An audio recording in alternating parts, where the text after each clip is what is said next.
My name is Tyler Fornes, and I am one of the co-hosts of the Good, the Bad, and the Hungy AEW podcast here on the Voice of Wrestling Podcasting Network. We take a broad scope approach to the world of All Elite Wrestling and the entire universe of Tony Khan. We talk about the big matches, the big stars, the promos, the storylines, and we also look at it from a big picture perspective. How are things going to change over the course of the next 10 years with AEW still in the picture? How are companies like WWE going to adapt and adjust to AEW? Are they going to be a similar way like they did with WCW in the late 1990s? Will there be a counterpunch? We talk about all of that and more on The Good, the Bad, and the Hungy every week on the Voice of Wrestling Network. All the world seems in tune on a spring afternoon when we're poisoning pigeons in the park. Every Sunday you'll see my sweetheart and me as we poison the pigeons in the park. Welcome to this week's episode of The Good, the Bad, and the Hungy here on the Voices of Wrestling Podcast Network. I am Fred, one of the co-hosts. My other co-host, Tyler, is not here because of football. Hey, look, it's a living. This is a very special episode of the show, and honestly, I think one of the coolest things I've ever done in wrestling. So what I did, Tyler and I talk a lot about how AEW likes to position itself as, central to the wrestling landscape, beyond their own borders. And they, especially early on, they really like to paint themselves as basically heliocentric with themselves. Everything else that happened in the world of wrestling impacted AEW in some way. People would come in, they'd talk about how they worked for other promotions and all this stuff. And it was a very fresh thing with how WWE was doing things at the time by pretending that anything outside their borders did not exist for the most part. Occasionally they'd say like IWGP, and WWE fans at the time would like, oh, wow. And, they have changed a little bit, now with that TNA partnership they've launched and all that. Um, but, we still bring it up. So my thought was, if we're going to talk about that, if we're going to treat it as a real thing, which, one can argue, is it actually a real thing in 2024, 2025 with AEW? I don't know. Then we should encourage people to watch wrestling other than just AEW. Now, maybe you do, maybe you don't. I don't know. But what I can tell you is that I got together several people that put up with me and had them talk about promotions that they follow closely. So I think it's a pretty good batch, frankly. I have Ian Hamilton on to talk about RevPro and WXW. I have Kelly Harrass of Jumping Bomb Audio here on this network to talk about Stardom, Tokyo Joshi, and Marigold. I have Paul and Gerard from Airbolt Flow Show on to talk about All Japan, Noah, and DDT. I have Case Lowe from Open the Voice Gate on to talk about Dragongate. I have CubsFan on to talk about CMLL and AAA, or Triple A, if you want to, I think that's supposed to be the appropriate pronunciation, or Triple A. But I am gringo as hell, so. But I mean, a complete honor, obviously, to have CubsFan on as well as everyone else. I had Gilbert, who I should probably try to say his name correctly, Mike Gilbert, odd, um, on to talk about TNA. Mike is, of course, from the JD and Mike show, also on this network. Jeff Hawkins from the Shake Them Rope show, here to talk about WWE, and Warren Hayes from his own YouTube channel, the Mr. Warren Hayes Show, on to talk about New Japan. I haven't fully decided on the audio order. Read the show notes. But this is going to be split into two episodes because it's a lot of audio, frankly. I'm looking at it. I don't have links in front of me, but I think it's approaching like 5 or 6 hours. Um, and I just mainly, I ask questions, obviously, but I mainly just let these people talk about their takes on these promotions that they follow and that they care about. Um, I'm a dabbler in most of them. Stardom and CMLL were and DDT were blind spots for me this year. I just ran out of time. Um, but I think it's a great thing to tell you, like, first of all, how to follow these people that I talk with, but also, how to watch these promotions, what to expect from them, who the big names are. And I hope that you like it. There is a channel on the Voices of Wrestling Discord for this show, The Good, the Bad, and the Hungy. It's under, shockingly, the EOW Podcast Network grouping. Feel free to drop your thoughts in there, or you can email us. As I am I looking up the email address right now to make sure that I don't mess it up? Yes, I am. Because I've done that in the past. If you've listened long enough, you know that. HungyPod, HungeePod @gmail.com. Just feel free to drop us a note if you like it. Um, I think that this is really cool, actually. It's great to have your horizons broadened to learn new things, I think, and to learn about new wrestlers. And you never know where they'll pop up. And I thought this was a really cool show, and I really appreciate everyone's time. I want to thank them all. Please check out their plugs. They're all good people. And yeah, that's that. On that front, before we get that started, I am going to do a little AEW news. First of all, actually, not so much AEW news specifically, but the FSM 50 has come out for Voices of Wrestling. I am a voter on that. If you follow the channel for this show on the Discord, you'll see, me posting about my attempts to keep up with things and keeping a running top 100 for the year. And if you just look at what the top of the list that was voted on, it's Will Ospreay number one, Bryan Danielson number two, and Konosuke Takeshita number three, all from AEW, with Takeshita doing some stuff outside of there.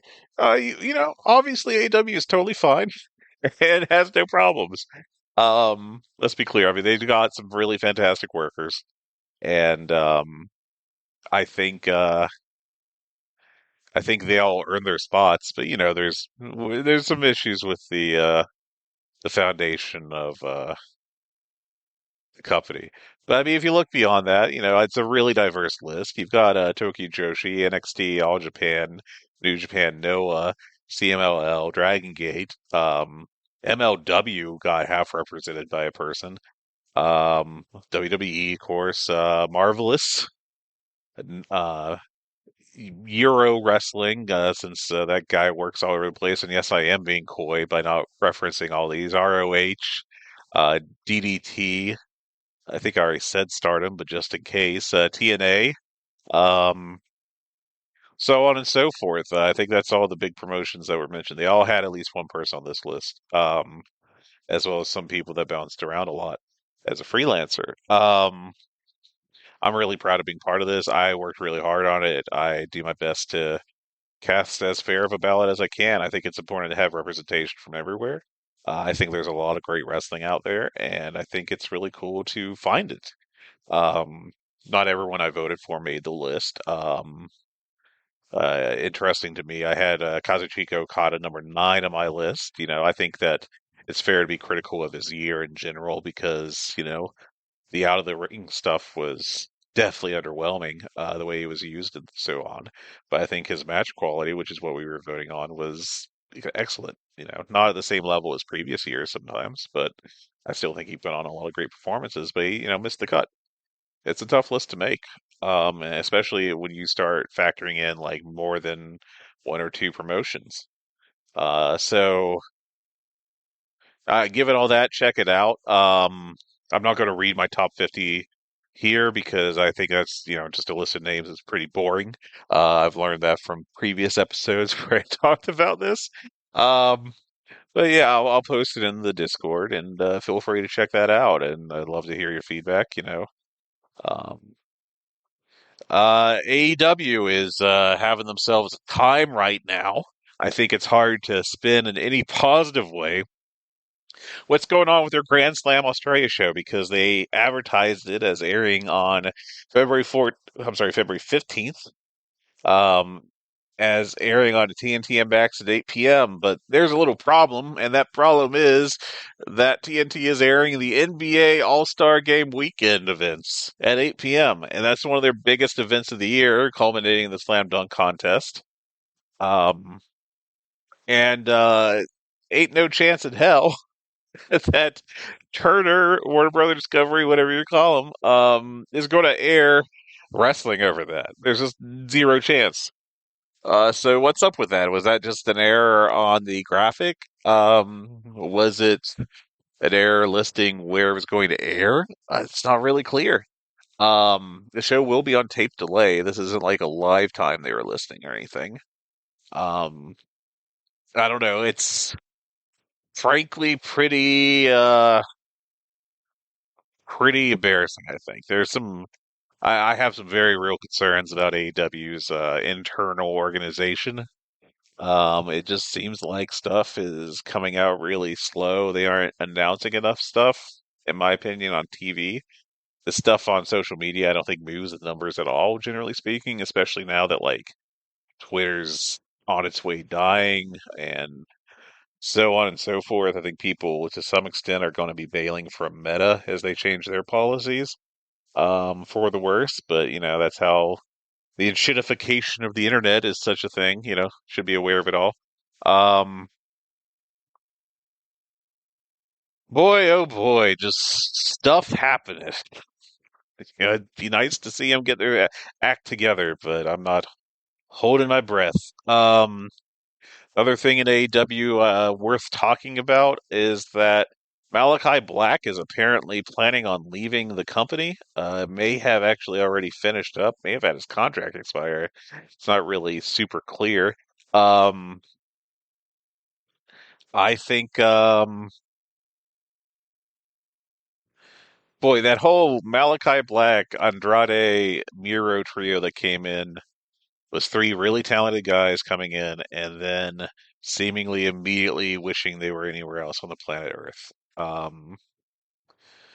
I think they're all talented. I think they're all great. I think they all left potential on the table because, in part, I'm not blaming them entirely, let's be clear. But it felt like that they were immediately like, well, I really wish I was in the place I care about, which is WWE.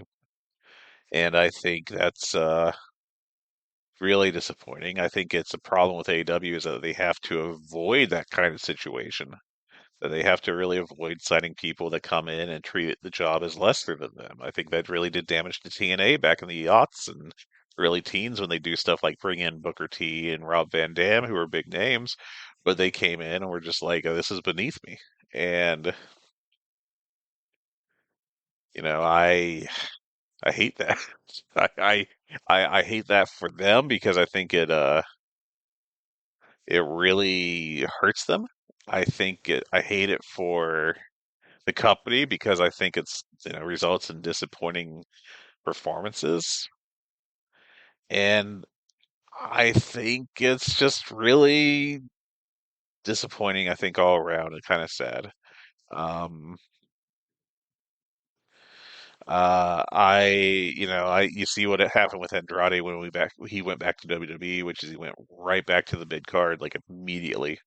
Um, and it just is confusing to me because I think that he was treated better in AEW. Now, you know, again, I don't know how much blame to put on him versus the company in terms of like some inconsistent usage.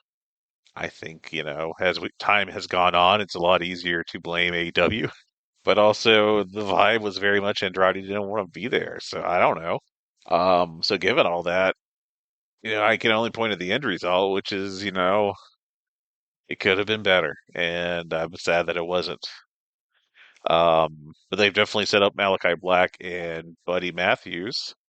Um, as I accidentally turn on my Roku YouTube app, uh, blowing my cover. But I think that they set those guys up as going single. Um, and I'd be interested to see what they both do. Especially, I think Brody. I think Brody has a real top of the card potential. I'd love to see them make a move on that. Um, but we'll see if it happens. I'm not real, the company has been making decisions I don't fully agree with, and I mean that's just kind of the deal, you know. That's what it is. Almost like being mad at a dog for not being able to do calculus at this point. One more thing I think is worth discussing is the deal with Chris Charlton. So the Super J Cast. If you missed it, during the Wrestle Dynasty show, the day after Wrestle Kingdom, where AEW talent such as Kenny Omega went over and wrestled on a New Japan promoted show.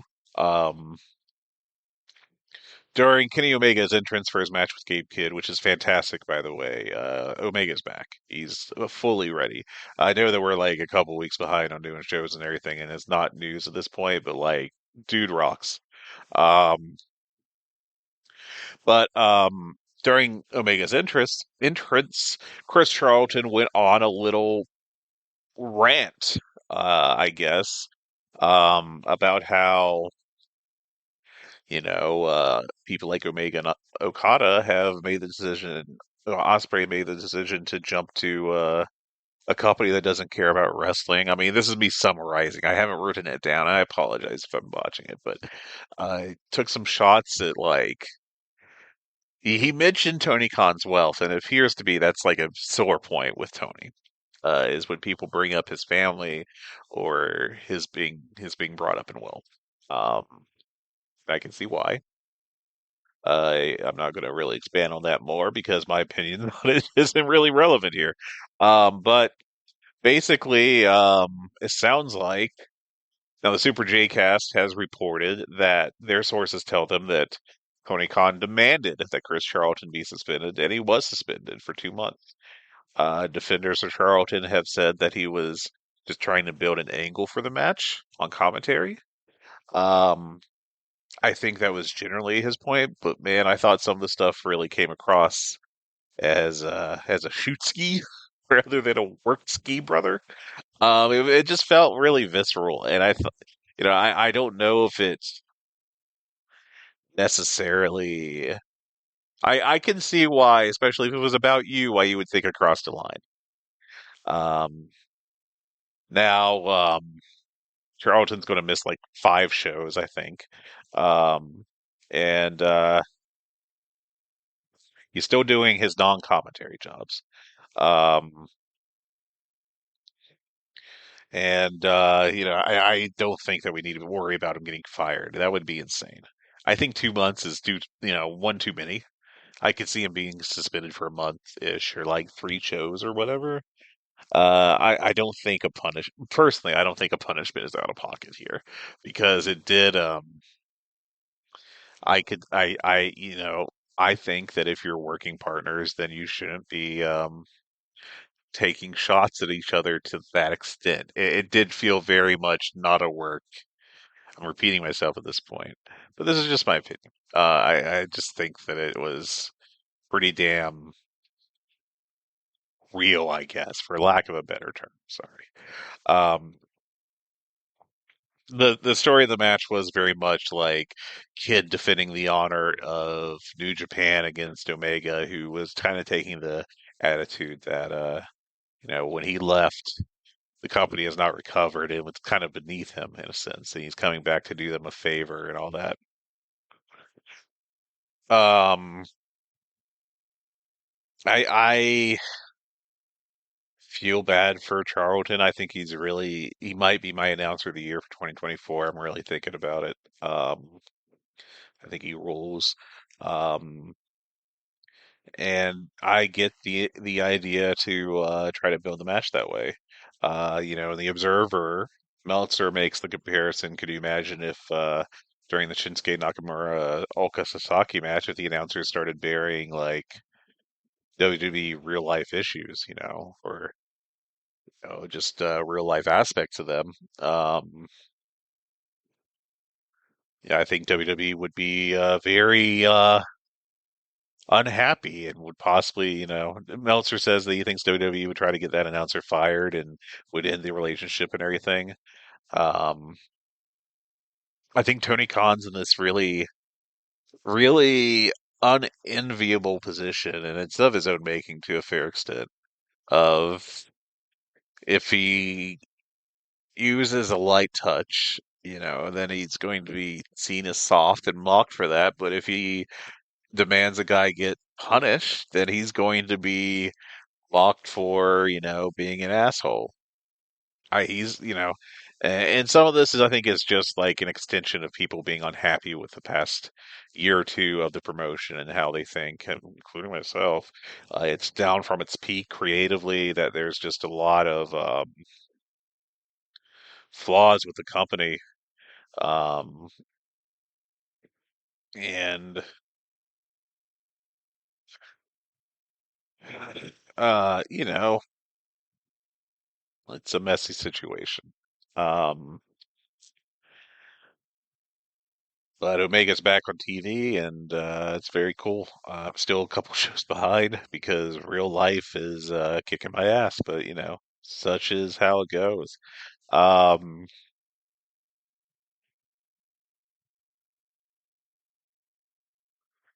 I have one last victory lap before I get the show started properly. I I do have a victory, which is that I got Dave Meltzer to start using a Google form for Wrestling Observer Awards. I'm very happy about that. Okay, that's it. So, as I get ready to launch the first of all these interviews, remember that this is going to be a two-part episode, at least. It might be three, I don't know. But just watch the feeds. If you're listening to this one, there will be more. Look for those, check them out. I hope you guys find it informative. Thank you all for listening. I really do appreciate your support over the God, has it been 2 years we've been doing this? I think it has. One last thing. It is the anniversary of the death of Jay Briscoe. Right now, AEW is streaming on YouTube, a collection of Briscoe's matches. Check that out. Jay is missed. He was a fantastic performer, really special, and may he rest in peace. All right, on with the show. Enjoy. Hope it's informative. Hope it's fun. Hope you all enjoy. Take care. Have a great day. Bye bye.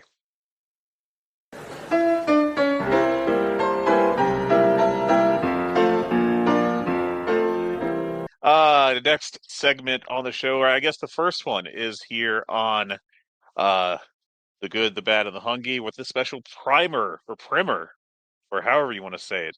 My wife has dropped primer on me in the past couple weeks, like it's a correction, and I'm not sure if she's messing with me or what. We got the lovely Mr.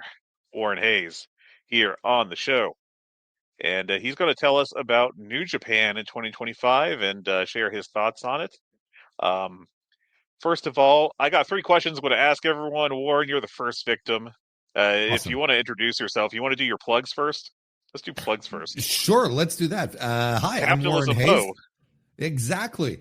I'm Warren Hayes. I pronounce it primer, and you can follow my stuff over on youtube.com/Mr. Warren Hayes, where I do the Mr. Warren Hayes Show, a weekly podcast about, guess what, professional wrestling. I also stream multiple times a week as well on YouTube. So that's always fun, good, entertaining, fun times with the community. Fred often pops in as a voice of God on top of that as well. So you never know when he's going to drop it, and it usually leads to nonsense, which is always good. Otherwise, you can also follow me on the podcast stuff, Spotify, Apple Podcast, etc. I do a lot of stuff everywhere, all related to pro wrestling, and I also do an AEW Dynamite review as well on a weekly basis, going head to head with Fred and Tyler. So yeah, choose me instead.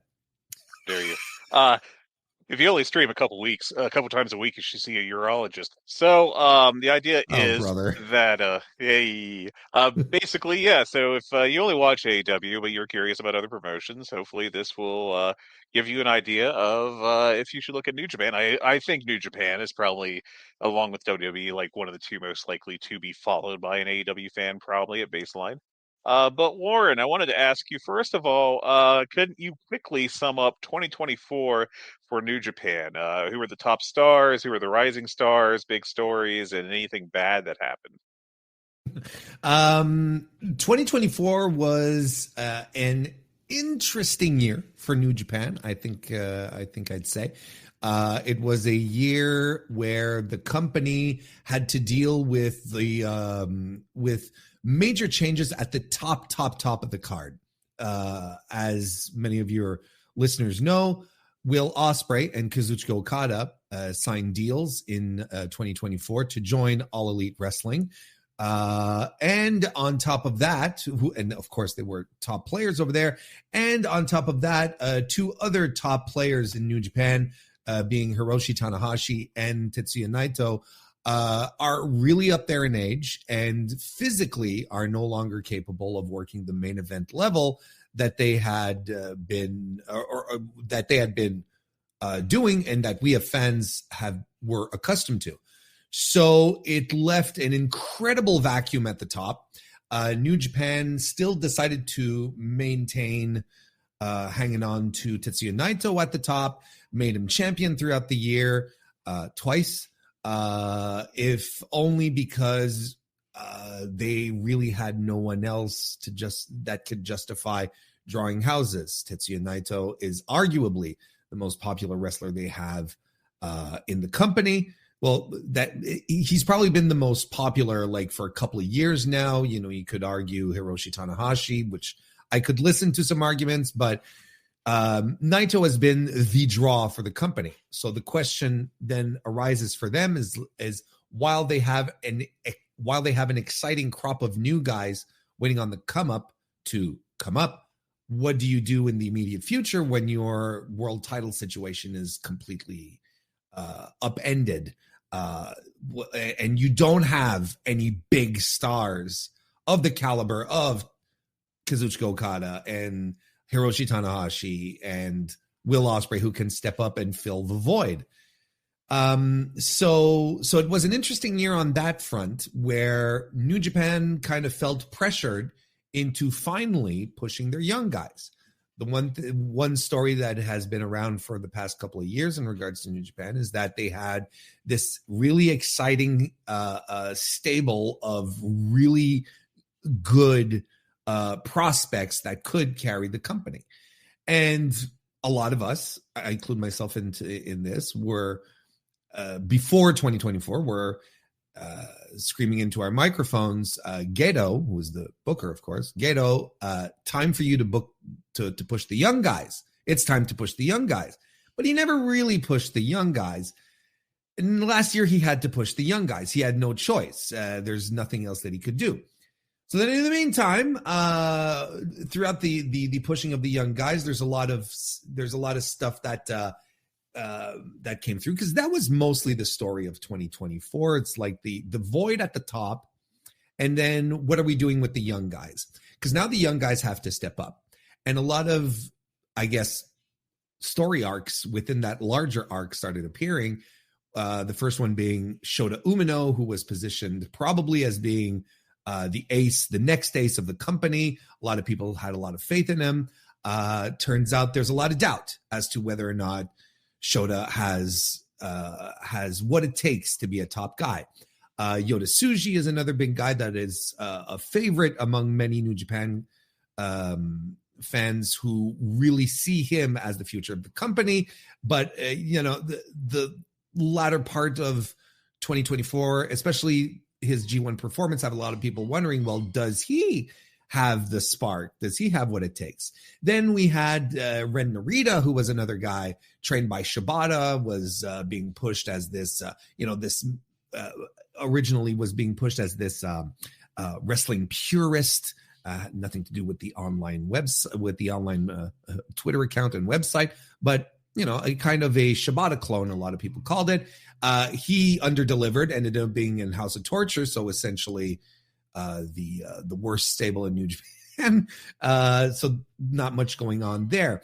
Since then, there's been other guys who came back from excursion, like Yuya Uemura, who a lot of people see a lot of great things out of, and he's a bit of he's a bit of a guy who generates hope. However, he was injured out for a good portion of the year. And another guy who came back was Ryohei Oiwa, who was on excursion in Noah and had some tremendous matches. He in Noah alongside Kaito Kiyomiya as both a rival and a tag team partner. And Oiwa he's fresh back. I think he came back late summer, early fall. So a lot of people are chomping at the bit to see what he's going to do, but he came back in a spot where everything is kind of set for the fall. Everything everything is set after the G1. Everything is kind of established right into Wrestle Kingdom. So a lot of people are excited to see what he's going to do. Those are, I guess, the main arcs of 2024 in general. I mean, there's a bunch of other things, but I also know you're not reserving like an hour on this topic, so I'm going to keep it as brief as possible. Sure. But essentially, that's what it is. It's that's what 2024 was.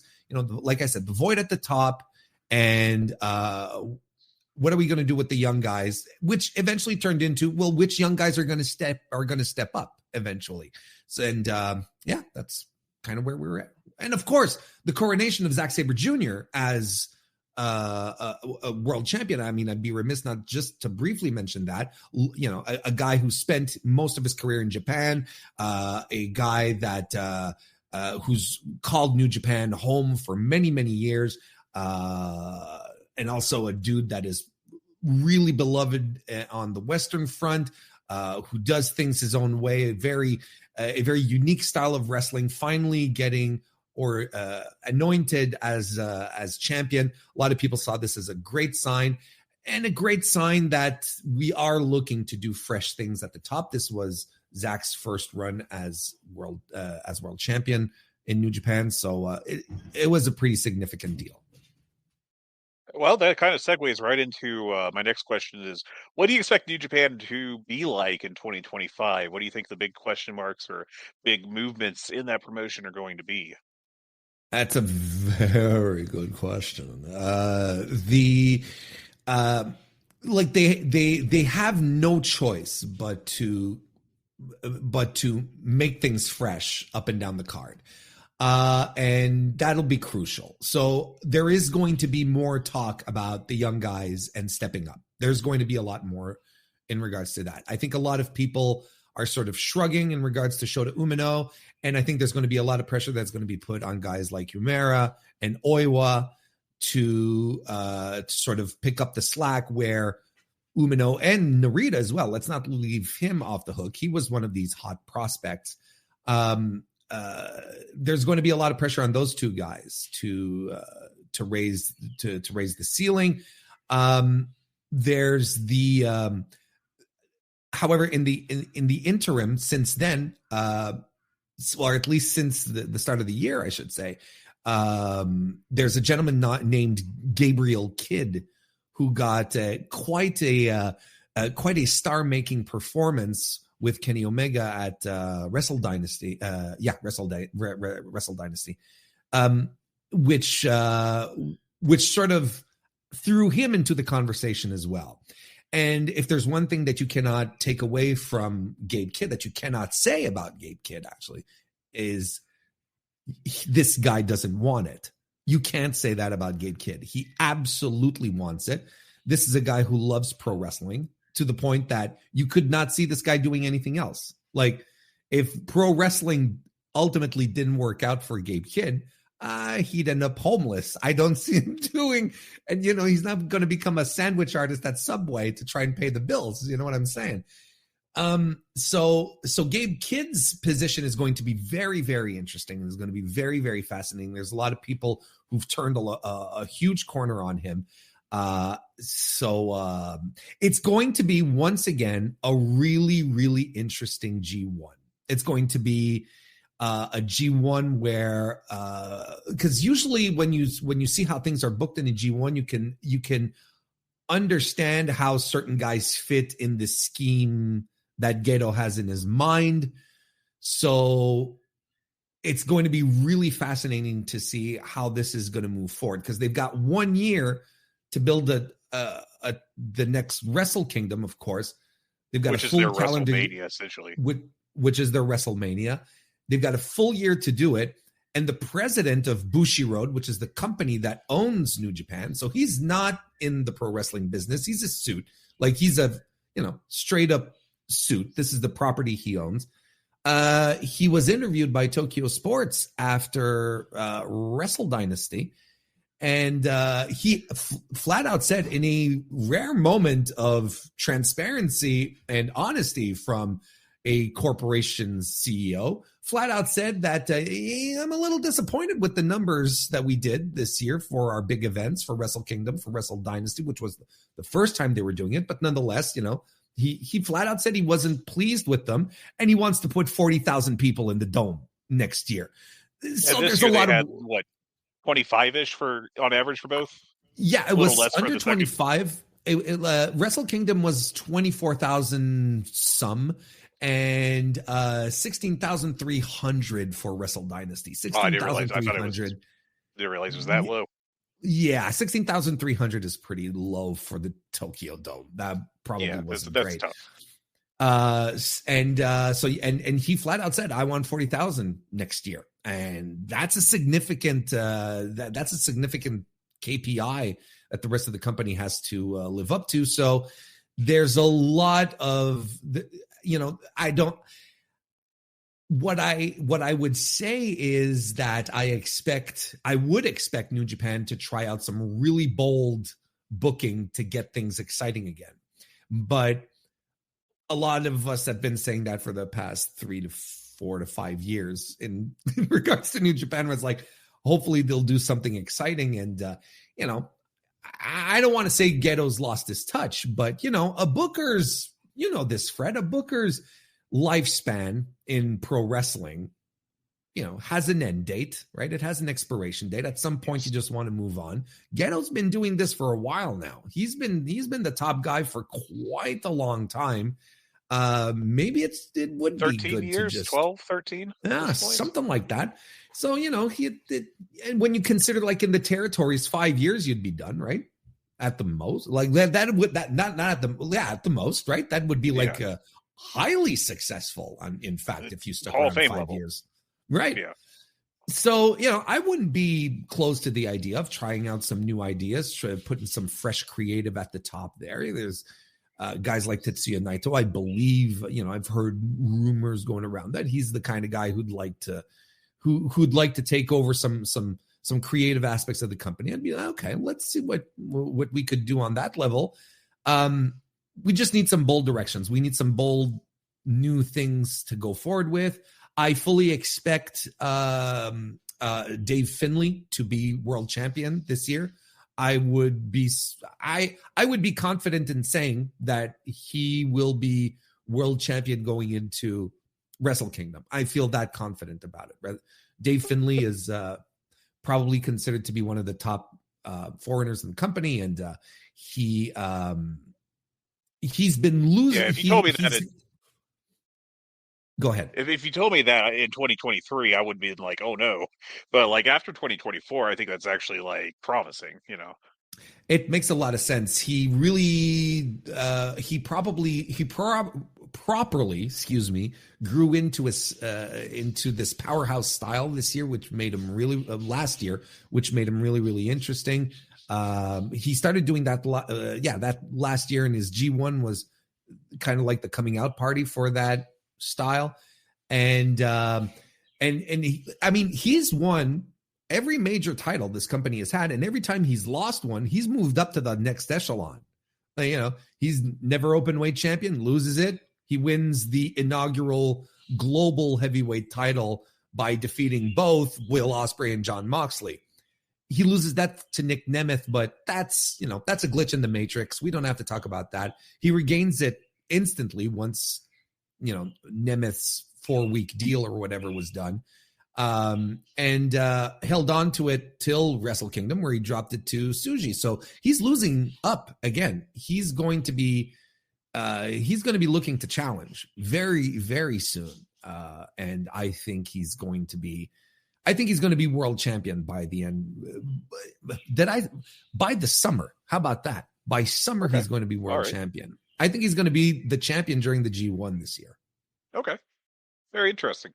Of the young guys we've talked about, and I'm going to tie this into, the next and last question I'm going to ask you, which is, would you recommend watching New Japan in 2025? And if so, what are you most looking forward to? The thing with New Japan, as we've talked about, is, who's going to be the next big star that they're going to try to talk about?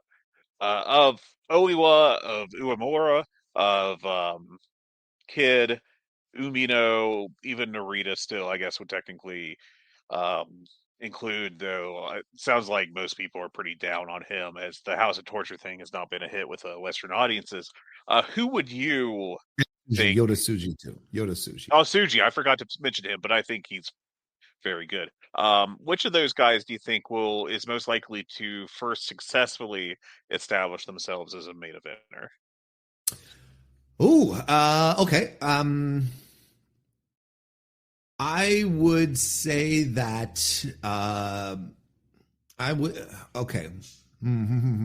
There's two guys right now who are hot in the running, and those are Gabe Kidd and Yoda Tsuji. Tsuji at Wrestle Kingdom once won the second biggest belt of the company. So that's significant. We also and Gabe Kidd had a match that just flat out established him as a potential top guy for the company. New Japan likes to take its time sometimes when it comes to pushing guys to the top. So there's a fair chance that our boy Gabe doesn't maybe crack the ceiling this year. I think Yoda has a significant chance. I think they see a lot of good in him, and I think that he could be a credible Tokyo Dome challenger, but he needs to have a stellar year where he's booked impeccably and his matches deliver and over-deliver. And I think the match part is the part that I'm not as super confident as others are. But I think those are the two who are really in the top running. Umera, when he heals up, I think it's going to be a question of time. Then again, it's just a question of giving him a little boost.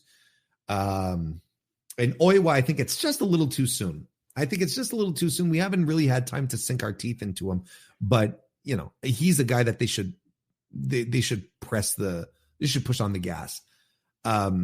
As far as should you watch New Japan this year or not, if you're into a, and I hate to say reconstruction period, because I feel we've been saying reconstruction period in regards to New Japan for the past 4 years, but if you're they really are in the reconstruction shit at this point, like they don't have much of an option. Yeah, you could also call it a rejuvenation. I don't know exactly how you call it, but if you're into a promotion that everything is out there to be just completely fresh, if you want to be there from the ground level, seeing the next big stars appear and show up and do the thing, right? Eventually become like the next Okada, the next Tanahashi, so on and so forth. This is the time to get into it. And it's not always easy. New Japan can be very frustrating in this circumstance. It's not always easy, but it's not often bad.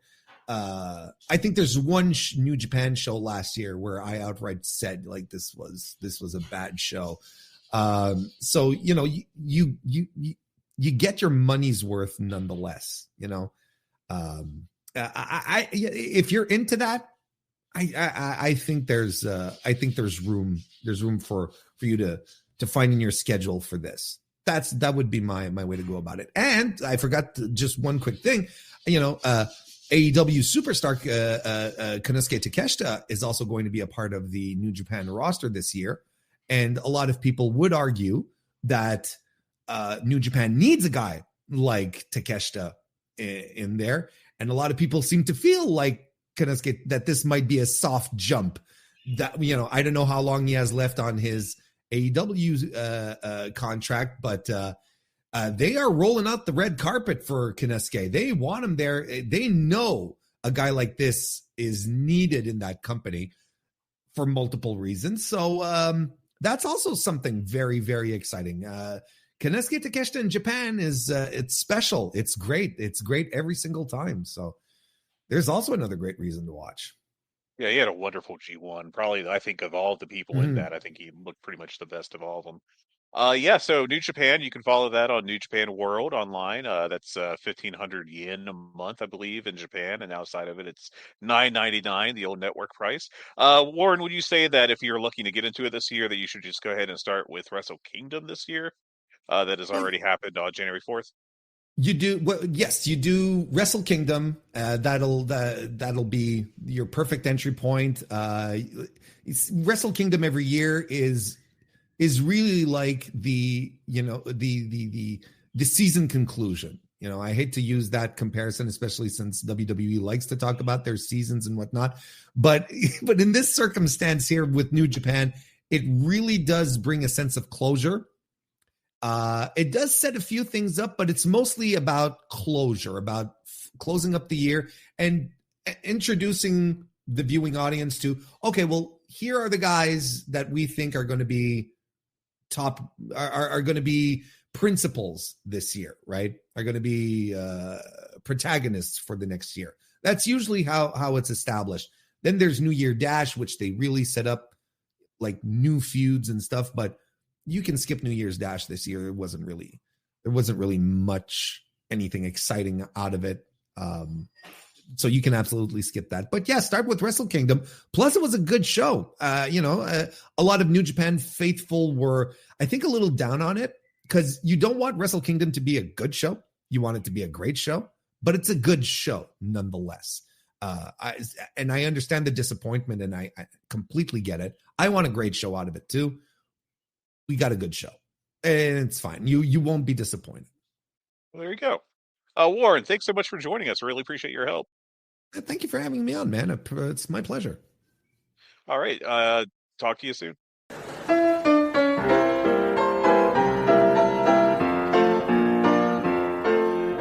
All right, and next up on our annual primer, it's the first time we're doing it, but I'm going to be optimistic and call it annual.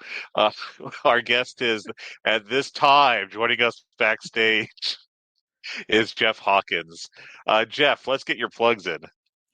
I do a show on Voices of Wrestling called Shake Them Ropes. It's myself and Chris Novembrino doing kind of a lazy river of wrestling criticism amongst all stateside wrestling. And by that, I mean WWE and AEW. We kind of start out as a WWE only show. And then as other companies have opened up, we'll go wherever we kind of want. It's kind of a me show. And then I also do a show over on Fight Game Media called The Dynamite Show about 20 minutes after AEW Dynamite goes off the air. Myself and Paul Fontaine of F4W do a thorough deconstruction of that week's Dynamite, which drops in audio form the next morning. Wonderful. Social media, you want to plug that? Anything? At Crap Game 13 on Elon Musk's X, I basically copy and paste my tweets also over on Bluesky, as I like to call it, Jeff Hawkins, nice. Bluesky.com. Just pick your poison. And then Shake Them Ropes also has its own account over on X, where I just when the show updates or for our we have a thing called Vader Club, where Chris and I will just pick a match that we want to watch, because usually we get so bored with modern wrestling we just want to watch something else, and we'll talk about that on the show too, and I'll put those picks on the account as well.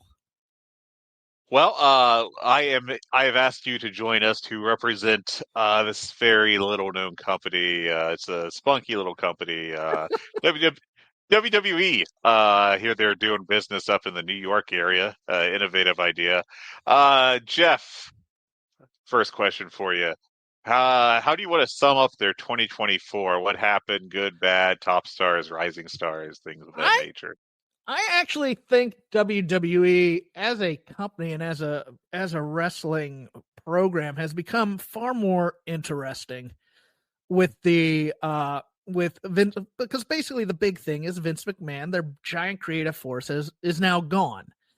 And oh, what happened? Well, he's not a nice person. But is now under the leadership of Paul Levesque, and also just bought out by TKO. So it's look, I'm not going to tell people that it's the best wrestling around per se, but it does something different from which other companies tend to try and replicate, which is they are about the build more than anything else. In terms of their weekly television stuff, they have their angles and they're going to build it week to week. And that's what they've really been doing well, I think, in terms of the top of the card. Now, it doesn't permeate all the way down to the bottom necessarily, but you do have a lot of moving pieces. And one of the more interesting pieces that they have right now is this Roman Reigns story with Cody Rhodes, because what has happened is kind of like in other boom periods and I'm a big 80s wrestling guy and territories wrestling guy, is when you had multiple angles that kind of revolved around one person. And even though he's not quite full-time, Roman Reigns has kind of been a force within this world, whereas other pieces are moving around. And while they've never really changed, these characters have never changed their viewpoints or anything like that. They go from being heels to baby faces and vice versa, based on the positioning of this force of chaos that used to run rampant and be evil within the company and is now kind of back, and you don't really know what he's going to do. So it permeates throughout the card. Now, the problem with WWE in some respects is they have a lot of product. And so you basically have two companies that you're watching. You have Raw and you have SmackDown, and each has their own set of champions and each has their own, hierarchies and whatnot. But in terms of a world, in terms of major pay-per-views that are coming forward together, the top of the card is kind of interesting in that, depending on how Roman Reigns treated certain people at certain times, now they've all kind of collapsed on themselves and are fighting amongst themselves in various incarnations and various feuds. And depending on the week, you do get a lot of interesting characterization within that. And of course, you have really a third company with it, with NXT. With NXT, yeah. I was thinking that this was just main roster, but yeah, NXT is their junior varsity, so to speak, but they do, after the glory periods of the black and gold, what they have been trying to concentrate on is characterization in there. And for better or for worse, sometimes it works, sometimes it doesn't. They still have a lot of, I won't say a lot of, but they have some very good wrestlers in there, especially in their women's division. Their women's division in NXT is ridiculous. I think it might actually be one of the best in the States, to be honest with you, with Julia and Stephanie Vaquer, Roxanne Perez, et cetera, et cetera. Their male wrestlers, look, they're trying to convert actual athletes into professional wrestlers as opposed to people who like wrestling into wrestlers. So they still like big, they still like spectacle, they still like melodrama. You're never going to get past that with WWE. But there are some interesting people in their NXT, like Obafemi, very interesting. Tony D'Angelo, very interesting to me. So it's one of those things, but you have to, if you like camp, NXT is the company for you. Well, I think a couple things I think are worth pointing out here. What I found to be the most interesting things from WWE, at least, is not so much the Roman Reigns stuff, because I think I'm a match quality guy, and I think that's not exactly what they're doing with that. That's being kind, I guess. Yes. But I did think Braun Breaker had actually a very good year. Yeah. I honestly, I think of the entire main roster, I think he was my wrestler of the year for WWE. And I mean, there's some other good, like Drew McIntyre had a pretty good year. Punk, when he wasn't injured, which was half the year or whatever. Yeah. Cody had some good matches, and I mean, Gunther is still there, though.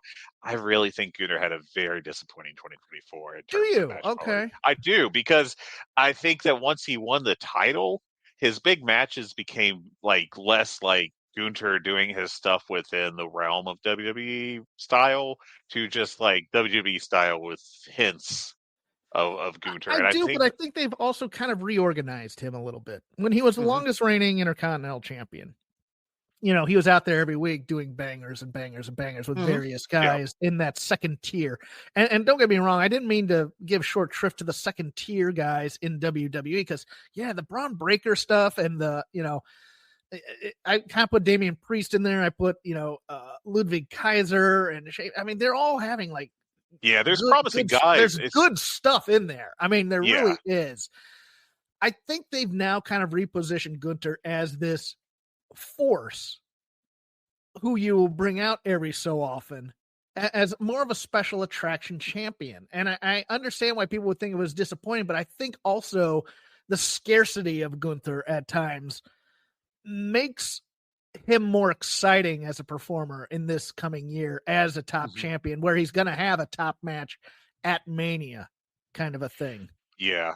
My big takeaway was that the Randy Orton match was putrid. I mean, it wasn't actively bad, but it was, you know, like the most 3-star match that went like 35 minutes you can think of. And at that point, that's the Orton special. It is. And I thought the Damian Priest match was very disappointing. I think Priest is a good worker, but I thought that it was, you know, having Gunter as the champion who lost his confidence is a decision. Well, there's ways to do that, and there's ways that they do it. Yeah. And I agree with you. It wasn't the most compelling television to me in the world. The addition this year is the John Cena basically doing his Becky Lynch impression from a few years back in the how am I possibly ever going to get to WrestleMania? Yes, how could I, John Cena, make it? You know, and it's a that storyline in WWE is always preposterous because it's never like they're giving it to like Ludwig Kaiser or something, you know, like somebody who legitimately may be on the cutting block. How could the person who has been the face of this company for 15 years possibly get on the biggest show? Boy, they might just leave me at home. Yeah, I get that, but you're gonna get the victory lap. And the the retirement tour kind of a thing with John Cena here. And look, it's deserved. I know people don't like a lot of it, and I don't necessarily like a lot of it, but it's deserved, and we're gonna have to endure with that. So yeah, so my approach to WWE the past few years has basically been whenever I feel like watching anyone in, I just 100% parachute in. So I'm not watching the week to week. It's just if I hear like Gunter has a good match, or if Axiom and Nathan Frazier have a good match, which seem like practically every week on NXT, frankly, I'll check it out. But otherwise, I'm not watching the rest of the shows. Okay. So there's nothing wrong with that, because here's the thing about WWE: if you miss it, they will. Oh, they'll make sure you see it. They will tell you the story. If you watch the pay-per-view, they will give a video package telling you everything that happened within the angle. They are very good at storytelling on that end, in terms of, okay, 1 week we're going to hit this point, the next week we're going to hit this point, the third week we're going to hit this point, and then we get to the pay-per-view. And then we're going to recap all of that every week, and including in the pay-per-view. Yeah. So do you think their 2024 was a success? I'll ask you that. Yes. I mean, I think it's unequivocally a success, especially the first half of the year. I think Cody finishing the story, quote unquote, was good for the company. I think it was good for Cody. I think it was good for the roster. And I think their big events were great. And I think they also had some sneaky successes with some of the B pay-per-views that they put in foreign countries, etc., with hot crowds that were excited to see it, that were only like, the 4 or 5 match cards that weren't necessarily top heavy, but they had some good matches in there. I think they've really slicked up a lot of their presentation and addressed some of the weaker spots in some of it. Now, don't get me wrong, I still think there's way too much product. And like you, I cover this and I parachute in and out, because like I can't possibly by the time the end of my week comes and I've done my show, I don't want to watch 3 hours of SmackDown necessarily, even though it's a fairly good show. That's kind of the disconnect, is that there's so much product that it's hard to keep up with it. But for the beats that they're trying to hit and the things that they're doing them quite well. And it's almost shocking to me how they've also now just decided to make every one of their giant pay-per-views 2 days. And I never thought they could sustain that. I really didn't. Yeah. Well, we are in the age of content now, and they are creating content at all times. If people are going to watch it, they might as well create it. Exactly. Yeah. It's one and of if those they're getting things. paid for it. Yeah. So, what do you think their 2025 is going to look like? And I do realize there's like 3 brands to talk about, but just hit the big highlights that you want to talk about. This is entirely at your mercy. I think a lot is, see, we're in a really interesting time, because what I had thought was going to be one of the stories was going to involve Dwayne "The Rock" Johnson, and it appears he is, at least as a quote unquote bad guy, where he was doing, as my co-host thought, that this repaint as the final boss was very interesting for Dwayne Johnson in terms of actually, and then hopefully putting over somebody, but that's not going to happen now. I think there's a lot that kind of depends on what they're going to do with Cena and how he's going to go out. We have some interesting returns that are scheduled for at least the top of the card in the women's division in WWE, with both Becky Lynch and Charlotte Flair looking to get involved in this build to WrestleMania. We're in Royal Rumble season, which is the first step to the quote unquote road to WrestleMania. And look, the first 5 months of WWE are always the most interesting. And then from there, it's kind of like, well, let's see what they're going to do from here, because those first 2 giant pay-per-views are the things that, like a roller coaster, when you go up that first hill, that's the momentum that keeps this company going for the rest of the year for the most part. Mm-hmm. And it's going to be interesting to see how they balance the 2 nights, how they get all their stars on this WrestleMania. And really, it's odd to me, because it feels like, as much as I like the Cody Rhodes feuds and stuff like that, it feels like once he finished the story, he kind of became a secondary storyline in his own company. And that's never good for a champion, per se. Like, everything's about the Roman and the bloodline and all, and even that's become kind of prop comedy at times with the Ula Fala. But him being on SmackDown, even when it was a network show, okay, that's where it got the most eyeballs. Now that's back on cable. He feels like the B champion right now, and it's kind of it's going to be kind of interesting. Now, I have faith that they're going to build a good program with him. I'm just not sure who it's going to be with right now, and it looks like he might get that Cena call, which that's going to be the most WWE match in history. Cena and Cody, and just kind of a thing, and trying to find. Because the thing that WWE does not do well is, with a few exceptions, I would say Punk and Drew did it well, is actual heat where you believe it. And so it's going to be a lot of contrived, kind of feuding within the build for whatever Cody feud they decide. But there's a lot of moving parts. There's a lot of interesting guys that they could elevate out of that kind of secondary, Braun Breaker being one of them, but they're not going to be the top guys at WrestleMania. You kind of know who the top guys are going to be, and there's going to be like an A feud and a B feud for the top nights on both. And you got Punk, you have Drew, you have Seth, you have others kind of jockeying for positions within there to keep fresh and whatnot. And I think the staying fresh thing is also going to be the hard part, because now it's starting to kind of collapse on itself just a little bit. Yeah. So, one thing I do want to ask you about is we had the big debut on Netflix for Raw, and I just want to get your quick thoughts on that. It was a show. It's interesting because it felt like it felt almost like a Raw preview show. Like they used to do those things on network television where they'd introduce you to all the new primetime shows coming up in the next season and stuff like that.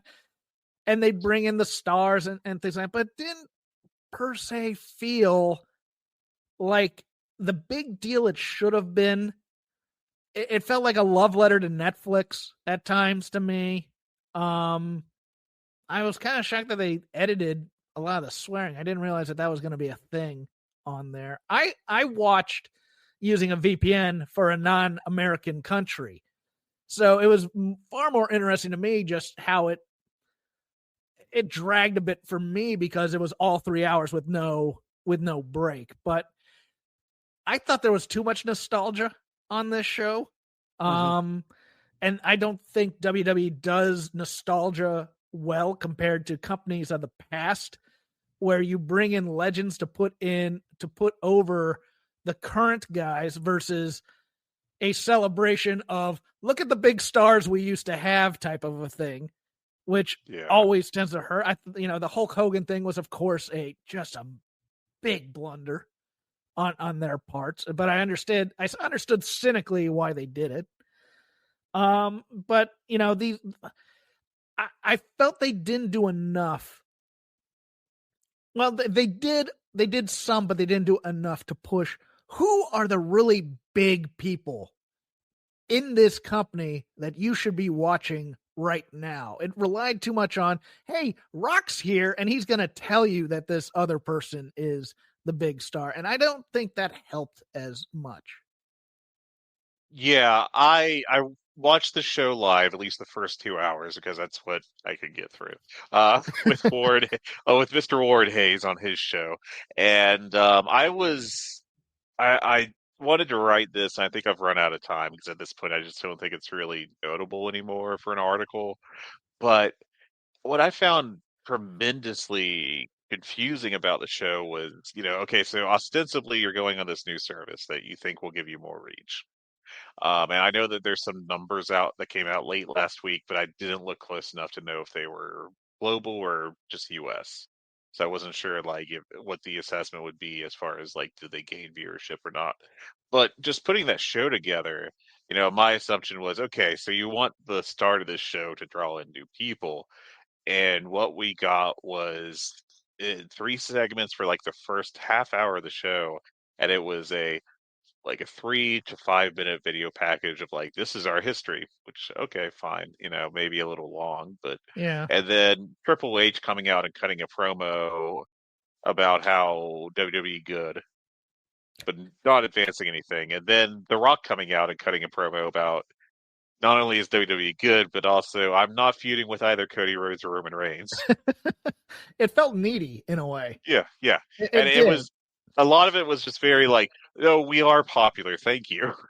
And, the things that I think WWE does really well, which is make their events feel like huge deals, they did that, but it was all wrapped around old guys just talking, and it felt I don't know why anyone would watch this and be exposition. And exposition is bad to me because exposition doesn't have emotion in it. And that's I'm a former TV writer. So when I analyze these wrestling shows and stuff like that, and on my shows, I'll often say, okay, what was the point you were trying to make with this show? What is the log line that you're going to put in whatever TV guide or whatever that you were going to describe this show on? And if I were to do that, it wouldn't have been, this is an introduction to WWE to the Netflix audience. I would have said, this is a celebration of WWE's past as it goes on to Netflix. Mm-hmm. And that's what it felt like to me. And I just, it was so weird because that arena is so cool. It is. It's a very nice arena. It really is. I've been there once already, and it's very, very nice. And they had a lot of bells and whistles they could have played with here, and they didn't do the things that you'd expect a company to do. I wanted a big debut on this show, and apparently Penta was going to be the guy to debut on this show for the LA audience, and they cut that due to time constraints and whatnot. And so, to me, it felt like they had ideas, but they weren't confident in them. And there's such thing as being in a room and overthinking stuff. And I think that's the other thing I would have said about this Raw premiere was they overthought it far too much. They really needed to push the existing product more than the guys who got them this big deal, so to speak. And I think they completely failed at that, yes, frankly. Yes, I would concur with that. Like Cody should be the one coming out and doing like the opening promo, whatnot, as opposed to The Rock. I get that Dwayne is a big deal and he's an officer with the company, but if he's not going to be, if he's just an NPC, then there's no real need for him to be on a 3-segment promo bit thanking Netflix. It was enough for me to wonder if like they had planned on doing the Triple H thing, and then The Rock caught wind of it and was like, well, you also need me to do basically the same thing. The biggest weakness of WWE, and I should have put this up top, but I don't have thoughts in front of me. I'm just kind of building them as we go. Sure, yeah. Is that all WWE storylines revolve around corporate fealty? Mm-hmm. And it has for so long now. Yes, going back to like the early teens. It's a show about the wrestling company WWE. It's office politics. It's 30 Rock for wrestling. Sometimes it's all about how much the people who work for WWE love working for WWE. And if you the biggest baby face is the company, which I mean, if you pay attention to the headlines at all, that's like hilarious in a very, very dark way.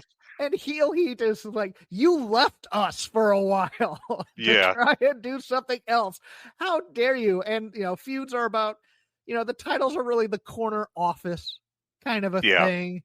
And and it's going back to management and trying to suck up to management for matches and, executive vice president titles and things like that is the biggest weakness. But when you can break out from that, that's when the stuff gets interesting. And, when people connect on an actual emotional feud, which is few and far between, but it gets there sometimes. And you just want New Day more promo of that. From a couple the weeks New ago. Day promo, Sammy stories for the most part. I Drew and Punk quite a bit for me. Yeah, I think that there's just too much artifice at points for me to like even get involved in a storyline or invested, I should say. Like it's just like I came back to wrestling in like 2011, late 2011, early 2012. Or actually, I think I'm off by a year when the Mania 30 build was going on. And I got invested in the Daniel Bryan storyline, and after watching it for a couple of years after that, I was like, oh, I see what this is now. Like it's just, like they accidentally stumbled on that, and everything. They do that, but but it also kind of highlights for me the weakness of AEW.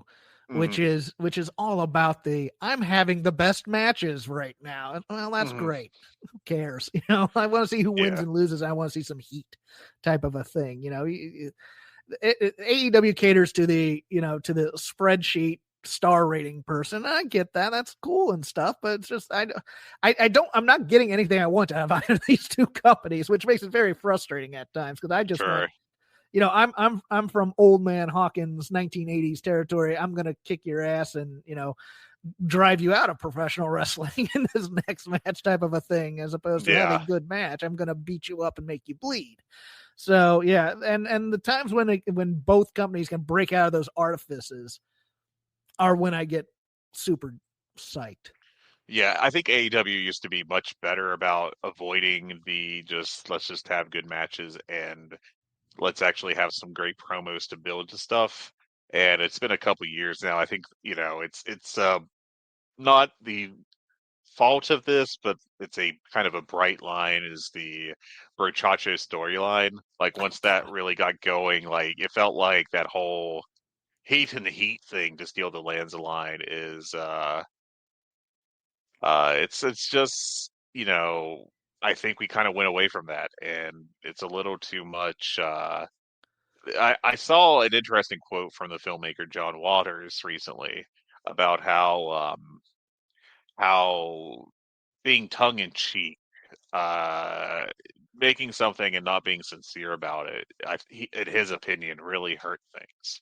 Yes. When it came to like genre film, Ironic wrestling type of a exactly, thing. yeah. Yes. Yeah. And I feel like that's the biggest problem with U.S. style wrestling of the 21st century is that there's always this layer of irony to it, and that there's people that are like, oh, he can't take it seriously, and you open up any, whether it be World Class or like Mid South or Jim Crockett great match from the 80s, you're like, why can't you take it serious? Yeah. Like Exactly. so And that's where I pointing come it. from. I'm a Crockett Yeah. kid. I was raised in the Mid-Atlantic area in the 80s. So Mhm. So yeah, it's just wild to see, and we have AEW, like we bitch about it a fair bit on the show when it deserves it, and I think they really hurt their women's division, in particular in 2024, by having their two main titles be built around the Tony Storm Mariah May character thing. people. Yeah. Yeah, and the Mercedes Monet, I know how to do one style segment, and it's going to be a problem for you. But to bring this back, Cody does have those instincts. Mhm. Yeah, yeah. And he's and, got and the this instinct and for this it. Kevin Owens story is building into a lot of that, especially, I mean, they just did an angle revolving around the pile driver. So, I mean, there is that kind of little old school underlying Yeah, thing amidst all the camp. I think it just depends on, who you're getting in that pro. Like Gunther, you're gonna see a guy just chop the crap out of people, and it's gonna be fun type of a thing. yeah, So I exactly. mean, like when you say parachute in, I think that's the perfect way for any company that has more than 4 hours worth of product Yes, on there to consume it for put it on your DVR and fast forward through the things you don't want. fully agree. So this leads me to the next question. To get away from us just rambling about WWE and AEW's foibles. No, I encouraged and caused it. No worries. But what do you recommend watching WWE in 2025, and what are you most looking forward to from the company this year? Royal Rumble is always fun. WrestleMania is there's always, I mean, now there's at least one night that's spectacular and one night that's pretty good. Mhm. Those are the two big things that I'm looking forward to. I bristle at Money in the Bank. I don't like the number of ladders and people getting hurt in that, but Royal Rumble's always kind of fun because there's always a few surprises in there, and they always kind of tell a well-crafted story in there with a couple of feints.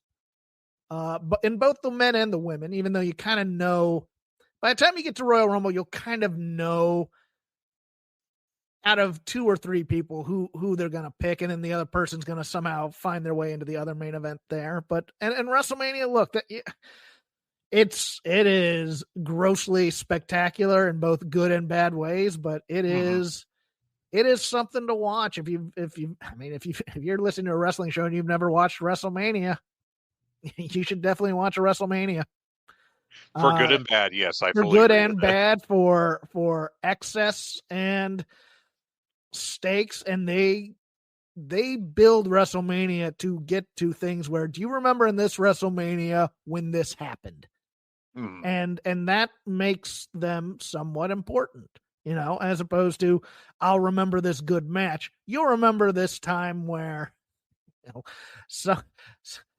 this look that somebody gave somebody on a camera angle or something of that effect. I mean, you'll remember matches, but you'll also remember, the Undertaker's streak was broken, et cetera, et cetera. So Yeah.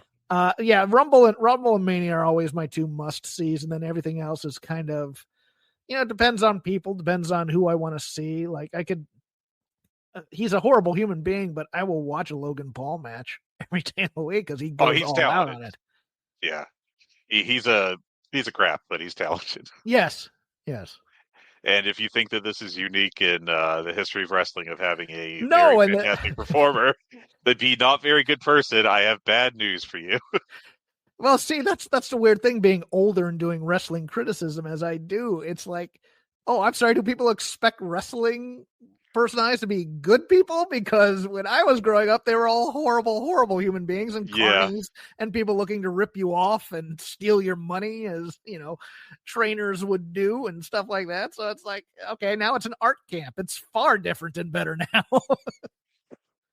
Yeah, it has changed a lot. I mean, I got into it in the early 90s, and even from then, when I was mostly WWF with a little WCW at that point, and then the Monday Night Wars, where I was mostly a WCW guy.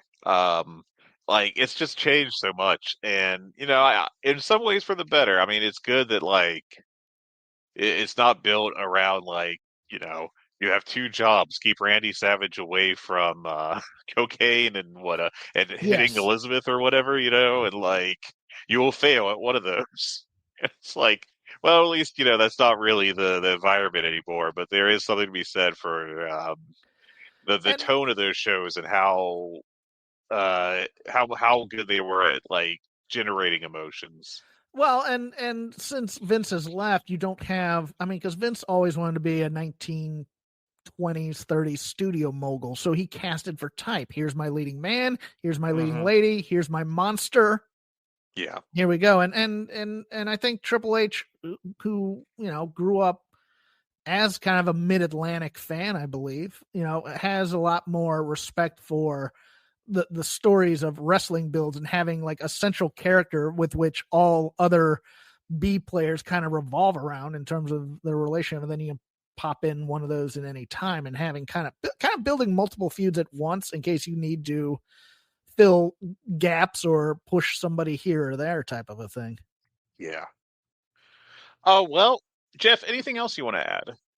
I've given short shrift to their tag team divisions, but I wouldn't say they're great, but they're entertaining to watch, especially over on the SmackDown brand, where it's that's where a lot of the smaller guys. Because look, WWE is still a size brand, and if you don't like big lumbering dudes, it's not the company for you. But they do some interesting work on both NXT and SmackDown in their tag team division, both with Fraxium on NXT and then the Motor City Machine Guns and DIY. And my God, the Street Profits look like giants compared to everybody in there, but they're a solid team as well. And I am a tag team wrestling guy for the most part, and that is one thing that WWE has never done well since the late 80s, I think. Once they figured out that formula for we can break up a team and make one person a star and one person a geek type of a thing, they've kind of gone back. Geeks. Or two geeks, as they very often accomplish. Yeah, the women's divisions are solid. I don't like the mid-card women's titles. I really don't. I think you should have just the top tier women, then you have women you can beat, as opposed to having these kind of middling women who are kind of in between both type of thing. I think that's going to hurt some very talented women there. But the women's wrestling right now, as I just say about wrestling, it's never been colder in terms of heat, but you've never had as many solid athletes in wrestling as you do today. So yeah. it's a take the good with the bad type of a thing. All right, Jeff, thank you so much. You want to get your plugs in one more time? At Crap Game 13 on X, I do a show called Shake Them Ropes on Voices of Wrestling. I also do the Dynamite Show on Fight Game Media. Thank you again, Jeff. Really appreciate your time. No problem. Have a great day.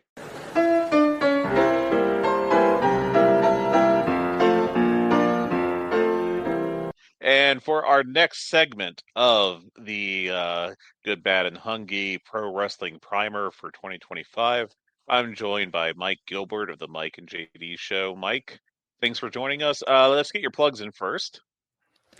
Yeah, I'm Mike Gilbert, obviously, as just introduced. So I'm the host of the Mike and JD Show. You can catch us live on the Voices of Wrestling Network, as well as the Mike and JD Show YouTube channel every Sunday night.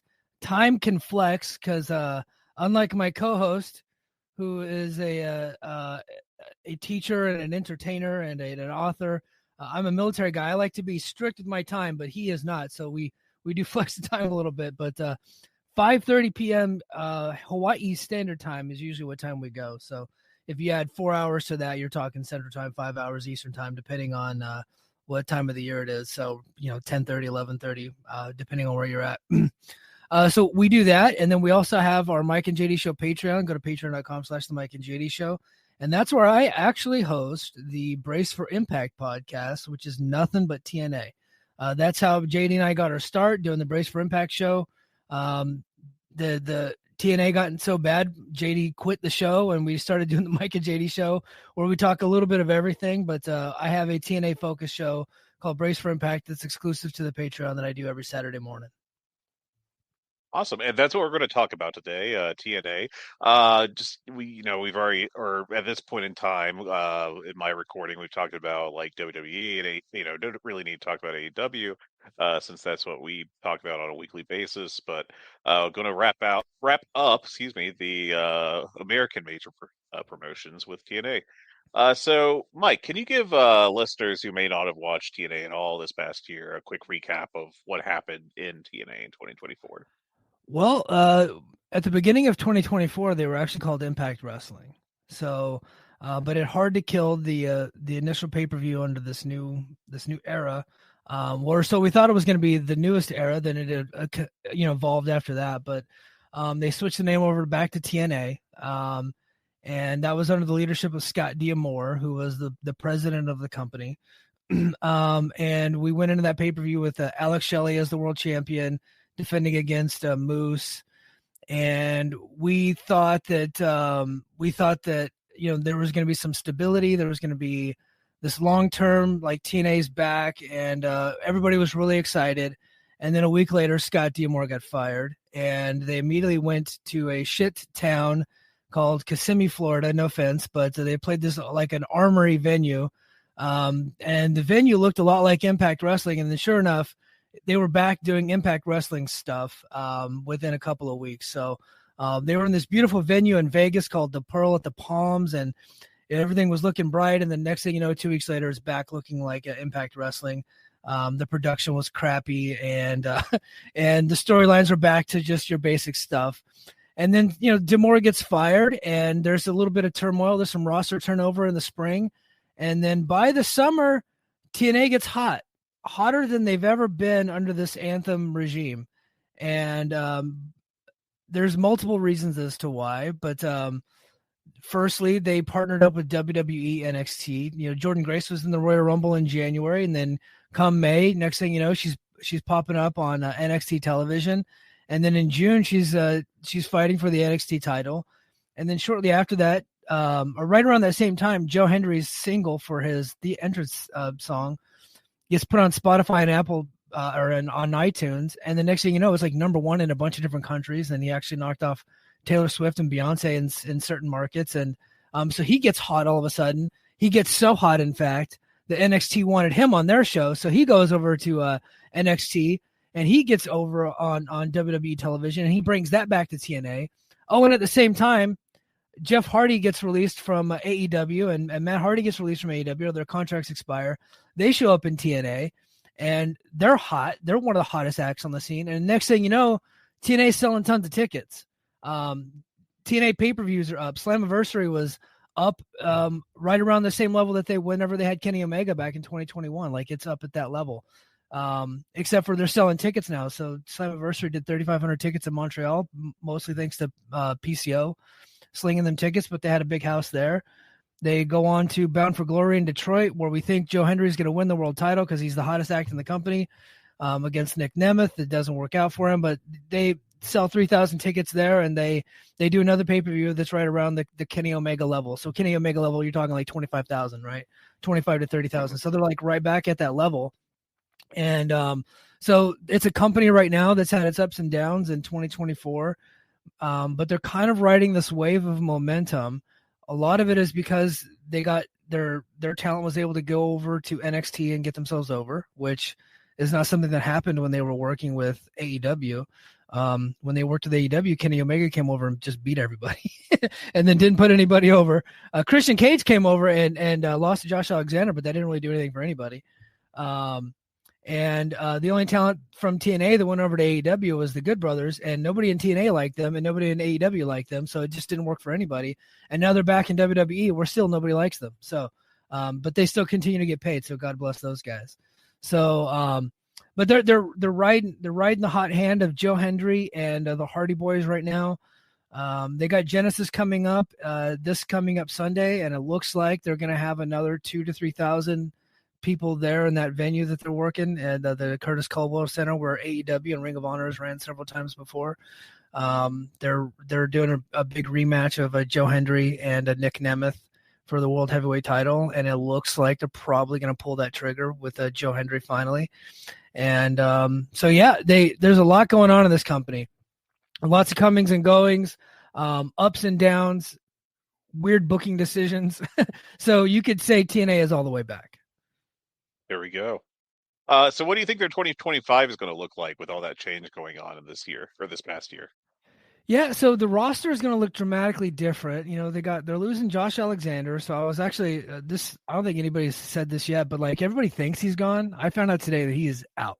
He is not coming back. Like he's going to work this program with Mike Santana. He might work a couple more dates, but when his contract expires in February, he's gone. He's not coming back. Jordan Grace, probably WWE bound. Losing Jonathan Gresham. Speedball's already gone. Trent Seven, Kushida. There's like 10 people that are leaving. But they're already starting to fill those slots up. And I think that come this Sunday, we'll see some new people show up. There's always free agents available. It's not like there's not a lot of talent depth out there. And what they need is big stars. And unfortunately, they're probably not going to be able to bring any of those in. So what they're going to have to do is get real creative and get the stars that they have over. How did they do that last year? Well, they put them on WWE television. So, so can they do that again this year? I don't know. The two sides have not worked together in a while. Cause I think that, there was NXT stars on TNA every week losing matches, and there were TNA stars on NXT every week. And actually TNA stars were not losing matches on NXT. They would actually get built up and then lose. So it was a real weird dynamic where TNA won more matches than NXT.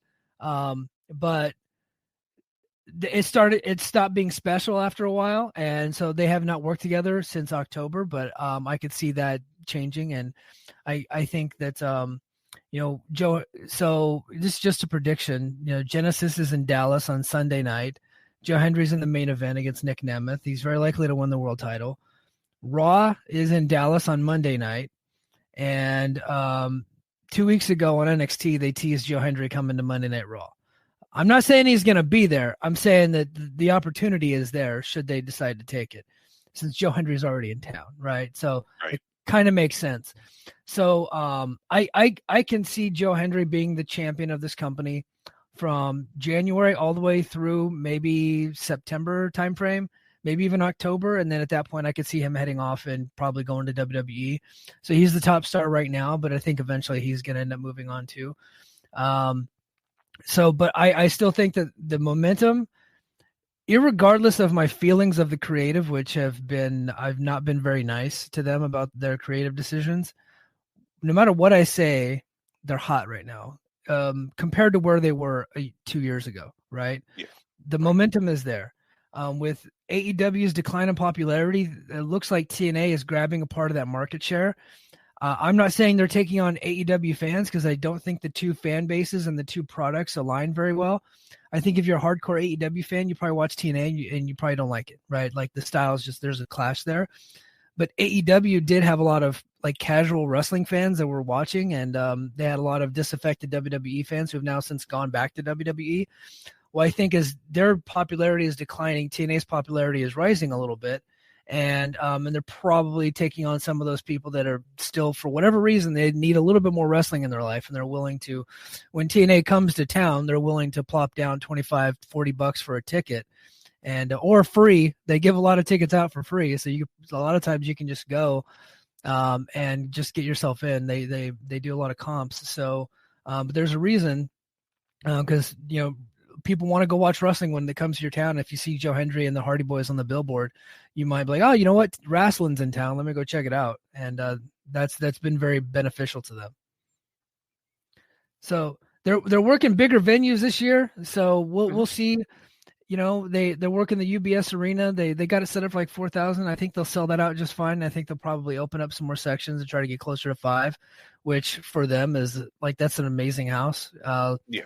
Last year for Hard to Kill, they got 1,600 people in there, and it took them like right at the very last minute to get all those people in there. So they've already blown past that for Slammiversary within the first week of its on sale.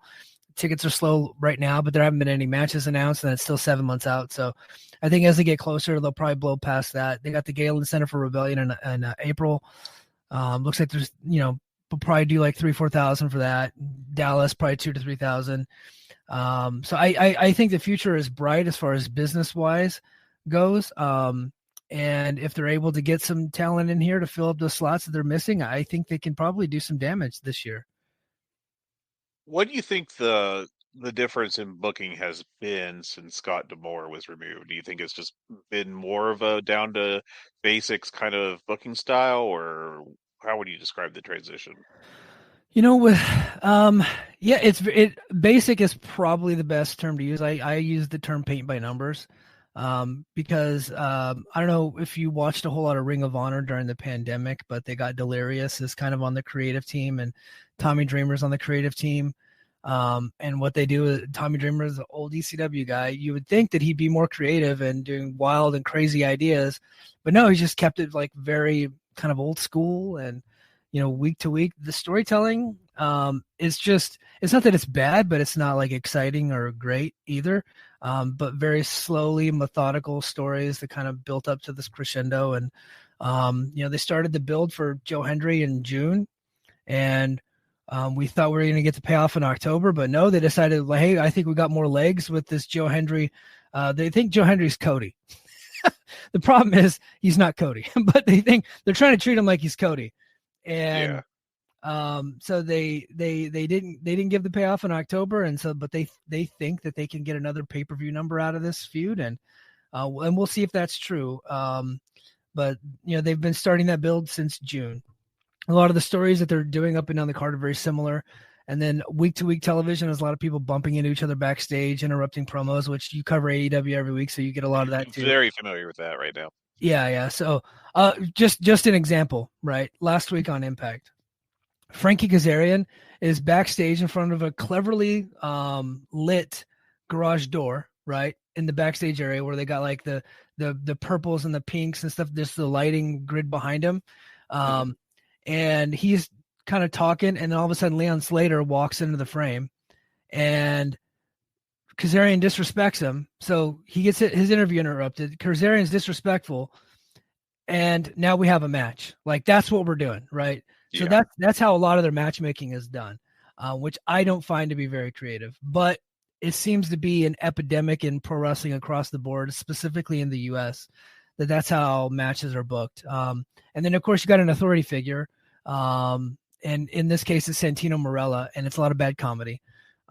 So it's a lot of that. But when Scott D'Amore left, the problem with Scott D'Amore is that when he was there, he really liked getting himself on television. He'll tell you that that's not true, that the writing team was putting him on television, but he was getting worked. They were just trying to keep their jobs. And so, he was on television as an authority figure, and Santino was on television as an authority figure. So we had two going at the same time. So he's been eliminated. So we no longer have that. When D'Amore was there, he also employed, which I know you're familiar with, the Jimmy Jacobs and Artie Evans. And it was a lot of horseshit comedy that they were doing on that television show. And a lot of that has been eliminated. There's always going to be a little bit of comedy in wrestling. Every company, you're always going to get that. But the comedy is nowhere near as bad as it was whenever Artie Evans and Jimmy Jacobs were the main writers on the television show. It's not as pronounced. It's not all over the TV show. It's kept in certain segments and certain spots. And some of Santino is kind of the guy that does a lot of the comedy. He can be hit or miss. He's got great comedic timing, but he does it in times where it doesn't warrant it. I'll give you an example. Ace Austin had just defeated Kushida in a really great match, right? Because this is a couple weeks ago. And then he gets on the mic and he challenges Nick Nemeth, who's the World Heavyweight Champion, said, I want to become the World Heavyweight Champion. Now, Ace Austin's tag team partner, Chris Bay, just broke his neck. And they're doing all kinds of GoFundMes. They've done a lot of they've actually taken pretty good care of the guy. They've and every week they're selling merchandise, T-shirts, doing all kinds of different fundraisers, eBay fundraisers. They're taking care of him. So his name's on the show every week, right? And he said, I'm going to dedicate it to Chris Bay. A very emotional moment. Well, out comes Moose, who's the X Division champion, and he's like an asshole, right? He's the top heel in the company. So he comes out and he just says the word Chris Bay, and then Ace Austin cuts him off and calls him a piece of shit, right? So we're a very serious moment. And then all of a sudden Santino's music hits, and he's trying to tell jokes about making a match for Genesis for the X Division title. So a lot of it just doesn't like say, okay, you can have some comedy, but it doesn't really line up to the moment. You're not picking the spots very well, but the comedy is kept to a minimum. Thankfully, it's really just down to Nemeth and Ryan Nemeth, Nick Nemeth's brother, Ryan Nemeth. He's a pretty funny guy. And then Santino Marella. And then sometimes Frankie Kazarian can be funny, but for the most part, it's not like a heavy comedy show. So that's been, I would say, an improvement. Everything for the most part makes sense. The trouble with TNA is that everybody's on these short-term contracts. So when they do tell these long-term stories, a lot of times the storyline just gets dropped because the guy's no longer on a contract. Another example, in November, Trent Seven turned on his tag team partner, Speedball Mike Bailey, kicked him in the nuts, the whole thing. He turns heel. Now Mike Bailey's out of the company, so they don't pay that off. But Trent Seven's going full heel, and it looks like you're going to do a push for Trent Seven. And then in December, his contract expires. They can't come to a deal. So now they just dropped Trent Seven altogether. So a lot of continuity issues because of the contract situations, but for the most part, the storylines typically make sense. Okay. So, you mentioned, not the fan bases of TNA and AEW not having the best overlap, I guess. So what kind of, if you are a wrestling fan, what kind of wrestling should you be looking for if you think TNA is for you?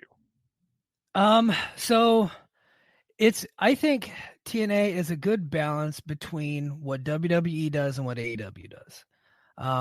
TNA they actually have really good matches every single week. And I don't think they get enough fanfare for it, because for whatever reason, because nobody's watching the TV show, because it's on a dead channel, right? They have very good matches on their pay-per-views too. But they also have very heavy storylines, and they're big on promos, and their storylines are very WWE style, and the promos are kind of a mix between, like, you got Mike Santana who doesn't need a script, who can come out and he can cut these impassioned promos that come right out of the 1980s, which is what AEW fans really like. And then you got other guys not so good at the promos, so you can tell that they're overly scripted and they're rehearsing lines. And so you got that kind of a balance between old school and kind of like your formulaic WWE style, right? If you're a WWE fan, a lot of WWE fans are liking TNA right now, mainly because WWE told their audience it's okay to like TNA. They're mentioning them on the show every week. They introduced Pentagon last night as a former TNA champion. He was champion for one day, by the way, but he was a former TNA champion. So, but if you're an AEW fan and you like really good matches, TNA actually has but it's not like the full show isn't going to be good matches, right?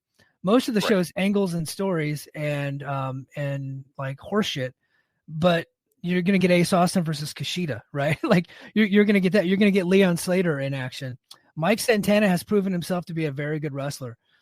Josh Alexander has been one of the best in the world, for a long time, right? And then but then you're also going to get the Hardy Boys, who at this point are way past their prime, but they're so freaking over. Like, all their matches have tons of heat and they're not really doing anything. So you're going to have that, which is kind of more of a WWE style, where you got a good mix and a good blend of like, if you're a WWE fan and you want, some WWE style, but a little bit of alternative, you can go to TNA. And if you're an AEW fan and you're like, you know what? AEW's kind of lost the plot a little bit. I want something a little bit different, but I don't want to go to the evil empire of the WWE, because AEW got its popularity by being the antithesis of AEW or of WWE. They came to prominence because they were fighting against the WWE. They're fighting against the idea of corporate wrestling, and they have kind of turned into that a little bit. They have become filler content for Warner Brothers Discovery. And if you want to go somewhere that has a little bit of what you like, a little bit of what you don't like, but is a company where the fan base is rallying behind it because they actually have a little bit of momentum and they're kind of starting a movement in 2025. You could probably jump over and have a little bit of fun. The problem with AEW fans a lot of times is a lot of AEW fans are snobby, I would say, when it comes to the pro wrestling. If there's not like 15 kickouts, it's not a very good match. But you're going to get some of that in TNA, though, I promise. Gotcha. So do you recommend watching TNA in 2025? Well, that's a tough one, because what I don't want to do is say everybody should go watch TNA, and then they go watch it, and it turns out it's another cup of tea, and now they're coming at me bitching. I'm just like, well, hold on, folks. I said there's going to be some of what you like. Right. I'm always like what you like. If you are not a fan of TNA lore and what TNA does, then you're probably not going to like TNA going forward. Because I think in 2025 they're going to lean more into their TNA isms a little bit. They're trying to get themselves a TV deal, right? They're going to probably do some more outlandish and wacky stuff. But if you're willing to just check your brain and have a good time and not overthink the stuff, I think you could have a lot of fun watching TNA in 2025.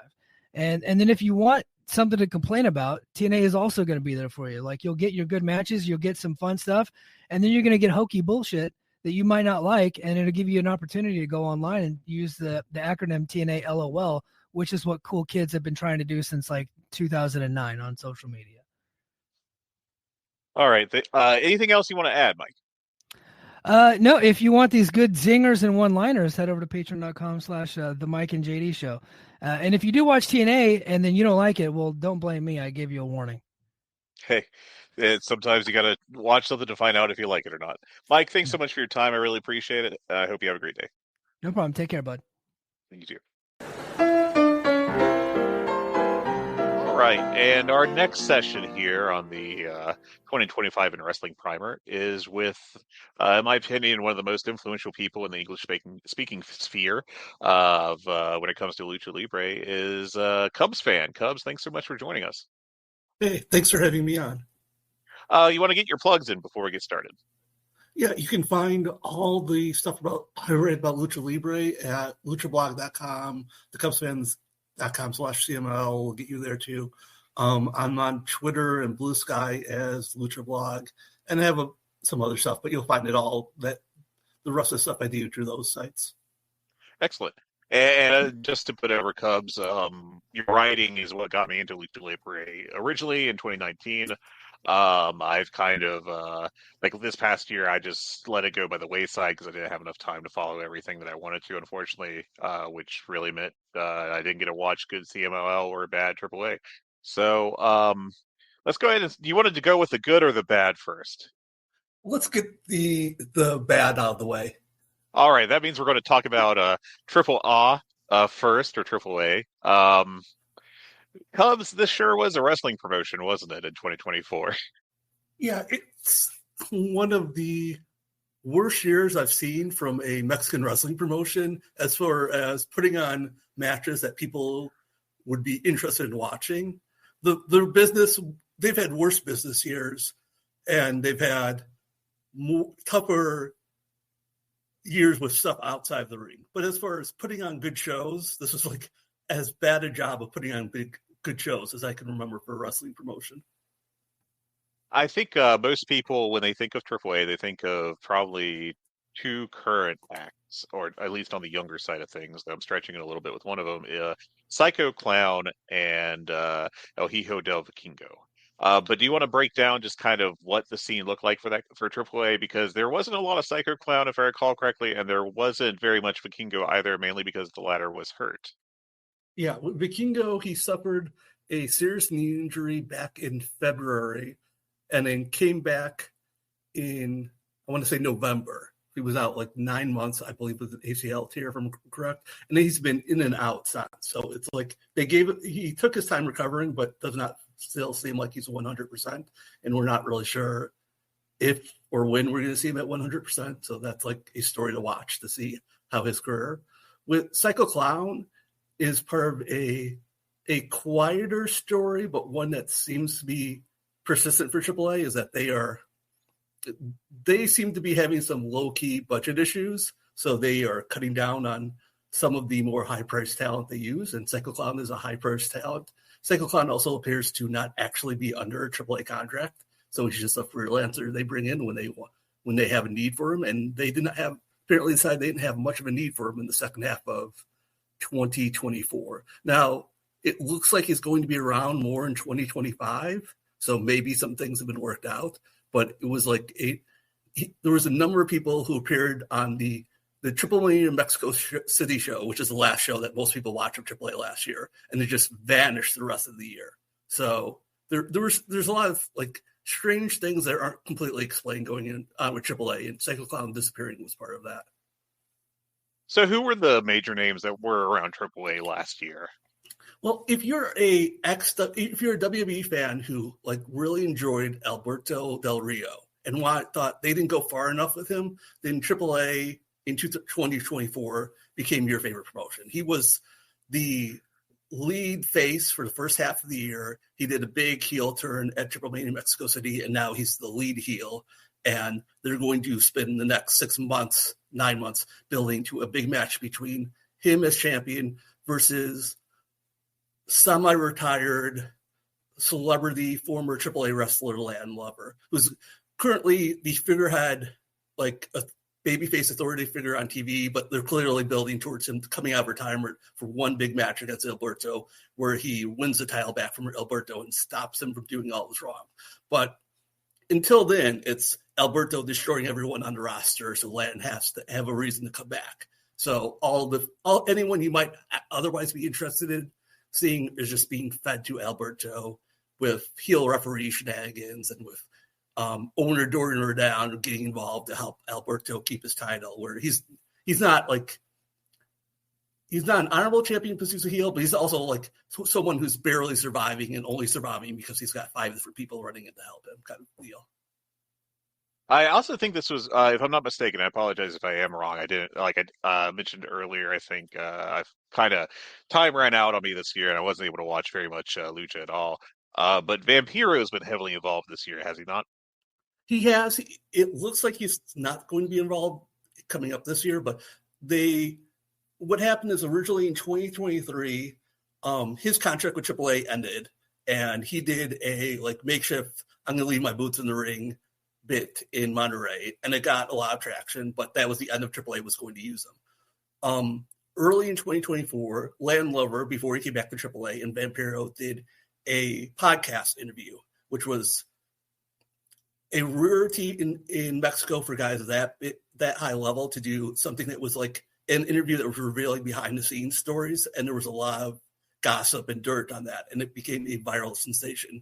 It's something that got both AAA and Land Lover talking again, because they saw Land Lover was suddenly a big deal, and got AAA to decide, well, Vampiro suddenly is a sensation. We will bring him back anyways, and we will do a proper retirement tour instead of just having him retire suddenly in Monterey.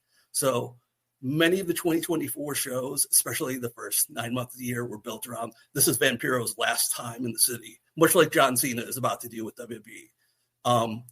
They did really surprisingly good business. Like, Vampiro is a big star from a big era in wrestling, but he's been a guy who's been near the end of his career for quite a long time now. So I think everyone was surprised that people were so desperate to see him one more time, but he was the biggest attraction for AAA for most of the year. AAA originally said he was going to retire in Mexico City. He didn't actually retire at Triple Mania. And so I think people still took that as a retirement and weren't as interested in him after that point. So it was good that they eventually did stop booking him. But that was something that like AAA seized on when it became a big deal, but it was not something they were going into 2024 thinking he was going to be part of their setup at all. Okay. So, anything else major for 2024 with AAA that you want to mention real quick? As far as, it's the usual storylines. They did a big running angle the first 6 months of the year where there was some mysterious invaders who were trying to take over the promotion, and then preposterously revealed that the people from the outside who were trying to take over were the owner Dorian Rodan and the booker Conan. which made absolutely no sense, but they just wanted to do stuff. And that's a lot of what you do with AAA. They've bled out a lot of their better workers just because it seems like they want to put more restrictions on where they can work, or they are trying to control the characters they can work under. And the people who have left have done well elsewhere. Like Ramos left early in 2024. Obviously, he did good with Hologram in AEW. Aries was a guy who was featured prominently on AAA TV and then quit alongside a couple of his friends and has found lots of steady work in the U.S. So they are the youth of the roster is really in need of a rebuild, and they tried to cover up it by bringing in a lot of old names from the past as sort of a nostalgia play, but even that kind of got worn out by the end of the year. So what 2025 is going to look like as far as the non-Alberto sections, we're really not clear at this point. So a lot of roster flux. Other than the Latin Lover Alberto match that is going to happen, one presumes, at one of the Triple Manias, is that correct? Is it going to take that long, or do you think that they'll get it done earlier? I think they will want to stretch it out all the way to Triple Mania Mexico City, so it may not happen until August. Gotcha. Anything else that you think will be a focus of the promotion this calendar year? The other big idea that they're pushing, that they invested a lot of 2024 in building up, is there was a 90s, early 2000s wrestler, Rudo, named Abismo Negro, who's like very popular within the world of AAA. And during the pandemic, they brought back the character with a new wrestler as Abismo Negro Jr., but he wasn't related to the original. Everyone knew he wasn't original. Everyone knew he was an indie guy that they've heard of for a million years. This past 2024, they brought in Abismo Negro's actual son, who had originally objected to AAA giving the gimmick to someone else, got into wrestling himself with the idea that he would be actually representing his father. And then he and AAA made peace. So they are running the angle on TV where Fiscal, his Abismo Negro's actual son, is feuding with the guy who AAA gave the gimmick to. And it seems like they're building towards a mass match, or the winner gets control of the character kind of thing. And I expect that'll probably be a big match on the one that Triple Manias this year.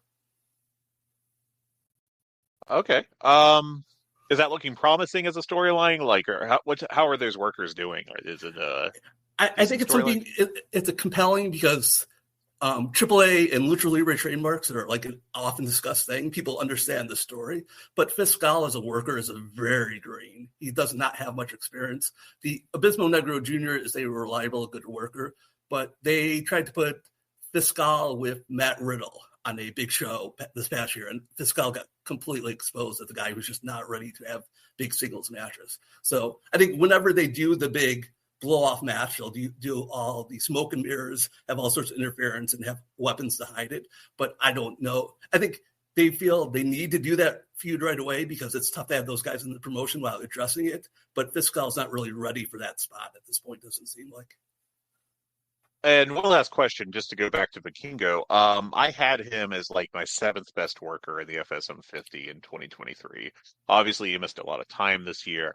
One thing that I noticed happening a fair bit is just that it seemed like whenever they talked with veterans or just people kind of in the AAA sphere, that he would get buried for his performance as champion. And when he was champion, he was never really the focus of AAA's big cards. He'd always be in like the semi-main at best, or be used as a guy to put over other people in like multi-man tags, if I recall correctly.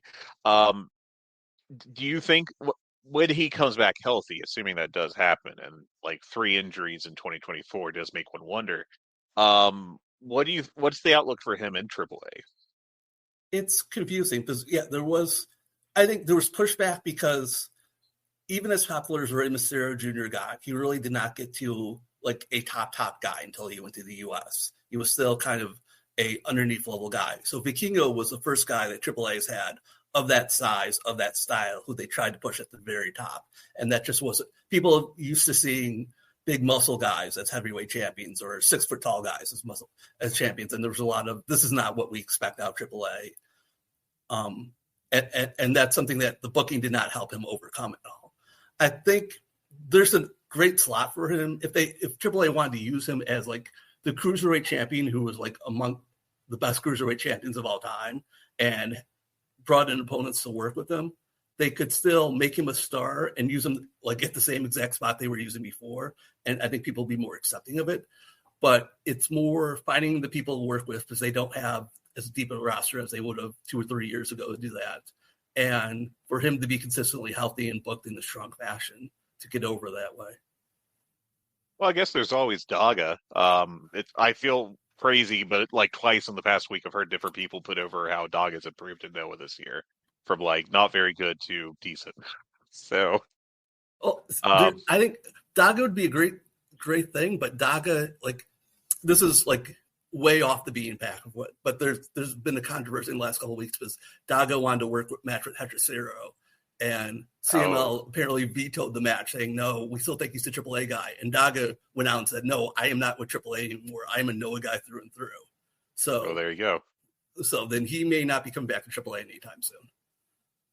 So if someone was interested, kind of like they were thinking about dipping their toes into Lucha Libre in 2025 as a fan, first of all, how do you watch AAA? And secondly, would you recommend that they watch 2025 AAA? The one big advantage AAA has, it's easiest promotion to get into. If you want low effort, if you don't care about that you're behind what live events are, they post their complete TV show, which is about an hour, give or take 10 minutes, on their YouTube channel every Sunday night. It's one show. There's nothing more to watch. You will be behind and you'll be occasionally out of order because they do things in weird ways, but you can catch everything at zero cost besides going to YouTube. But should you do it? It's hard.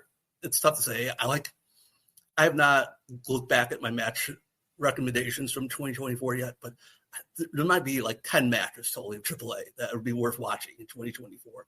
And I'm not exactly enthusiastic that it's going to be much different.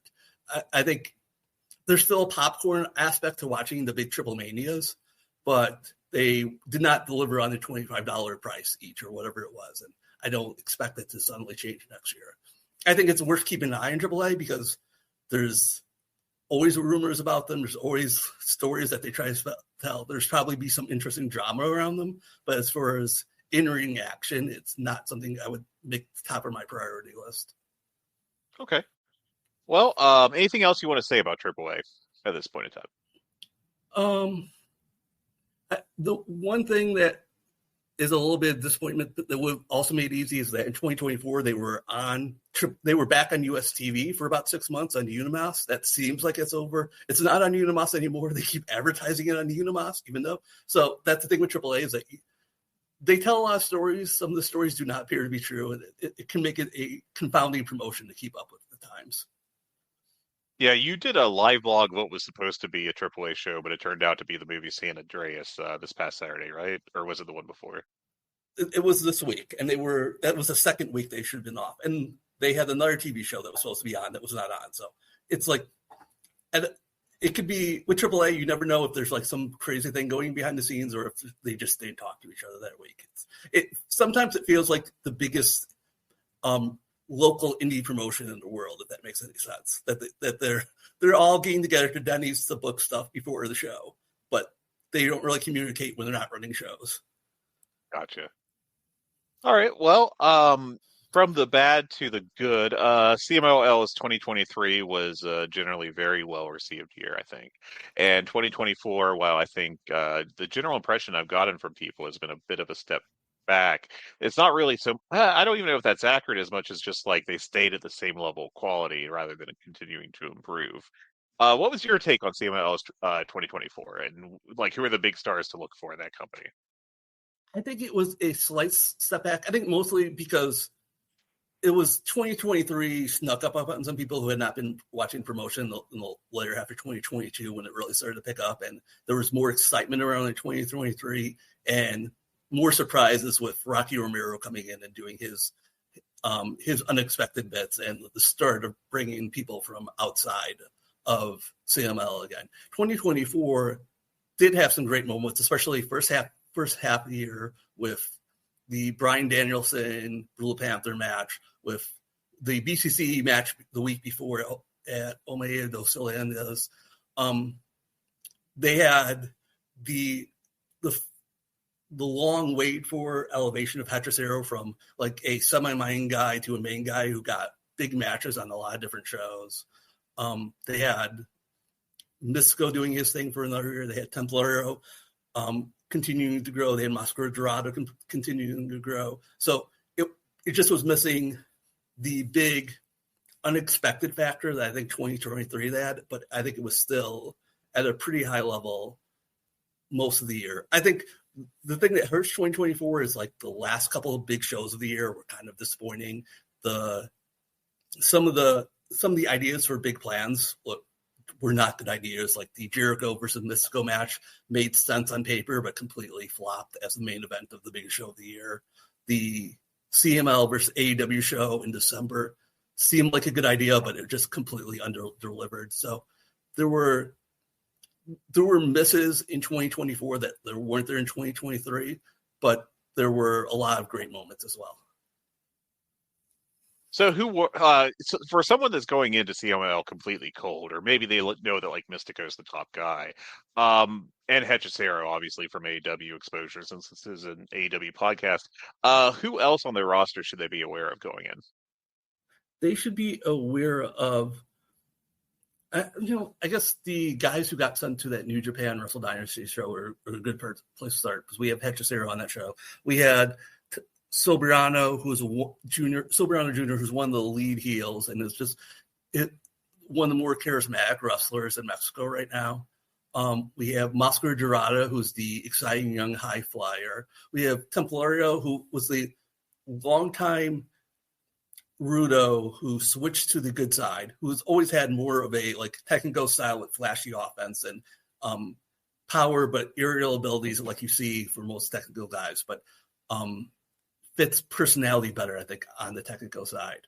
And we have Volador Jr., who is the longtime Technico who flipped the other way when Templario went from Rudo to Technico. Volador was the guy who switched back the other way, who's the 1B to 1A to Mystico for many years, and is slowing down in his abilities. He seems like he's going through some injuries, but has been the guy that the hardcore fans have always believed that was like the better worker in Mystico, but he just doesn't get the credit he deserves, and has now joined all of his students on the Rudo side. So he's going against Mystico, he's going against Templario, he's going to some guys that he was like kind of rivals but friends with. Now he's just direct rivals with. Okay. What would how would you say that 2024 was still a success for CMLL? Yeah, it was a really good business success. They put 10,000 people in Arena Mexico a lot of times. They sold out their biggest shows. The tickets did not move as fast for some of those shows, but they still moved. They were able to build those alliances with AEW and with MLW and New Japan, and continue strong with New Japan and RevPro, where they are being able to expand their reach or their awareness into more places. So I think it was a good year of business growth. I think they probably would like it to be stronger with some of the secondary shows, but overall, I think they probably were really happy with how it went. So how do you think their 2025 is going to go? What do you think are they setting up for that year? Or this year, I should say. They seem to be leaning heavily into bringing in more names from outside CML to mix with the roster. I think that's a common complaint over the last 20 years I've been following CML, is that they can be a bit of closed system and they run a lot of matches. So you get a lot of repeat matches or matches that feel like we have 5 of the same 6 people. It's the same match. It's close enough. So I think they are aware of that to some degree, and that they are trying to keep it fresh by integrating people from AEW and New Japan when they can. They ran an angle that basically said that Templario is going to bring in some United Empire people in the next few weeks to get revenge on Volador. They had a panel discussion where they said, wasn't that Wrestle Dynasty a great idea? Wouldn't it be great if we tried something like that sometime soon without like giving a date? But they're clearly going to run that sometime soon. Okay. I think there's a risk of overdoing it because what we saw with that December AEW CML show is that like not all the AEW people are meaningful. Even though AEW is on Fox Sports, it does not have the greatest awareness from CML fans. So they are just random people who come in one day and then people don't know always who they are or why they should care about them. So there's a risk of over reliance on outside people, which I think is something also that AAA had ran into when they were closer to AEW. But I think they see that they can add these really good wrestlers come in. Some of them are big stars. Some of them can put over CML people, and they want to use that to make sure that CML feels like a world-class promotion. Okay. So would you recommend someone, like I asked you about AAA, say someone is curious about watching Lucha Libre, would you recommend that they watch CMLL? And because it's a little more complicated than just, I guess not so much maybe, but could you go over how to watch CMLL as a fan? It is a little bit more complicated. CML kind of makes it more complicated just to try to get every dollar they can out of people. I would recommend that if you have a passing interest in CML, just want to check it out. CML has a YouTube channel where most of the live shows are behind a paywall. They have 3 levels to the paywall. What I would recommend is that if you're just like, I want to try it out, I don't know if I'm going to like it or not, choose the $9, I think it's called Super Australia tier. That gives you access to the Tuesday shows live, which are their main shows on Friday every week, and then they run 5 other shows that are kind of all B shows, but they can have good matches on it. Sometimes they have great matches on it. The $9 tier gives you access to that Tuesday show, and it gives you access to the Friday shows on like a 1 week delay. But it also gives you access to all the Friday shows they've ever done, almost all of them. There are a few of them that are saved for a higher tier. The biggest shows, they make you have to subscribe to, like the most expensive tier. But you're getting like 45 of the 52 Fridays. So you're getting a lot of stuff you can go back and sample through, get an idea what the promotion is, get to see the most updated Friday shows on a 1 week delay, and you'll get a sense if you like it or not without committing a lot more money to it. How much is that more expensive tier for CML? So we have this $9 tier that gives you Tuesdays and Fridays on delay. They have a $25 tier that gives you Tuesdays live and Fridays live. And then they have an even more crazy tier that gives you at $35 a month, which is insane. That gives you Tuesdays live, Fridays live, and Saturdays live. And then occasionally they'll throw on extra shows. Occasionally they'll throw on free shows. There's no real great pattern to it. The explanation for the insane price is that like they had an even more insane system that they were doing during the pandemic, and $35 a month is incredibly cheaper than what it was before. But $35 a month versus any other subscription service is crazy. Unless you like think of AEW pay-per-views as a subscription service where you're paying $50 a month. Any other comparison, it's just way off. And I guess they get enough people to do it that it's valuable for them to do it, but obviously it's so high that I think it puts off a lot of people. I try to encourage people just to try the $9 because you get enough of the shows that you know if you really want to get any more than that. Okay. Do you recommend watching them in 2025? Yes, I do. I think they'll put on interesting matches with their own roster, with people they bring in from the outside.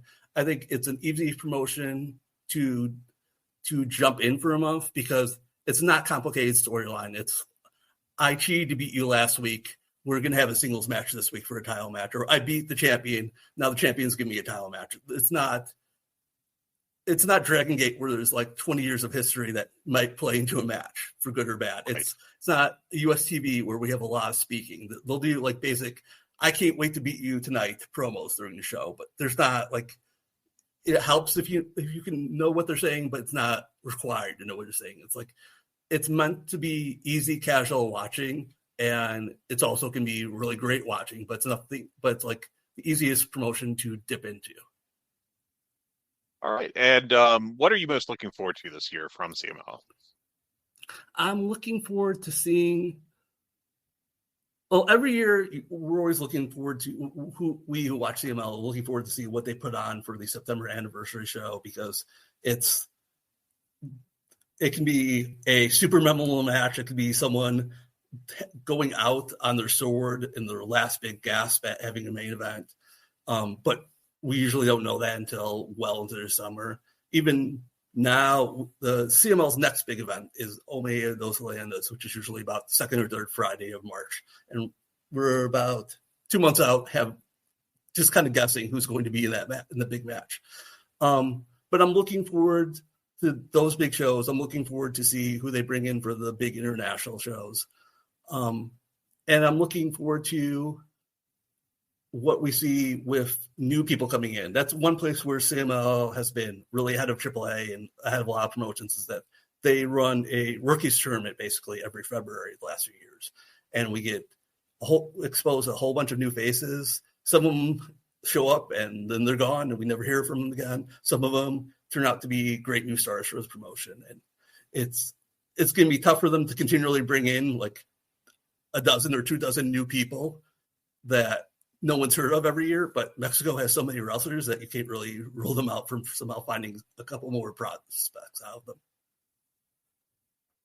Okay. Anything else you want to add on CMLL? The one thing that AAA has that CMLL does not have is AAA on your big shows, you will get English commentary. You'll get some people who will walk you through that. CMLL, for as much as I've cajoled them and pushed them and tried to help people create pitches so they could get those positions, they still are not doing English commentary. It's the one part that puts them behind. I think it makes it harder for people to jump in, even though, again, like I say, it's the easiest promotion to jump in without really knowing what's going on. I think people really appreciate having the wrestling explained to them in their language. And until that's available with the CMLL, I think that's still going to be a significant barrier for some people to pick up the promotion. Right. Yeah, I agree. When I first started watching it, I thought, it was a little bit of adjustment, just, a foreign language commentary, but I think that they do a pretty good job of getting the emotion of the matches across. So I don't think it's too much of an issue, really. And as you said, when you add in the factor that the storylines are relatively simple and mostly just in ring, I think that it's pretty manageable, personally. Anything else you want to talk about with Lucha? No, I wish there were other major promotions I could talk about. The Mexican indie scene has really gone through a big decline in the last couple of years, unfortunately.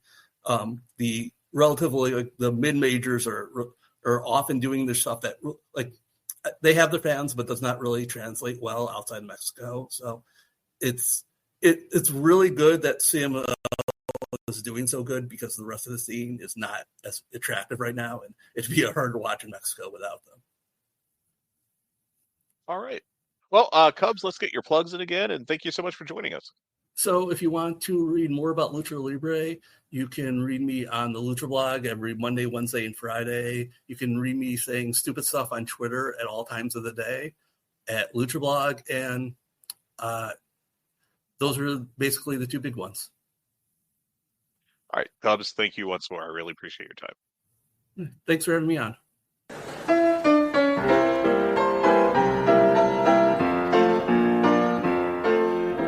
All right, we are now here with Case Lowe of Open the Voice Gate, the wonderful Dragongate podcast on the Voices of Wrestling Network. Case, thanks for joining us. You want to go through your whole plugs here? Oh my goodness! Well, I'm co-host of the Open the Voice Gate podcast, which is the premier Dragongate English-speaking podcast. New uploads every Tuesday night / Wednesday morning on the Voice of Wrestling Podcasting Network. I do a majority of the written Dragongate content for Voices of Wrestling. That includes written reviews of every Cork and Hall show. There are 6 big pay-per-views a year, and any other special events that they have that are worth writing about. The SFM 50 is coming out here. It might be out by the time this comes out. That is a list that I take a lot of pride in myself, and a number of other really talented, really knowledgeable panelists decide and vote on who the 50 best wrestlers in the world are every year. And I think this is my 5th year voting on that panel. That means a lot to me. I really enjoy the work that goes into that. I enjoy the Reddit thread that hates it every year. It's a lot of fun. So I think between Open the Voice Gate and written Dragongate content on voicesofwrestling.com, and because it's seasonal, the SFM 50, I think that covers everything I do. Wonderful. So we're going to talk about Dragongate. And just in case you end up being curious about how to watch Dragongate, you can do so with their streaming service, dragongate.live, which is 1,650 yen per month, which comes out to about 1050 at this point in time. Now, Case, one reason I was hesitant to start watching Dragongate is because originally there was like a pretty strict time limit on how long uploads were on that service. That's not the case anymore, correct? No, I think it would behoove Dragongate to make it very clear that the content as it was for the first few years of the network, and this was an unfortunate result of some of the TV contracts they had in place, was that a show would air live on the Dragongate network. It would be available for the service for 1 week, and then it would go away and wouldn't be uploaded for months and months after that. So it'd be really hard if you fell behind on a show to watch it again. That is not the case now. These shows air live and they stay on the service just as any other streaming service that we have does. Also at this point, because the streaming service has been around so long, almost the entirety of the Toryumon archive is on the Dragongate network at this point. Now, something that, even I, who am on that website almost every day, I have a hard time finding stuff. It's not a very sleek looking website. It is not like Wrestle Universe. It is not even like New Japan World. But between the fact that the content now stays up and the robust archives that they've built, they have all of the Dragongate content from 2017 through now, and then all of the Toryumon content almost. So pretty much 1999 through 2004. Yes, that leaves a massive gap in the middle. Yes, people are more excited about that massive gap than anything else in those archives, but there's quite a bit of content on there, whether people realize it or not. Yeah, in fact, if I were to compare it to a streaming service, it'd be All Japan's. With the exception of All Japan, you really do have to run it through like Google Translate, while there's a built-in function on Dragongate. So, if you're familiar with that service, All Japan is very bare bones. I would actually say Dragongate outpaces it a little bit just in look, but otherwise they function fairly similarly. So I just wanted to ask you, could you quickly recap what happened in Dragongate in 2024, going over the top stars, any rising stars, the good and the bad of the year, and, so on and so forth. Yeah, I thought 2024 was a really strong year for the promotion. I've said this over and over again. I've done a few podcasts about this now. I think this holds less weight when I say it than if anybody else were to say it, because I do the Dragongate podcast, and my reputation, even if I watch a lot of other kinds of wrestling, everybody has me on their podcast to talk about Dragongate. In 2024, I thought they were the best promotion in the world. And that's the first time that I've been able to say that since 2020, because I thought Dragongate adapted to pandemic wrestling, at least early on, better than any other promotion. And if you strike 2020 from the record, that's the first time I've been able to say this since, maybe 2016, because 2017 and 2018 were downturns for the company. By 2019, AEW was in the mix, but this was a really strong year for the promotion, both in terms of the in-ring quality, which is always just so strong. They might not, or rarely ever, have the peaks of, say, a Will Ospreay AEW match, or during peak New Japan years, maybe the high-end Okada matches. They don't have that. I do think top to bottom, the roster is the strongest roster in the world. There are very few holes on this roster, especially right now, and that's something we really saw in 2024, is the depth has returned to this promotion. There were a few years there where, your main eventers were strong and you would have some exciting young wrestlers, but there were clearly holes on the roster that needed to be filled. And as 2024 progressed, for those that don't know, Dragongate, the term they use is units. The term that most of wrestling uses would be stables or factions. Everybody in the promotion, by and large, that's relevant is in a unit. and they focus on those more than even the other Japanese wrestling companies that decide to book the company in that way. And they've got 5 units right now between Z-Brats, which is their lead heel unit, Natural Vibes, Gold Class D Courage, and Paradox. And all of those units are really, really strong right now. What we saw in the back half of 2024 is Yamato, who is the winningest Dragongate wrestler of all time. He's a 6-time Dreamgate champion and currently is the Dreamgate champion. Nobody else has even held the belt 5 times. A few people have held it 4 times. He is now a 6-time champion. He has led this Paradox unit, which is full of the older wrestlers that some people might know. Dragon Kid, Naruki Doi, Susumu Yokosuka, BB Hulk, and Kagatora. He has led them into battle, and Yamato has become this incredibly exciting, incredibly engaging babyface champion that has a bit of an edge to him. You know, Yamato has beat his chest very publicly about how when something like the New Japan Junior All-Star show came about in 2023, he publicly tweeted that he was annoyed that he was asked to do the show because everybody in Japan ignores Dragongate until they need something exciting. When he won the belt at their biggest show of the year in 2024, he called out the people who had left the company and talked about how Dragongate doesn't need them because they have him. And there's been all these great chest-beating moments for Yamato throughout the last few months. So he's their current champion. He's both their Dreamgate champion, which is their main title, and their Bravegate champion, which is their mid-card light heavyweight title. That has never happened before. In December, Yamato won both of those belts, and he said that the Bravegate belt would not be defended until he lost the Dreamgate belt. Personally, I think we'll see where that goes. I think that's the first part of a larger storyline. I could be wrong. Maybe they iced the Bravegate belt for the time being. The other thing that I always point people to is the heel unit Z-Brats. I think they have transformed into one of the more engaging heel units in Dragongate history. My co-host and I, Mike Spears, we can always gauge how good Dragongate is by 2 things. One, what are they doing in Cork and Hall? If they are really humming along in Corkin, there's a good chance that the company is feeling pretty hot. That was the case in 2024. The other thing, especially when you look at the lesser interesting times in the promotion's history, it's normally because their heel unit isn't that interesting. In 2024 was so strong because you not only had Shun Skywalker, who I say all the time, I think he's the modern day Nick Bockwinkel. I think he's the closest thing we have to Bach in terms of the way that he wrestles, his character work, the way that he sells. I think he's a brilliant pro wrestler. But then you also have guys like Ishin, who is my vote for most improved in 2024. Jason Lee, who if he was wrestling in any other company would be pushed to the moon because he's so talented, but he's kind of just another guy in Dragongate.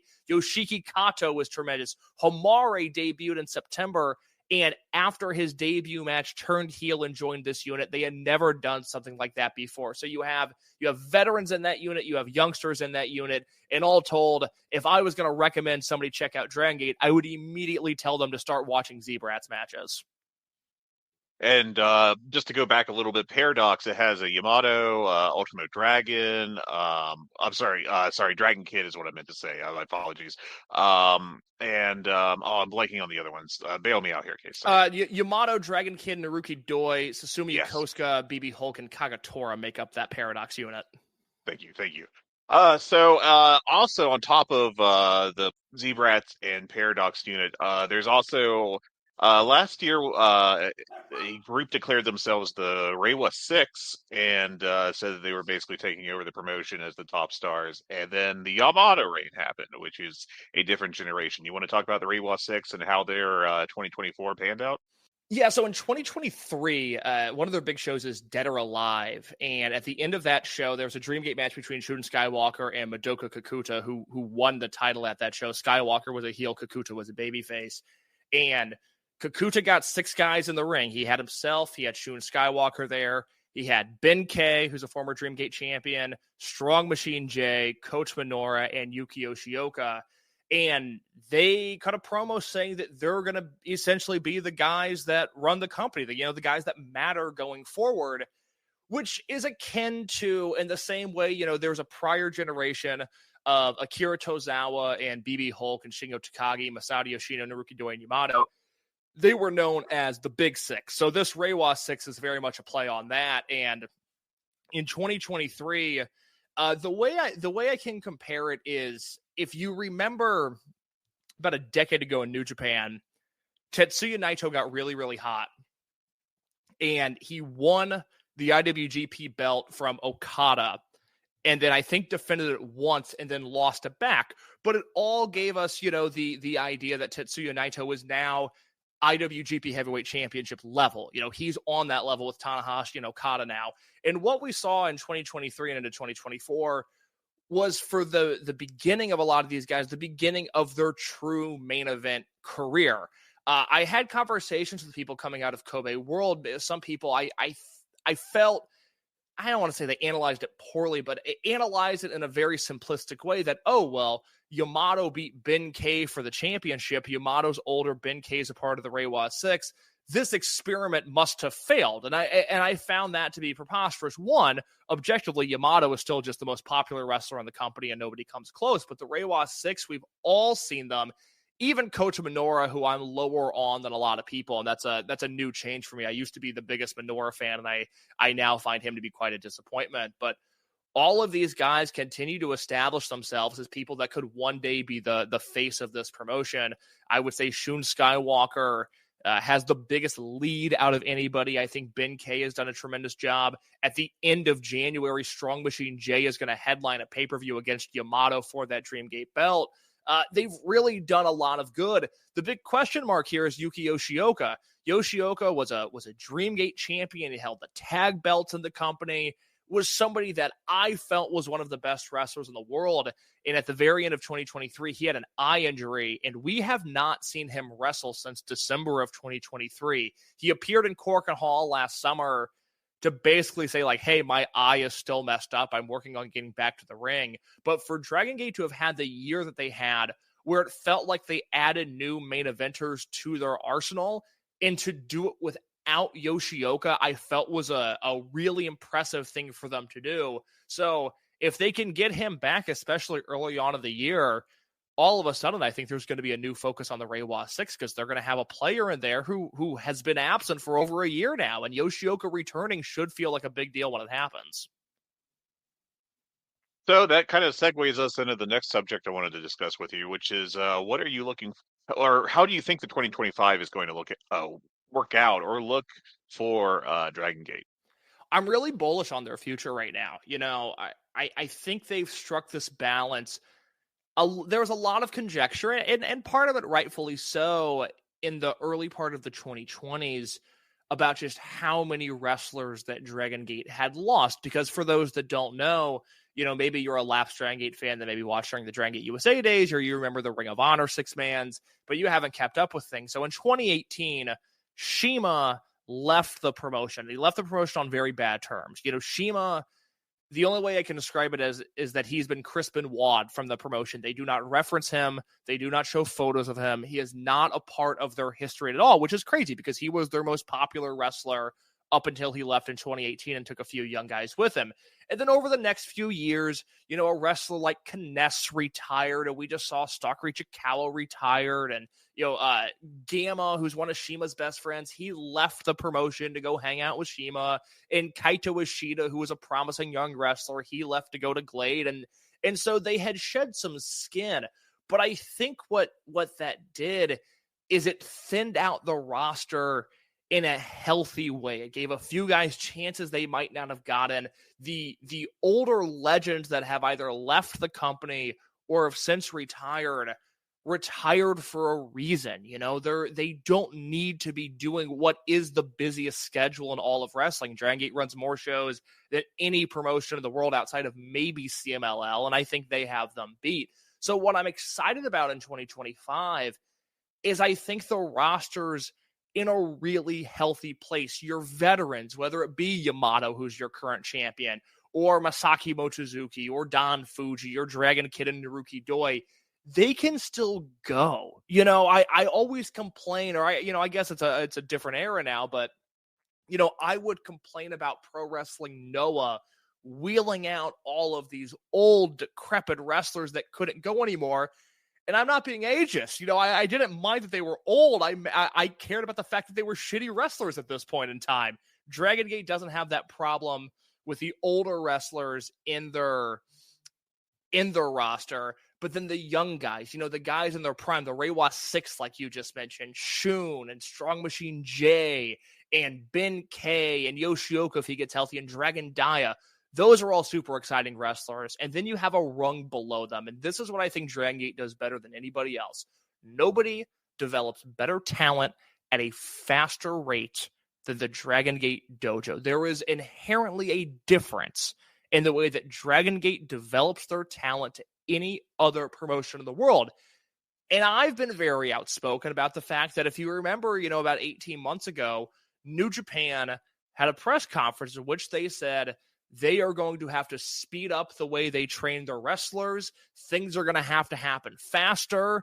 We need to accelerate this entire process. And what they were doing, and I said this with a smirk, but they were attempting to copy the Dragongate model is what they were saying. And it's why, I found it so funny when they also adopted the Reiwa branding months after Dragongate did, for their current crop of main eventers. But you have this young group of wrestlers. Again, I mentioned Hamare earlier. I would mention Ryoya Tanaka, who it looks like he was built in a Dragongate laboratory. He's incredibly handsome. He's got nice hair. He's got great abs.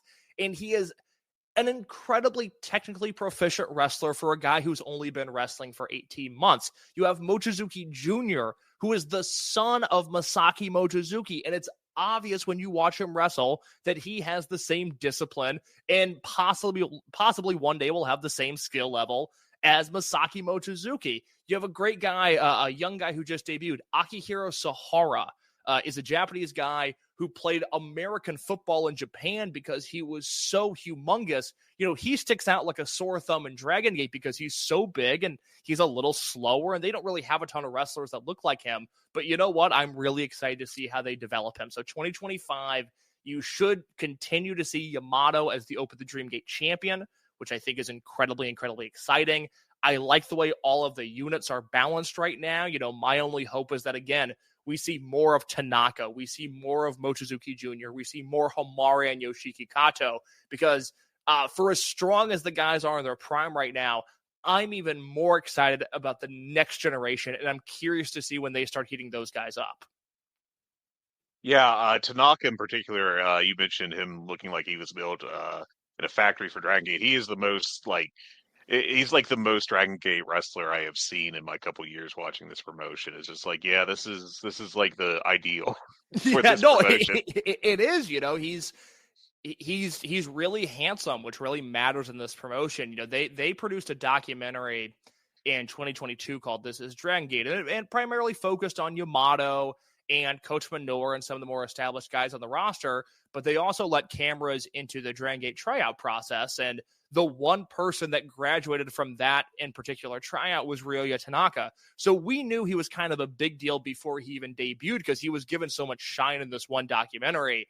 And then he debuted in 2023, and it was like, oh, he's already good. He's wrestled one match. And, luckily for him, he went on the road and started touring with them pretty quickly. And now, I think if you watched him, you would have no idea that he hasn't even been wrestling for 2 full years. In 2024, he had very few matches that would be considered great, 4 stars or above, something I would put in my match of the year tracking spreadsheet. But Tanaka was kind of the king of the 3.5-star match, just an incredibly satisfying, easy to consume. Hey, I enjoyed watching that wrestling match. In 2025, I think he's going to take that level up. And he is somebody who I feel will comfortably be one of the 50 best wrestlers in the world by the time we talk about this next year.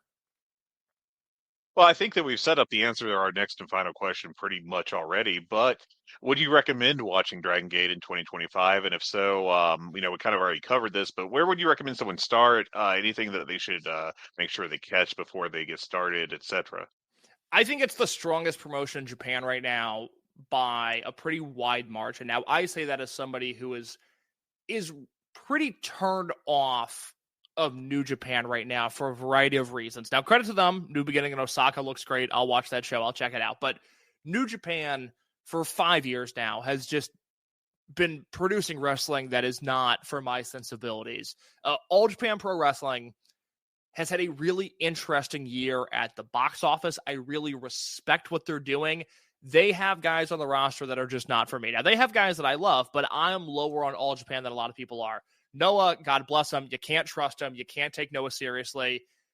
And I don't think they'll ever change. Right now, as we sit here in January, people are really excited about pro wrestling. Noah, talk to me in July. Everybody's been burned before. I'm not falling for it again.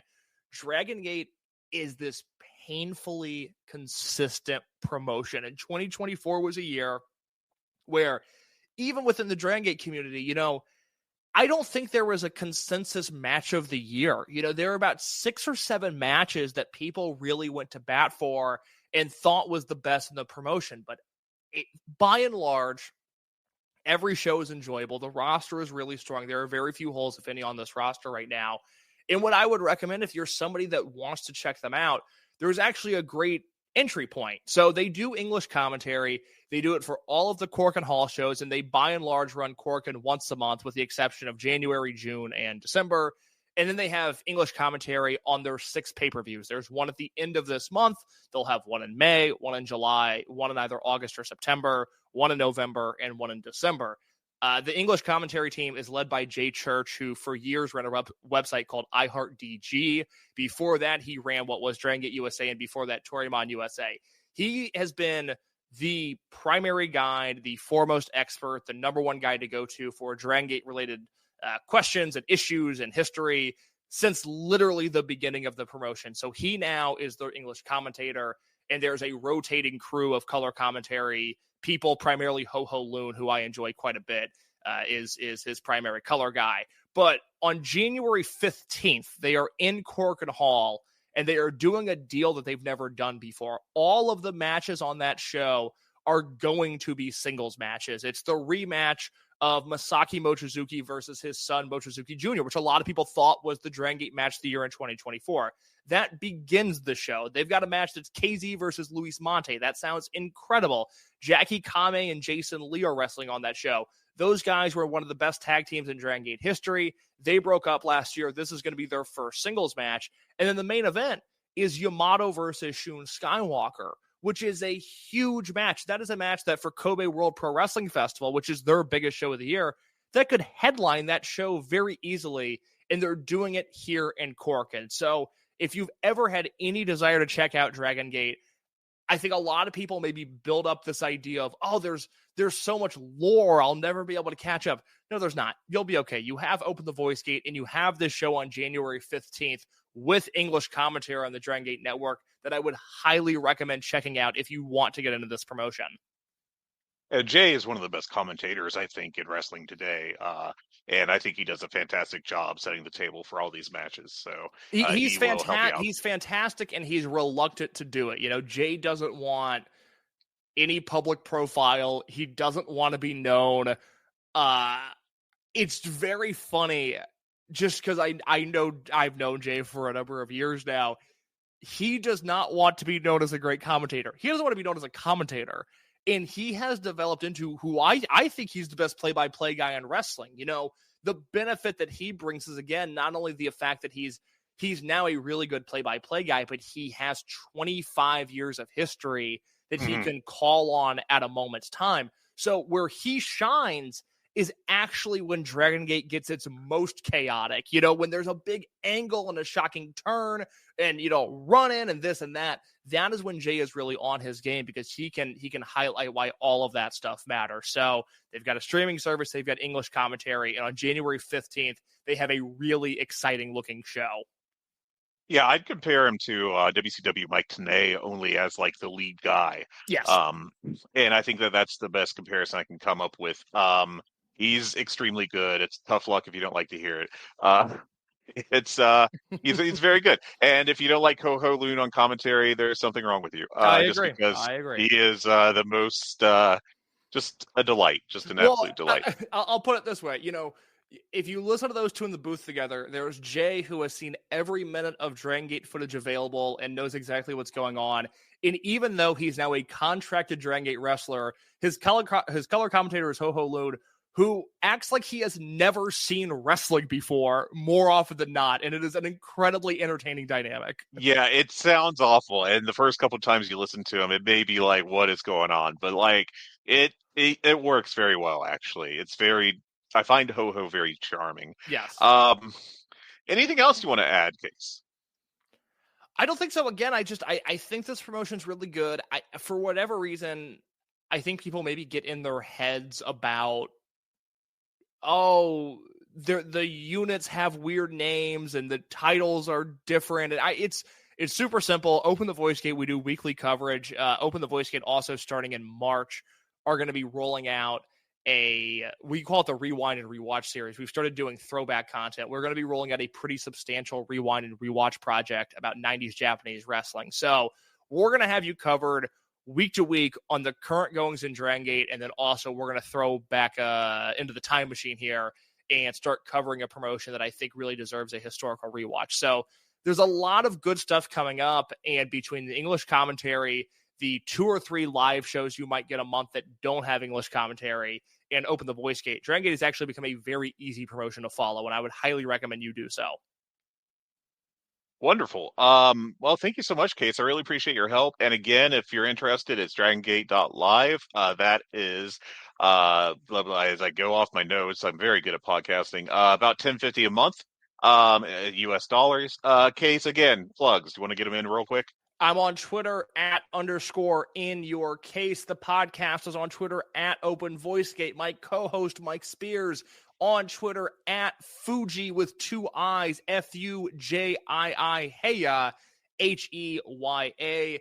New Open the Voice Gate episodes every week on the Voices of Wrestling Podcasting Network, and be on the lookout at voicesofwrestling.com for the SFM 50. If that's not already out, that will be ranking the 50 best wrestlers in the world, and no one goes as deep as us. This is not some nonsensical Sports Illustrated list. If you're listening to this podcast, you will enjoy the SFM 50 breakdown. I highly recommend giving that a look when it's out. Yeah, I'm also a voter on that. I'm very excited. Oh, that's right. You are. Yes, you are. That's just right. second year. It's all right. But yeah, no, it's great. I worked really hard on my list this year. I think I watched like 200 matches in December, just trying to get in. Like, okay, I got to watch All Japan. I got to get caught up on Noah, trying to make sure that I hit some promotions that I was worried might be a little overlooked. I'm happy with my list, and I'm happy with the final list. So yeah, I am too. I'm very happy with the final list this year. Yeah. Thanks again, Case. Have a great day. Same to you, Fred. Thank you so much.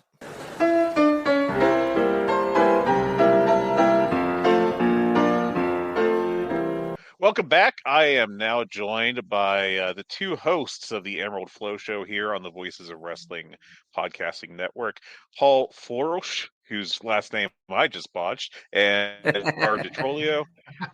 Paul, we had a whole discussion before I brought you on to go over how to pronounce that, and then I just instantly botched it. So this is the Fred Moreland experience. Welcome aboard.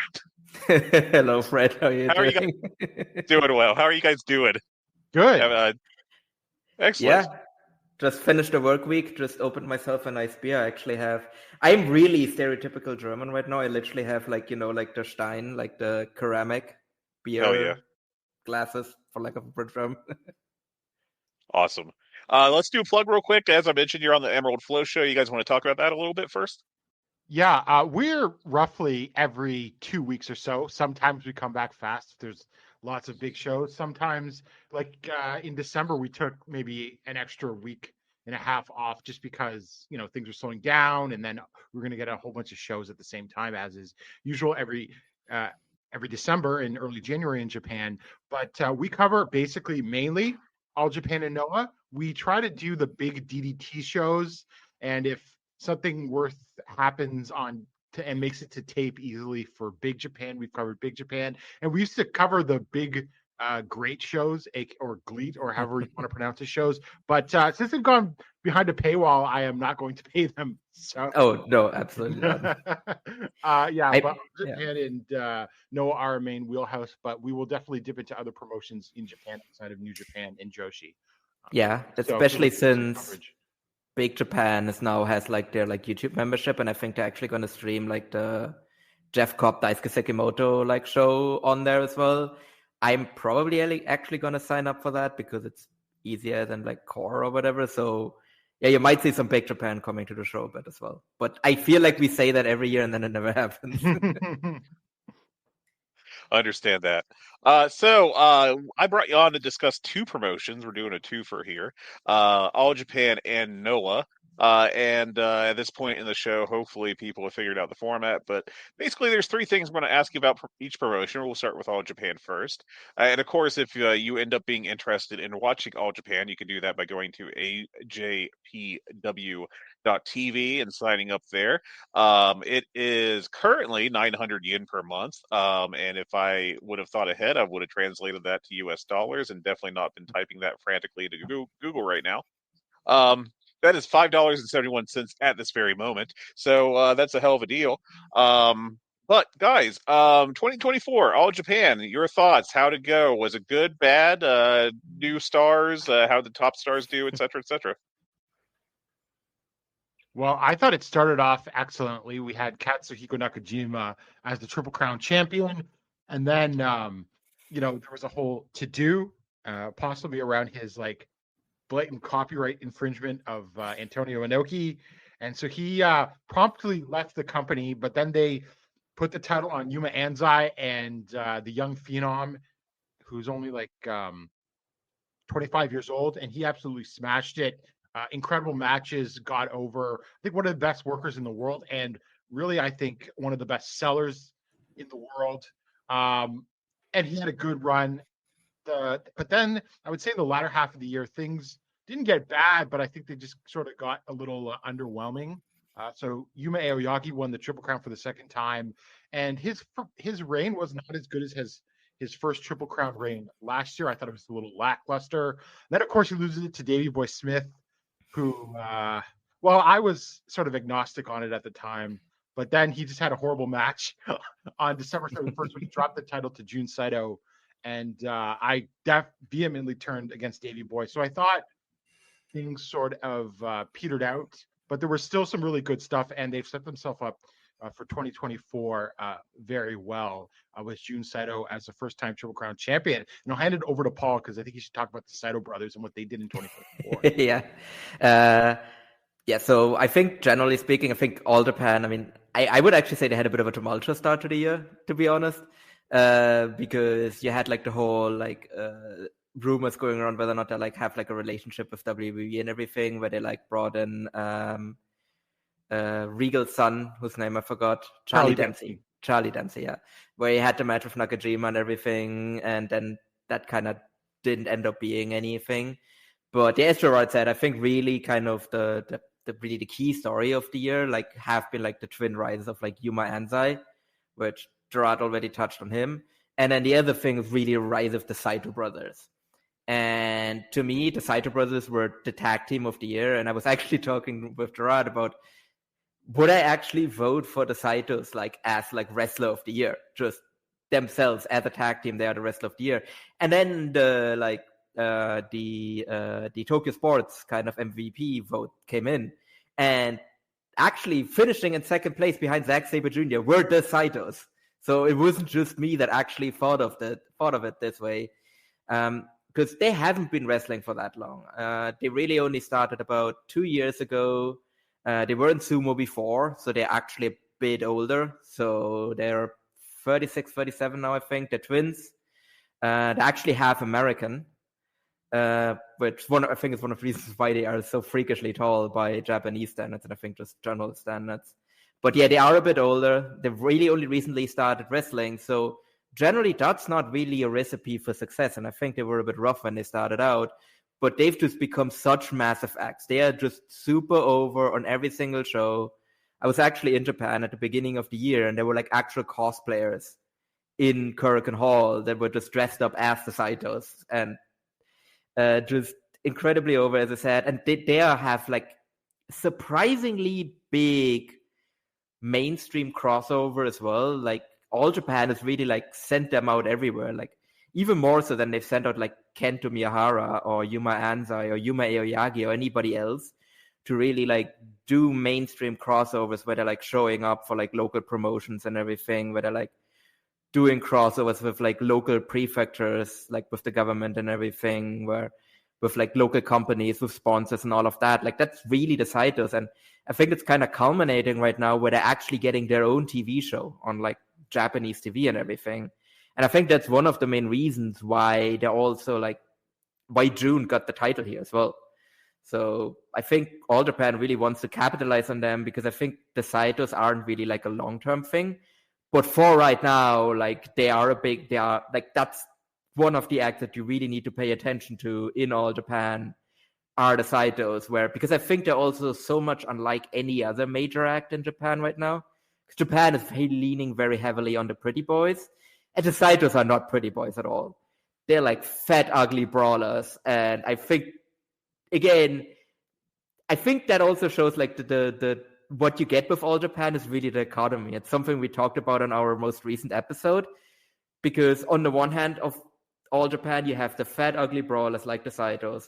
And on the other hand of All Japan, you have like the pretty boys like Yuma Anzai and Rising Hayatos, where they're releasing like picture books and like very clear like Fujoshi bait. And really, that's like that, I guess, is really like the thing you get in All Japan. You get those two things, and also it's to All Japan. I think we need to mention that too. That promotion, not just by the standards, I think, of Japanese wrestling, but by just general like wrestling standards, is actually a very tall promotion. Yeah, the Saitos, I've dabbled in All Japan and Noah the past couple of years. The Saitos, I think I would describe them as the sleaziest wrestlers in the best possible way since like the peak of, Yes. of Shinsuke Nakamura in New Japan. Like, I just think no one else has really captured that energy. Funnily enough, the guy that I think has been really associated with All Japan for a long time at this point, we haven't mentioned him yet, is Kento Miyahara.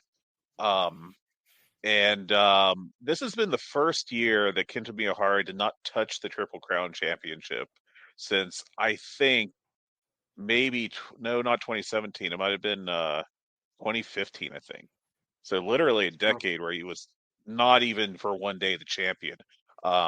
It's really interesting, like where, I think he's generally considered an excellent wrestler. I think I actually did end up voting for him for his brief run on the Observer Hall of Fame ballot, just because I think he's a fantastic worker, one of the best I've ever seen.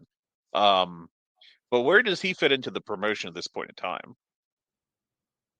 Well, it's funny because like in 2024, he only turned 35, but he already seems like he's playing an elder statesman role. I mean, he did win the Champion Carnival in 2024, which is All Japan's equivalent of the G1 Climax. But, that was just to set up a match where he challenged Yuma Anzai for the Triple Crown, and then he lost to Anzai. So that was sort of like his role, and he got pinned by a couple of other young wrestlers in 2024. Got pinned by defeated by Ren Ayabe during the Champion Carnival tournament. So we keep thinking, like, because what we thought was happened with like Davey Boy Smith, because he's tag teaming with Miyahara, is that Smith will just turn on Miyahara and then Miyahara will beat him for the Triple Crown. Well, that didn't happen. So I mean, he's still very much the face of the company. He got at the beginning of the year, with all the turmoil going on, Shuji Ishikawa left, who may have been the booker, and now Suwama has only gone to part-time wrestler, and we thought maybe he is also the booker, and he was on the board of directors and was the managing director. So Miyahara has amassed himself probably by now quite a bit of power. He's sort of the president of the Wrestlers Association in the company. But despite all of that power, he doesn't seem to be using it to put himself front and center. And I tend to, with every year with All Japan, given the size of the company, and they have lost some major wrestlers over the years, eventually like Jake Lee, Shuji Ishikawa, and then Suwama becoming part-time. There's always speculation, especially with New Japan and Noah both having lacked maybe some losing top stars or have not elevating their young talent properly, although that's beginning to change with Noah. It's like someone going to pay Miyahara to leave because both of those companies have much more money than All Japan, but he seems to really be devoted to the company and is really putting the interest of the company first by centering all of this young talent. Mm-hmm. Well, that brings me to 2025. So obviously, we just dipped over. We had the first couple big All Japan shows of the year earlier this month. What do you think the outlook is for the company this year? What do you think anyone that is dipping their toe in should be looking forward to this calendar year? I think really the key for like All Japan is just the continued kind of growth of the young wrestlers.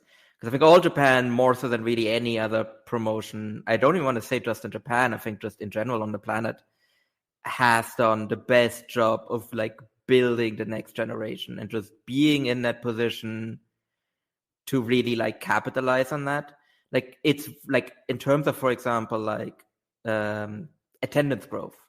There's really only 2 promotions in Japan that have like grown in attendance since the pandemic. Even maybe compared to pre-pandemic levels as well. And that's All Japan and STARDOM. And STARDOM had the massive boost of being bought by Bushiroad.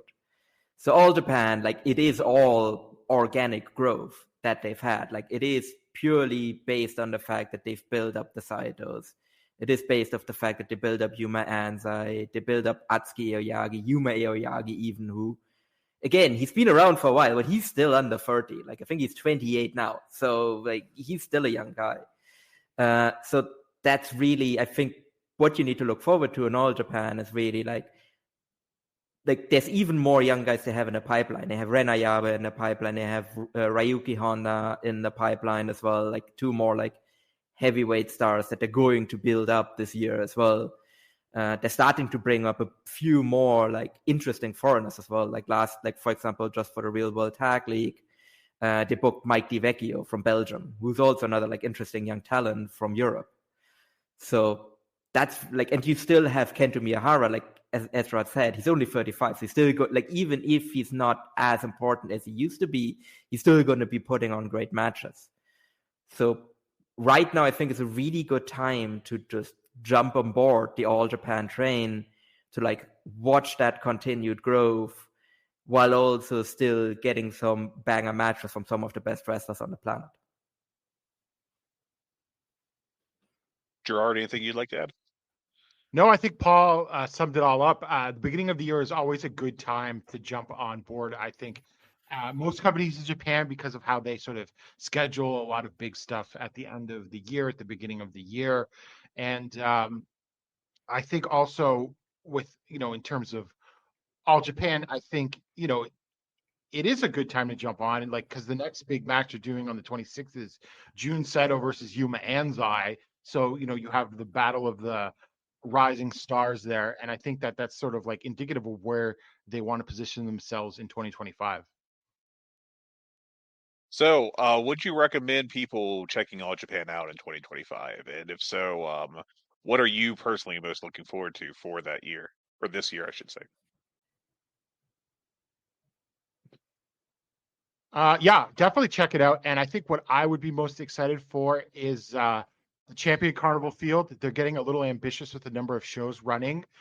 So I think that they might have their best field in years. I know they had some strong 2018 and 2019 carnivals, brought in some people like Naomichi Marufuji and Yuji Okabayashi. So I think this year you're going to get some outsiders and you're going to maybe get some new foreigners or guys like Mike DiVecchio. And I think that's a tournament that I'm very excited about. Yeah, I would also recommend to check out All Japan. As Fred pointed out, like the streaming service is fairly cheap. It's pretty bare bones, but it works. Like that's the thing. Like I've never had an issue with it really. And I think maybe one more thing to add, because Gerard talked about like the early part of the year, but I think one thing that kind of is different in All Japan compared to other promotions, especially if, for example, you've been someone that has mainly watched New Japan, is at the end of the year there you have the World Tag League, and that's always like I think everybody except for like the most hardcore New Japan fans just skips that tour because it's just everybody takes it off. That is not the case in All Japan. All Japan actually cares about tag team wrestling, and always has. So the Real World Tag League, I think, is easily the best tag league on the planet. So when that comes around, it's well worth checking out. Awesome. So we'll say. Oh, go ahead. I'm just sorry. to go off of what Paul said, they care about tag team wrestling. Absolutely. When we touched on it with the Satos, but their world tag team titles are expected to main event shows. And, I think we're in a down period, especially with what's happened to AEW of tag team wrestling. And it's true that also All Japan has a bit of a thin roster, but they will focus and give you great tag team main events that a lot of other companies will not. One other thing I actually wanted to touch on with All Japan, and this is just an observation I've had as I kind of jammed in as many of their matches as I could in December while working on the FSM 50. I think personally of like non-DDT style promotions, or like some of the more like meme like indies in the US and Europe, I think All Japan, not that they're like a funny haha promotion, but I think that more than any other major promotion that I've watched in 2024, they tend to use humor more than almost anyone else, which is very interesting. And it's not like they build the matches around it or anything, but like they, like Ryuki Honda, I think is one of kind of their rising stars. Though you guys can kind of, disagree with me there if necessary. But he does a lot of like bits with Wada in kind of the early to mid matches, and also Kenta Miyahara. Like, not again, and I'm not trying to make it sound like slow motion Chikara stuff or something here, right? But like Kenta Miyahara will very much try to make the fans laugh early in his matches if there is a situation. I remember like one of the tag carnival. I'm sorry, the tag tournament matches was Kento and Davey Boy against Honda and was it Ayabi that he was tagging with? Yep. Or okay. Yeah. Yeah, Honda was doing his like, oh, I'm using the 5 count thing to its max, and then apologizing thing, and then Kento turned that around on him, and the crowd was like yucking it up, like they were having a great time with it. And it's just very interesting, I think, that you don't see that, and I think part of it is that like All Japan tends to run smaller rooms. And that kind of works better, but also like I just think it's kind of unique. You don't really see that elsewhere, I think. Yeah, I think All Japan also very much plays towards the live crowd as well a lot. Because I think that was really one of my observations when I was there last year, is that a lot of this is actually a lot funnier when you're there. Like, for example, I think a perfect example is I used to be a big hater of like Jiro's entrance, like a lot. And that's kind of been flipped on its head entirely since I've actually experienced it live a couple of times. And like, you know what, this is actually kind of fun. So now I'm like not as concerned about it. But I think generally speaking, I think that is a concern that me and Gerard share a little bit, is that with Suwama gone, we're a little bit concerned how heavily they're actually going to lean into this. Because again, it's not too distracting yet, but it's creeping in a bit more and more. So that's something to keep an eye on, maybe as like a little bit of a negative to talk about here. Is let's see how much, because especially for like Yuma Aoyagi, it's been creeping in a lot more.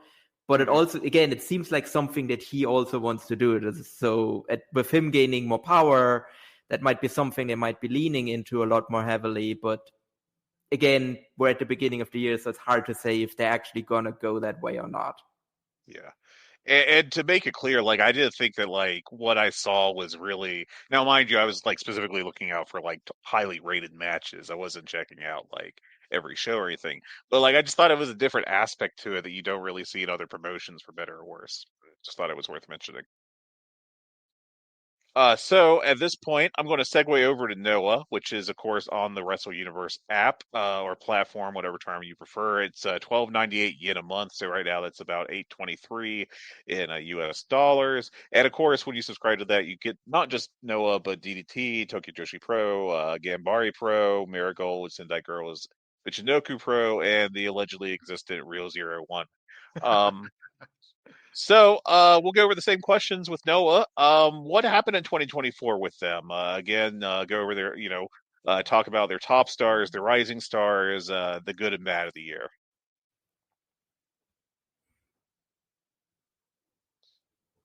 Well, I think Noah 2024, much like Noah over the past few years, has been a roller coaster. They did some interesting things. I mean, in terms of putting the title on El Hijo to Dr. Wagner Jr., who may have had that contractually required because he signed a contract at the beginning of 2024, and now he's gone from Noah. So that was a fine reign. And then back on to Kaito Kiyomiya, the young tortured ace, who had probably not as good as his past reigns. I think that's fair to say, but not bad. And then, of course, they've gone with the shocking Taishi Ozawa win on January 1st at the Nippon Budokan. And, I could go through all sorts of other things that they've done. I mean, the junior division, which is a bit of a running joke in terms of how they turn on each other constantly, has sort of settled down. And Daga was the champion for most of the year. And frankly, I think I have to give props to Daga because he certainly improved himself. I can't say he lit the world on fire, but he was a decent champion.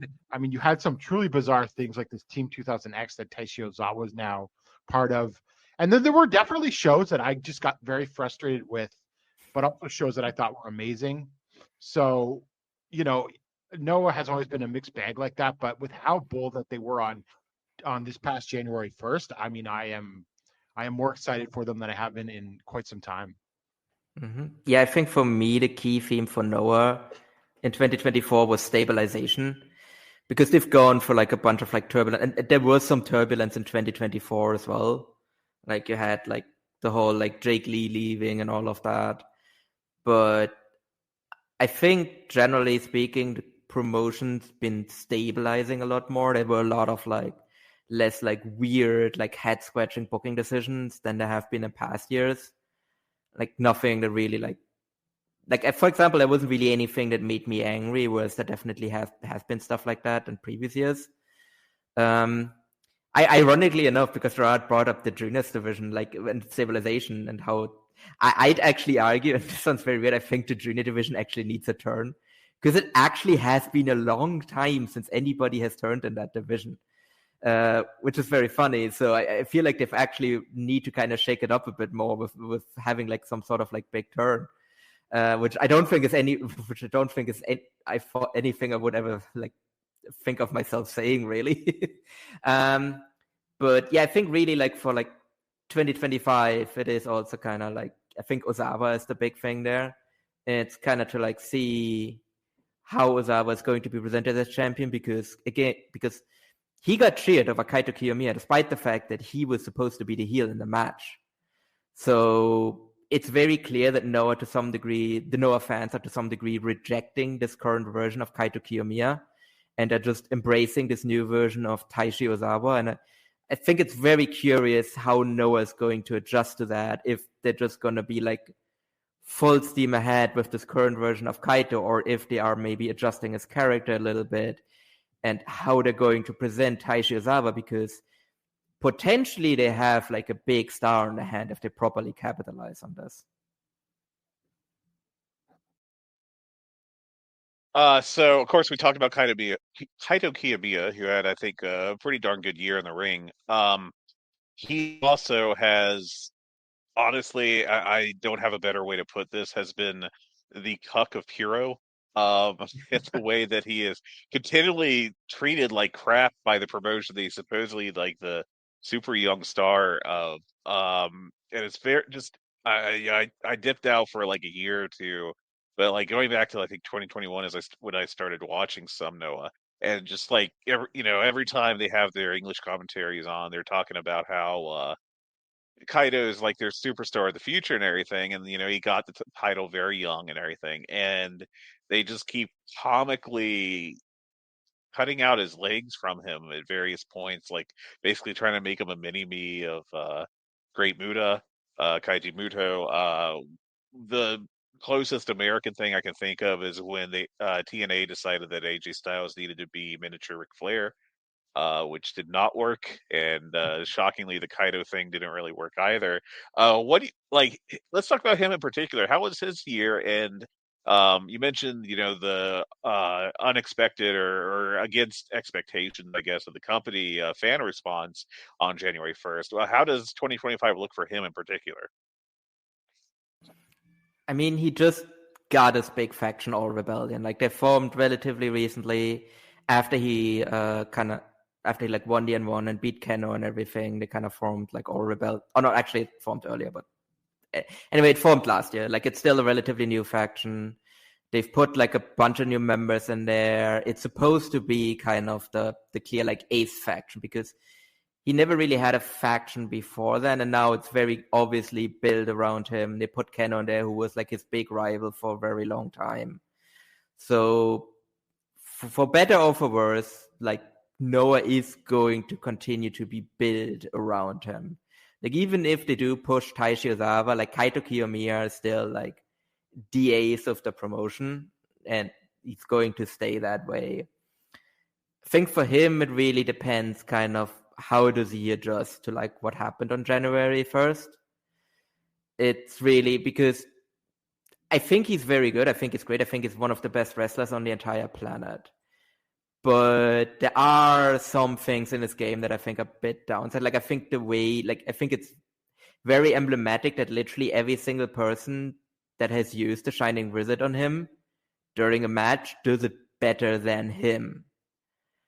I think, like, as weird as it sounds, I think the key thing he really needs is a new finisher.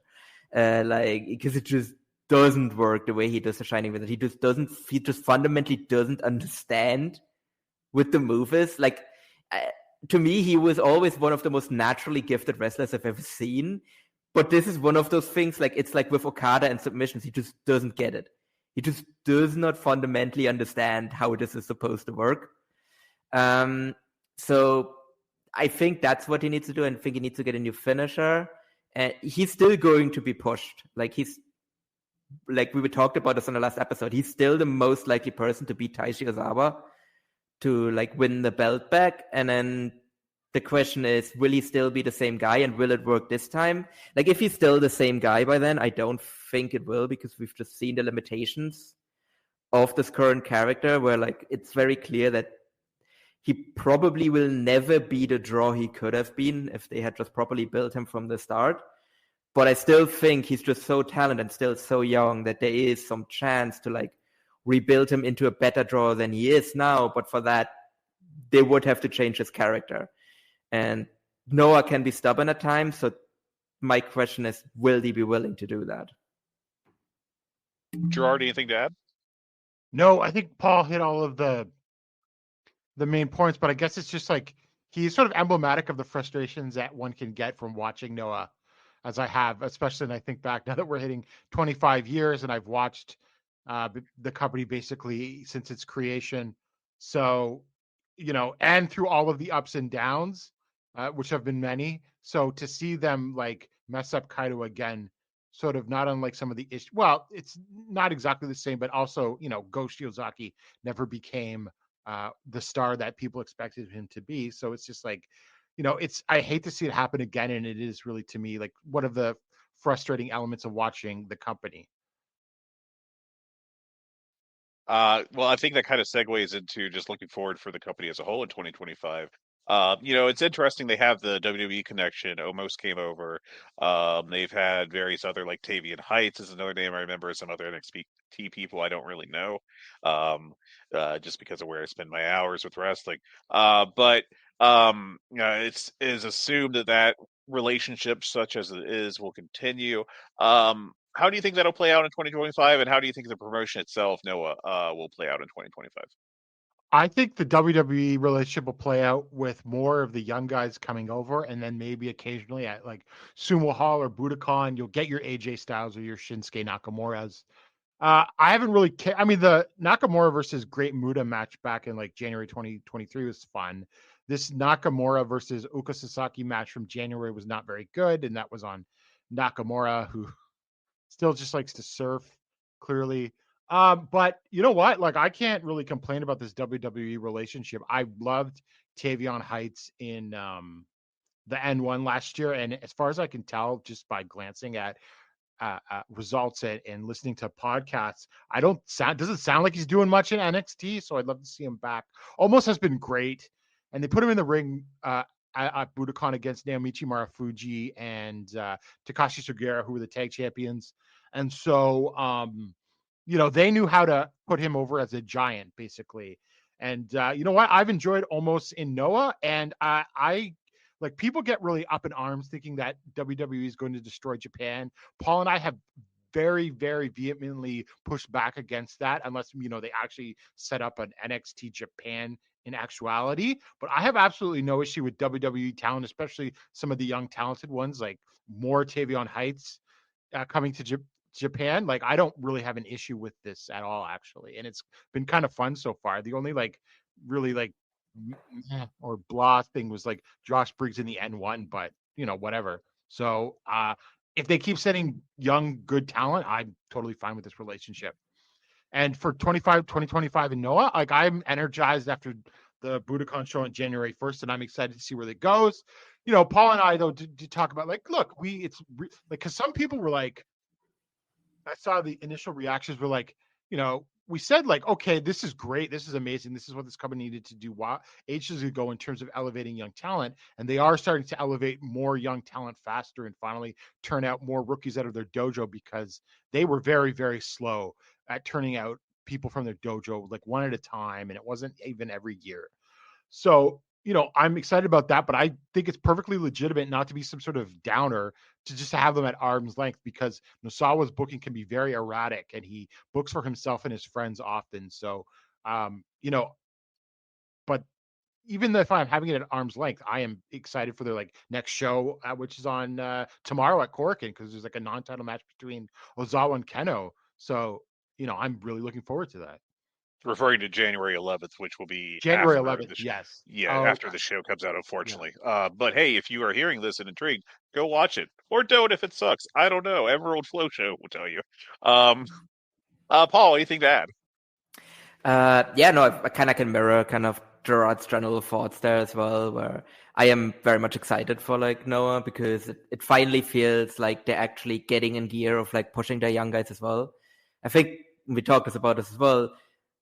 Actually, All Japan succeeding and pushing their young guys and actually upping their attendance might have finally gotten the other Japanese promotions to realize, hey, we don't have to have these young guys just float in nothingness for 8 years where they get dropped out as young boys, and then we send them on excursion, and then they come back in their mid-30s, and then we think about maybe pushing them. It feels like they finally realized, hey, we don't have to do that. We can just have these guys train, have them eat shit for a year or two, and then we can push them immediately, which I think is a much healthier way of doing it. So because they also, for example, they had Yu Owada turn on Naomichi Marufuji and join Team 2000X, so now they have two young guys there. So actually a really good example, because I think still the reputation for a lot of people for Noah is Noah's the old people promotion. In Budokan, they had a main event of two people under 30. What other promotion can say that they main evented the biggest show of the year with two guys under 30? Not many. I think even technically Dragongate can't say that. So yeah, exactly. So that there probably was something where they had Yuki Yosha and the guy with the big ass that looks like John Oliver. Kakuta. I forgot his name. Yeah, exactly. It's I think those guys are under 30, so that's probably the closest example. Although Dragongate is a very youth-based promotion. I'm not saying no exactly that yet, but they are doing better than they were even a year ago. Because a year ago I think it was a very old promotion, like you were saying. And this year I wouldn't say it was exactly a youth revolutionary thing, but I think they did a better job. Yeah, exactly. I wouldn't say that it's a youth revolution just yet, but there seems to be more of a concerted effort to push their young guys, which is very much necessary. I think another thing that you can always look forward to in Noah, because even during the most dire periods, last year, or not even last year, but I mean the year prior, 2023, actually more likely, is kind of Monday Magic, kind of this limited series that they're doing, where they have a Monday show where I think they do it over 5 to 6 weeks. Every Monday they do a show in Shinjuku Face, and it's just like it's kind of random booking in a way as well. Like it's all like mystery vortex shows, so you never know what's actually going to happen. So there's been some really fun bookings for that. Like I remember like last year, for example, they did as a like surprise match. They did Ulka Sasaki versus Masaki Mochizuki, and it's just that kind of stuff where it's just really fun. And like even if Noah kind of like shits the bed sometimes, that's always something to look forward to. So yeah, and the other thing actually is their kind of bag of like their kind of foreigners, because it used to be that Noah would have like the big random grab bag of foreigners, but it actually seems like they're gearing it much more towards like younger talent, and also like highly like valued talent as well, because for example Titus Alexander is a regular now in Noah, and they recently on the January 1st show they brought in Zozaya from Europe, from Spain, where he is one of the most highly rated talents in all of Europe, and he really only broke out last year.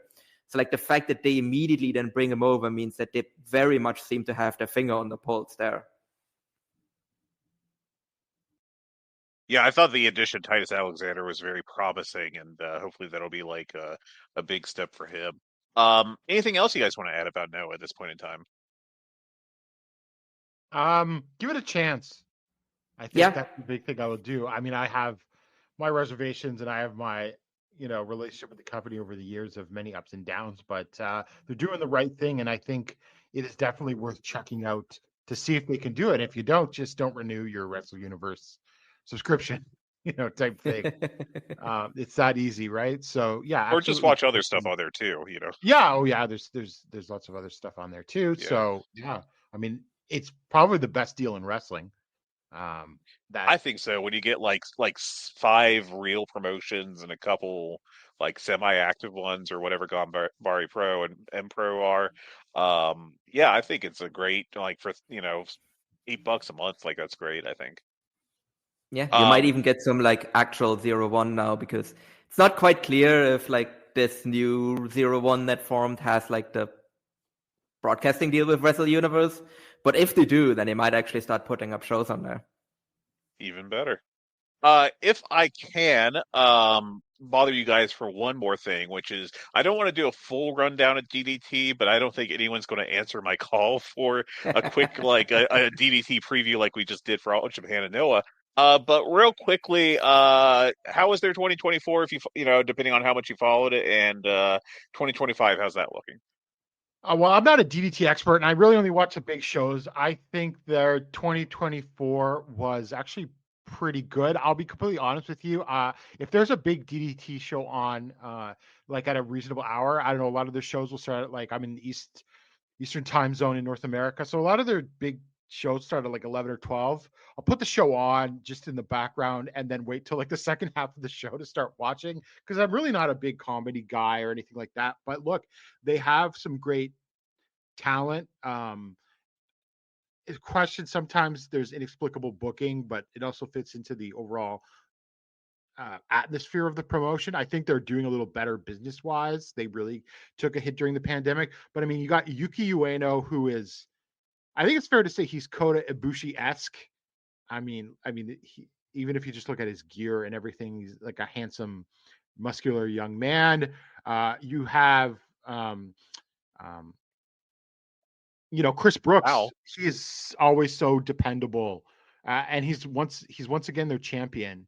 And he clearly loves the promotion. The fans love him. He speaks Japanese, so he has like a sort of like, a Kenny Omega-ish relationship with the DDT fans. Like he just was in like one of the biggest shows of the year, which was Ultimate Party on December 28th. He was the champion. He defended against Daisuke Sasaki, who I don't love, but he's a longtime Noah guy, and he's sort of like, DDT guy, and he's like sort of I guess now his character evolved into like a bargain store Tetsuya Naito. But he's not as good. I don't really love his work, but he is out there.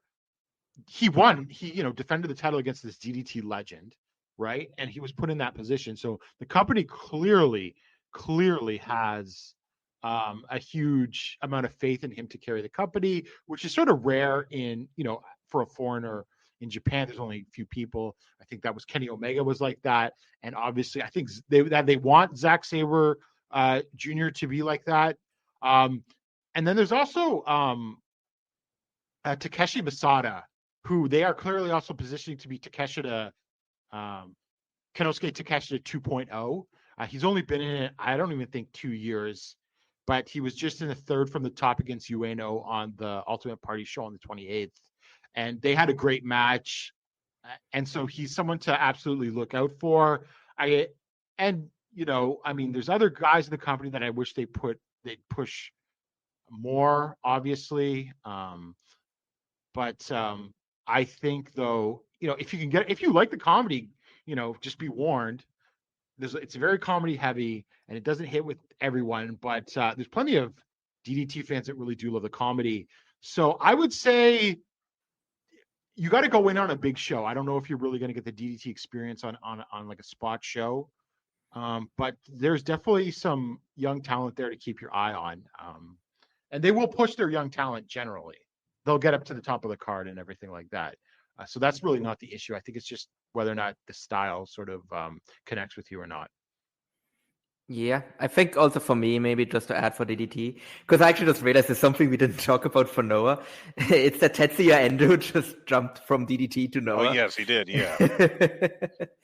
So that's obviously a loss it is a loss for DDT in a way. They've also obviously kind of lost faith in him. I think it's a good addition to Noah, just to quickly touch on that. And it seems like they're going to push him because they immediately put him in a title match. But yeah, generally for DDT, they have a bunch of young talent as well.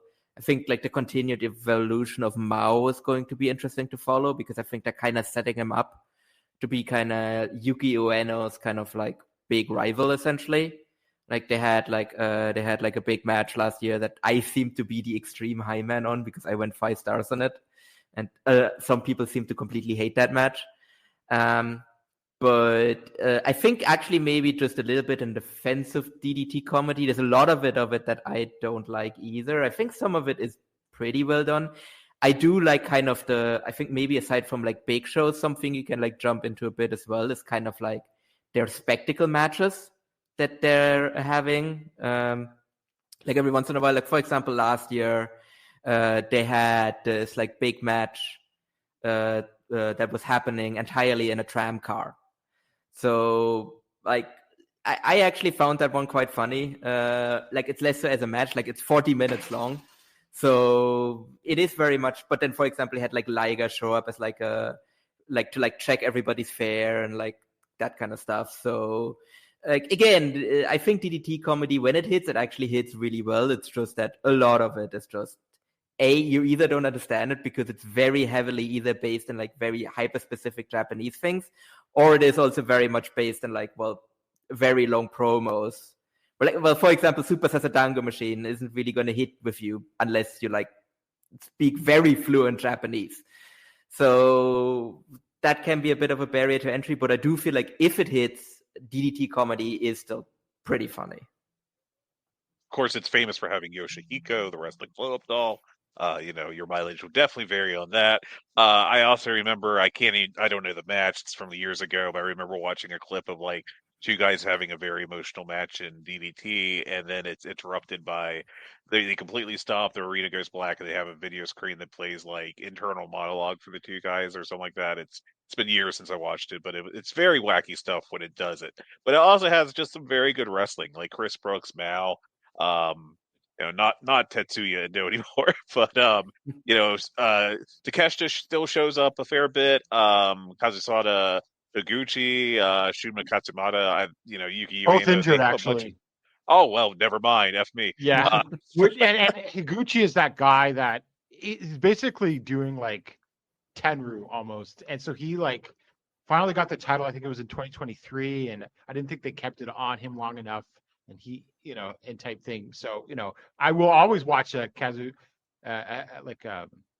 one of his main events, though, for sure. Though. And they do have a couple big shows coming up. I think based on the traditional schedule, I don't actually have it pulled up. But in January, they tend to run Sweet Dreams, which is a fairly big show. And March is Judgment, which is I think typically one of their 2 biggest shows, right? With Peter Pan. Mm-hmm. So yeah. Anything else to add at DDT? No. Drew Nakayama. We didn't talk about Drew Nakayama because, well, obviously, since we talked about All Japan and Noah, I feel like we have to at least talk about Drew Nakayama being in DDT. If you don't know who Drew Nakayama is, somehow, he's one of the biggest legends in all of Japanese wrestling. I feel it's fair to say at this point. Yeah. Long-term, like All Japan guy, where he was a super rookie, then moved over to Noah, then moved back to All Japan, then moved to DDT eventually. He's how old is he now, Gerard? I don't know his age off the top of my head. Oh, God, he's got to be 55, 56 now. Yeah, so he's obviously not, like, in his prime anymore, but he can still be, like, he can still 55. put on a good match. He can still put on a good match. He's just kind of there now as, like, in a way, like, the elder statesman of DDT. He bafflingly went over in a match at Ultimate Party, but both not quite sure why that happened, against Yuki Onaya. But he's definitely always also someone to keep an eye on, where, like, if you've never seen a Drew Nakayama match, like, this is probably one of your last chances to see one, because, again, he's 55, so he's realistically not going to go for that much longer. Well, Paul, you bring up Akiyama in DDT just reminded me, we forgot to talk about Kenta with Noah. And it seems that he's returning. Yes, home. Actually. He's finished up with New Japan. And which is, to me, and look, when he's in a Noah ring, he just looks more energized. He had a great match with Keno on January 1st. One of the best performances I've seen from him since he was last on a January 1st show in Noah, I think a year or two ago. So, they're teasing stuff with him and Keno. They had a match, Kenta won, and then on the New Year's reboot show, Kenta came out again and they shook hands and everything. So I think if Kenta is really energized and committed, it could be a huge part of really helping Noah this year. So you really should check that out, I think. Excellent. Anything before I have you guys do one last round of plugs and then we wrap this up? No, just real quick. No, one more thing, because we always keep forgetting about him. Because I keep forgetting about him. Hiroshima. He is he was the ace of DDT for a long, long time. I think he's one of the most underrated wrestlers on the planet, and I would include myself in that, because every single time I see him in a big singles match, I'm reminded of, like, oh yeah, no, he is actually even better than I generally think of him. So absolutely, if he has a big match coming up on one of these shows, go out of your way to watch that one, because it will be a great match. All right. Anything else? No, I think that's definitely it now. Okay. Awesome. One more round of plugs, please, about your show. Yeah. So check us out, Emerald Flow Show, part of the Voices of Wrestling podcast network. You can check us out on all of the apps and on YouTube. And again, main focus, All Japan and Noah, but we dip into DDT and other promotions for their big shows, or if they're made readily available on Wrestling Universe, I guess. Also, Emerald Flow Show on Twitter and Blue Sky. Wonderful. Thank you both so much. I really appreciate it, especially you putting up with me sneaking DDT and all there. But appreciate y'all. Thank you so much, and have a great one. Thanks a lot, Fred. You too. All right, now joining us on the big wrestling primer of the year, as my house tries to ruin this podcast, is from Jumping Bomb Audio, Kelly Harrass. Kelly, how are you doing today? I'm good. Thanks for having me on. Oh, thanks for joining me. Let's get your plugs in, first of all, the most important thing we'll be discussing. All right. Find me on Twitter and Blue Sky at Comic Geek Kelly with only one K. Of course, Jumping Bomb Audio on the Voices of Wrestling podcast network. And the Panels on Pages podcast, which we record every now and then, it seems. It's basically just a recorded friend hangout at this point. Fantastic. All right. So as our Joshi representative, I'm going to ask you questions about, arguably, I think it's fair to say, but, someone will probably yell at me and tell me I'm wrong, which is fair. The three biggest Joshi companies, which are STARDOM, Tokyo Joshi Pro, and Marigold in some order. I figure we'll go ahead and start off with the most notable one, STARDOM, I think, traditionally. Yeah, for sure. what happened with them in 2024? Describe the whole situation. I know it was a very newsworthy year. We'll get to Marigold and that split. Discuss their side of things later on. But how are their top stars, rising stars, good and bad?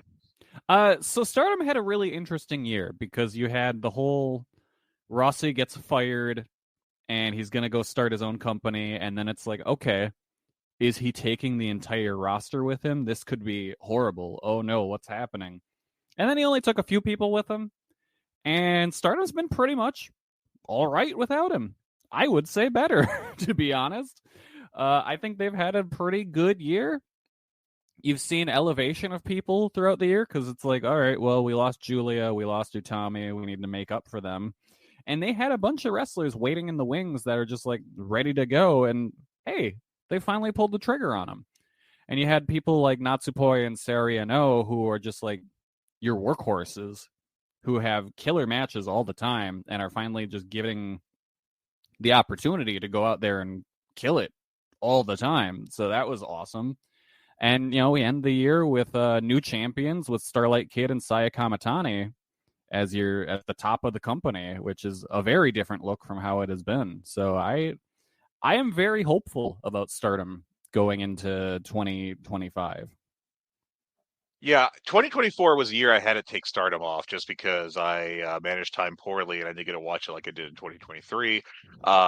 But it is odd to me after watching how Starlight Kid was kind of confusingly used in 2023. And then seeing her out on top of the promotion at the end of 2024. I mean, it's in a good way. Let's be clear. Yeah. I like Starlight Kid a lot. Was that just like Rossi doesn't see it with Starlight, or what was the situation there? That's kind of what I always thought, is he saw her at a certain level, but was never like, oh, she's a top person, which is kind of what Taylor and I had always been screaming about.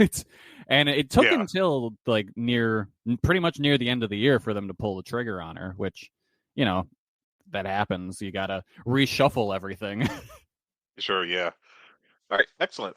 So any new young talent? You mentioned Sari Anu, and the other one I've already forgotten because my brain is a smooth thing, and ice is falling on my roof and keeps distracting me, and I apologize. I got my cats fighting a room away. I got the tree over our house just melting all the ice off all at once right now from our winter storm. It's great. I am a professional podcaster.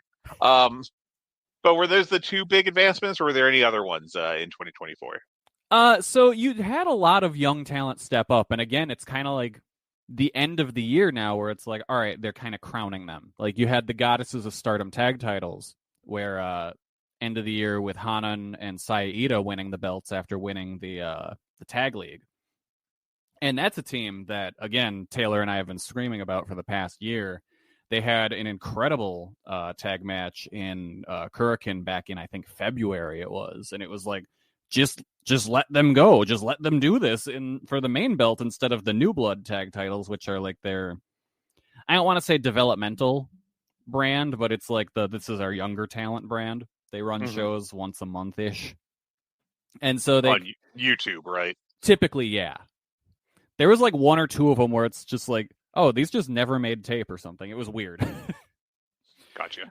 But like, yeah, so Hanan and Saya Ida are now at the top of the tag division, which is just awesome. Saya Ida is someone that I thought has been awesome for years, and she just wrestles a different style than everyone else. She's a hoss. She's a big, muscly hoss whose like biggest influence at times seems to be Togi Makabe. So good one to have. Yeah, exactly. For that role. Like, she's different than everyone else on the roster. It's like, do something with her. And finally they are. So that's awesome. And then you've got the future of Stardom title winner, Miyu Amasaki. She's coming along really well. So yeah, they've got a bunch of just good young talent that they're elevating well, I think, at the moment. All right. And then, of course, you've got like Izumi, who's 22 and an 11-year veteran or whatever. Yeah, exactly. And Mayu Iwatani, of course, still on the top of the card. Anyone else you want to mention just in terms of veterans? I mean, you've got Tom Nakano, who was the champion going into the show where Saya Kamatani beat her recently. Tom is kind of your stalwart, just big name for the brand for Stardom at the moment. Like, with Julia, say she kind of takes her role as like the number 2. And then you've got people like Suri who are kind of just floating around doing nothing, but it's just like at any moment you could heat her up again and hey, we've got our champion. There you go. Awesome. So what do you think their 2025 is going to look like? I think it's looking good. I feel like we're at a point now where the crowds are getting better. That's been one of my big issues with Stardom, is how often you watch a show and you've got like Natsupoi and Ciariano going out there killing each other to crickets. And my theory has been that they picked up a lot of fans in the pandemic era stuff. Mm-hmm. And there's a lot of those fans where it seems like they're not fans outside of Stardom. So all they knew was pandemic era wrestling. Oh, that's dark. So it's almost as if they just didn't know how to be a regular wrestling crowd. Yeah. No. Yeah. So you would just have these quiet ass crowds who would react every now and then, but just so often there was you could hear a pin drop just because oh my that's what they were used to. Yeah. It was the Japanese wrestling crowds Chris Jericho has been telling us about for years. But yeah, so I think we're finally kind of getting past that, and people are like, "Oh, we should make noise, like we should cheer." So that's looking good. Like I said, coming out of the last big show, a lot of the titles changed. So you got a pretty fresh title scene at the moment. Saya Kamitani is your main champion with the red belt, the World of Stardom title. She is newly healed as of this year. She was real bad as a heel at first. Just a lot of just real cartoon bad guy energy. Gotcha. And I feel like we're kind of getting past that. She's getting a little better. So I'm hoping this title run will help her kind of solidify her heel character. I'm really hoping we're not getting a lot of hate shenanigans, because hate is a House of Truth, or not House Torture. of Truth, House of Torture, but worse, I think. Truth Martini and Stardom, though. Let's talk about Yeah.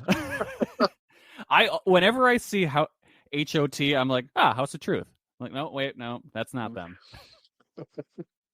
Yeah, so that's what I've heard about hate this year. So, is it over with the crowd though? I mean, that's always the thing with House of Torture, though, is that it's over with the Japanese crowd, from what I've heard. I tend to skip their stuff, so it's so hard to tell. Like, I think they are, but not to the point where I would continue to use them as often as they do. Because it's like with House of Torture, they sell merch like crazy, but that's also because they have the best merch. Yeah. But like hate, I don't know. It's so hard to get a read, because like they do get some heat, but never enough to me to justify what they're doing. And you've got Natsuko Tora, who is just like a bad Dump Matsumoto ripoff. Like if you go back to the last big show, which I should actually look at what it was called. I think it was like Dream Queendom or something. I can never remember Stardom show names. Wrestle Queendom? Yeah, Dream Queendom 2024. Okay, all right. There was a hardcore match between Maika and Natsuko Tora, and it is the single best carry job I've ever seen. Maika bled buckets and bumped like crazy and saved that match because Natsuko Tora was so fucking bad, to the point where at one point she finally like blades herself and gets the saddest little trickle of blood you've ever seen. Like, she is not fit for the role she is in any way. But they are going to keep the leader. trying. Yes. Leader of hate, right?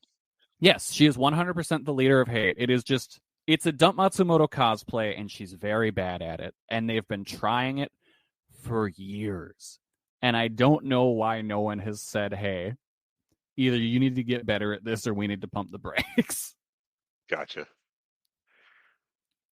Well, other than all that, but yeah, so would you recommend watching Stardom in 2025 to someone that's kind of on the fence about watching it? And if so, what are you most looking forward to? And is there anything in particular you'd recommend that they do as like to get started for 2025? I would go back and watch Dream Queendom from December 29th. That was a really great show. Probably my favorite Joshi show of 2024. Just all around solid matches. The main show kicked off with the Goddesses of Stardom tag title match. That was awesome. You had Sari Anou and Mika Iwata, who, like, Mika Iwata comes from Sendai Girls, and this has been kind of an interpromotional feud between these two, and they communicate hate so well. Like, to the point where it's like, I don't know if these two actually just hate each other so much, or if they're really just tremendous at acting, but goddamn do they just beat the hell out of each other every time they have a match. You've got that killer no DQ match, the best carry job I've ever seen, and then the top two matches are both really good too, so I would definitely recommend watching those. Stardom's weird because, like, so many of their big shows, they kind of spread themselves a little too thin. So it's hard to be like, this is the big show you should watch. You're always going to have, like, the opening night of the 5-Star Grand Prix is always good. Like, they always kill it at that one. And the 5-Star typically is a good tournament. It's just sometimes it's too much. Like, we get into a time with Stardom where it's just like tournament after tournament after tournament after tournament. And it's like, oh my God, please, can we not do this? Yeah, wasn't there tag league like a year before last, like 3 months or something? It was, seemingly? yes, it was so long. I remember that when I was watching in 2023, I was like, these people are good, but my God, I wish this thing would just end. Yeah, and that's one thing that's been good in this past year is they've kind of cut down on their shows. They don't run as often, which is awesome, because as we saw in 2023, their roster started to just drop like flies with injuries. Yeah. So I feel like they course corrected on that this year, which is good for everyone, I think. Yeah. Correction, it was not the tag league. That only lasted 1 month, I think. But the 5-Star Grand Prix in 2023 genuinely started on July 23rd and it didn't end until September 30th. Yes. Yeah, that's the one. The scheduling of that tournament was so weird because there were like wrestlers, a pay-per-view in between and like two of them, I think. And there were wrestlers in the tournament that like didn't start having their matches until like a month in. Some Bound for Glory stuff there. Yeah, it was so weird. Bizarre. But that is 2 years ago at this point. So do you think that that the ownership of Bushiroad has continued to be a positive, or is it kind of plateaued? Again, like, this is not something I've kept up with. So I don't think it's a negative at all anymore. Like, I think this is just kind of how it is. Like, I feel we don't have the power struggle between them and Rossi anymore. So I feel like I feel like things are kind of, it's smooth sailing at this point for them. Okay, good. So thumbs up on watching Stardom this year? Yes, I would say for sure. Awesome. You can do that at Stardom World. I think that's just stardom-world.com. Yes. It is approximately, in US dollars as I record this, $8.50 a month. A bargain at any price. Well, speaking of bargains, we're going to transition to Tokyo Joshi Pro, the senior promotion on Wrestle Universe, which is honestly, of any streaming service in wrestling, the bargain, I think. Yeah, of all for of them. sure. 1,300 unit a month. That's about $8.25 per month. And I've already covered this, I think, depending on how I lay this out when I finally do my editing. But I've already covered all the promotions on there. But I mean, if you're just a Joshi fan, I mean, you not only have Tokyo Joshi Pro, who we're going to talk about here in a second, but you also have the startup Marigold, which we'll also talk about. And then Sendai Girls has joined that in the past, I think, 6 months or something? Yeah. Yeah, you got Sendai Girls, you've got the Gunbare stuff, like it's Noah DDT, of course. Yep. So it's a massive thing. So like 6 promotions for one price, like genuine promotions, less of the like IWTV. This is a what now kind of thing. Yeah. But, and then you do get the occasional stuff like the Takuya Nomura, Fuminori Abe fighting detectives shows that pop up. Yeah, which are, I mean, those are That was like maybe the best tag team in the world, which I didn't get to watch in 2023. But I mean, they are Abe. I've still watched in All Japan this past year, and he's fantastic still. Yeah. So, Tokyo Joshi Pro though, let's cover them. And as the senior Joshi promotion on Wrestle Universe, what happened with them in 2024? And let's go over the good and bad, and just kind of highlight some of the top stars there. I think the big story for Tokyo Joshi Pro in 2024 was the title run of Miyu Watanabe. It felt like she finally kind of just rose up and won the title and just ascended to where she should be on the card, and she just keeps getting better and better and better. Like, I think she's 25. Okay. And just, I don't think we've seen her peak yet.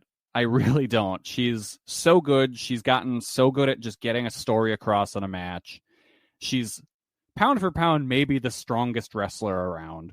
She is. I did watch Tokyo Joshi this year, and I liked her in 2023, but 2024 was a big step up for her. Yes.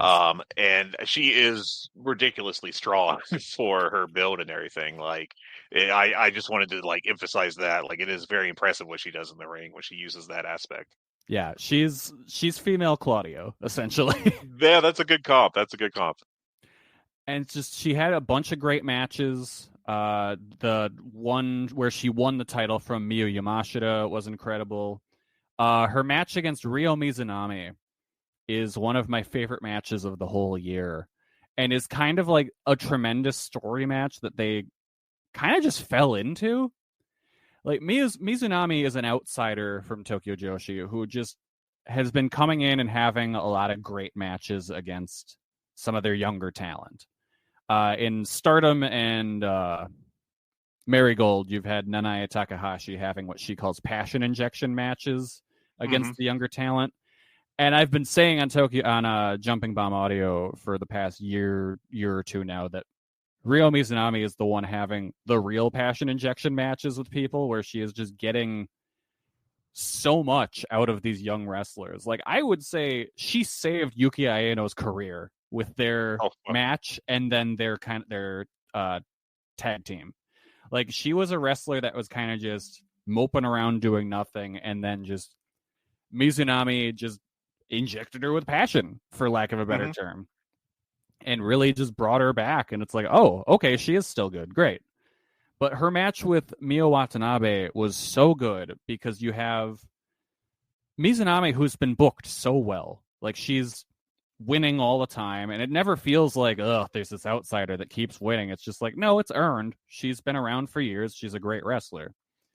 And then she had one of those matches against Miyu Watanabe. It was like a year or two prior. And so this was kind of their rematch, with Miyu now in the role as champion and kind of having to beat this ghost of the past. And they just went out there, fought as hard as they could, and it was an incredible match. There was plenty of callbacks to their previous match, and it was just like, holy shit, you couldn't have planned this, and they just fell into it. Like, it was so perfect. That was on the Wrestle Princess 5. Wrestle Princess is typically their big show of the year that I always end up enjoying the most. So yeah, the Miyu Watanabe title story is definitely the big one of 2024. Yeah, this was kind of an odd year in terms of their roster, I think is how I would put it, just because two of their stalwarts, which I think will have a level of exposure to everyone that's an AEW fan, because they've both made brief appearances on AEW TV, are Maki Ito and Miyu Yamashita. But both of them were very inactive when it came to Tokyo Joshi Pro this past year. And unfortunately, I think if you're watching them in the US, they're like at a stat penalty or something. Like, they just always seem to perform like at a far worse level. So like, if you're watching Maki Ito, I think in particular, you're watching like, she's charismatic and she's kind of a gimmick wrestler, and in the US. And then when she goes back to TJPW, it's like, okay, now I'm going to have like a 4-star match. Yeah, it's very weird.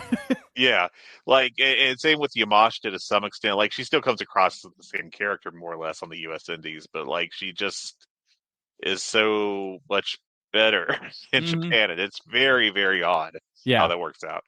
Yeah, and they've both felt very just disconnected from everything going on in the company, where it's just like they'll show up and they'll have their matches, and a lot of times, like, Maki Ito will have a match, and it just kind of feels like a GCW offer match at this point. But now they're the tag champions. They beat Daisy Monkey, which is Arisu Endo and Suzume, who are two of the best young wrestlers in the company by far. Suzume actually ended up just winning the international title from Yuki Arai just like a week or so ago. But they beat that team, and I was so bummed out about that because it's just like, God damn it, here come these part-timers in to take away the titles from the real champions. These lazy bets. But no, they're great. I actually think the Ito and Yamashita team is actually very good. It is good. When they're in Japan. Again, I'll put that clarifier on it. But also, I mean, like, I think other aspects of Tokyo Joshi Pro that are great, although she was kind of pushed oddly, I thought, in 2024. Mizuki is a very talented wrestler. I feel like she kind of like got put to the sideline to some extent, which I didn't understand that. Was she injured? I can't recall. No, I think they were kind of just figuring out what they wanted to do with her because Yuka Sakazaki left, so it's like, all right, she's not a tag wrestler anymore. She's a singles person, but we really want to push Miyu at the moment, and they wanted to push Yuki Arai in the international title spot. So it's like, all right, we got to have Mizuki kind of on the sidelines at the moment. And now they're like, all right, cool, time to heat her up again. And they had her beat Miyu Watanabe at the January 4th Kurikan show in a great match. And this is also, Tokyo Joshi is also the home of both Zara Zakir and Masha Slamovich in Japan, at least until especially Zara, although I think Masha is much better. One of them gets signed by either AEW or WWE or both. And also the occasionally appearing Max the Impaler, who is her tag partner? I am blanking out right now. She tags with Raku a lot. Or no, Pom Harajuku. Yes, Pom. Sorry, the one that is afraid of her. Yes. A good bit, but I mean, when Max gets to actually do like a straight match, she's usually a pretty good hoss there. And of course, the most important wrestler in Tokyo Joshi Pro, Hyper Misao. Yes. That was so good. She was injured for part of this year, so that was disappointing. She missed most of the year, didn't she? But I guess after she tore like an ACL or something. Yes.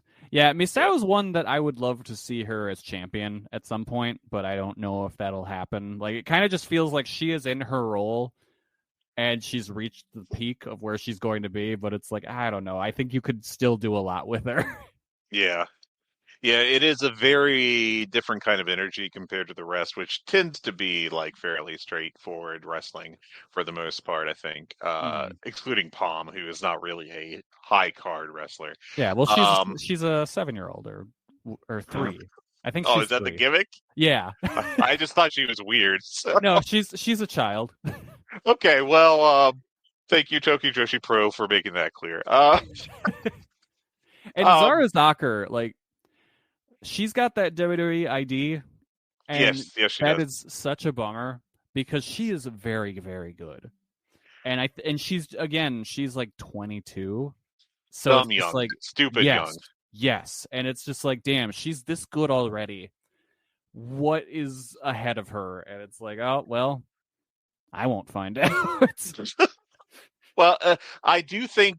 My take on her is that she's a lot more potential than ability from what I have seen, which is not like I've done deep tape dives. I'm not sitting over here with a clipboard, like, the footwork or anything. I'm just saying, like, off of what I've seen, like, I think she's going to be a tremendous star. Let's be clear. I think she's got a lot of gifts, but I think she's still fairly green and putting it together. But that's just my opinion. She's she's a wrestler. You can look at her and see, like, oh, you have all of the building blocks. Yes. You, if nothing goes wrong here, you're going to be a massive star. Masha, I think, is already got it all put together and should be. I don't understand why she's not a bigger star right now in wrestling. Like why she's not been signed by AEW or WWE, because they are. Masha is so tremendously good. I had her. I'm an FSM 50 voter, and I had her, I think, 27th on my ballot off of what I watched last year. Spot above Shoka Nakajima, who we haven't mentioned yet, but who is also very good. Yep. But yeah, like every time I watch Masha, I'm like, this is one of the very best wrestlers in the world. Yeah, she's tremendous. I wish we would see her more often in Tokyo Joshi, but yes, me too. Because she works pretty much just GCW and TNA at this point, right? I mean, for her, those are her homes, I would say. Right. And, yeah. Pops up in other places.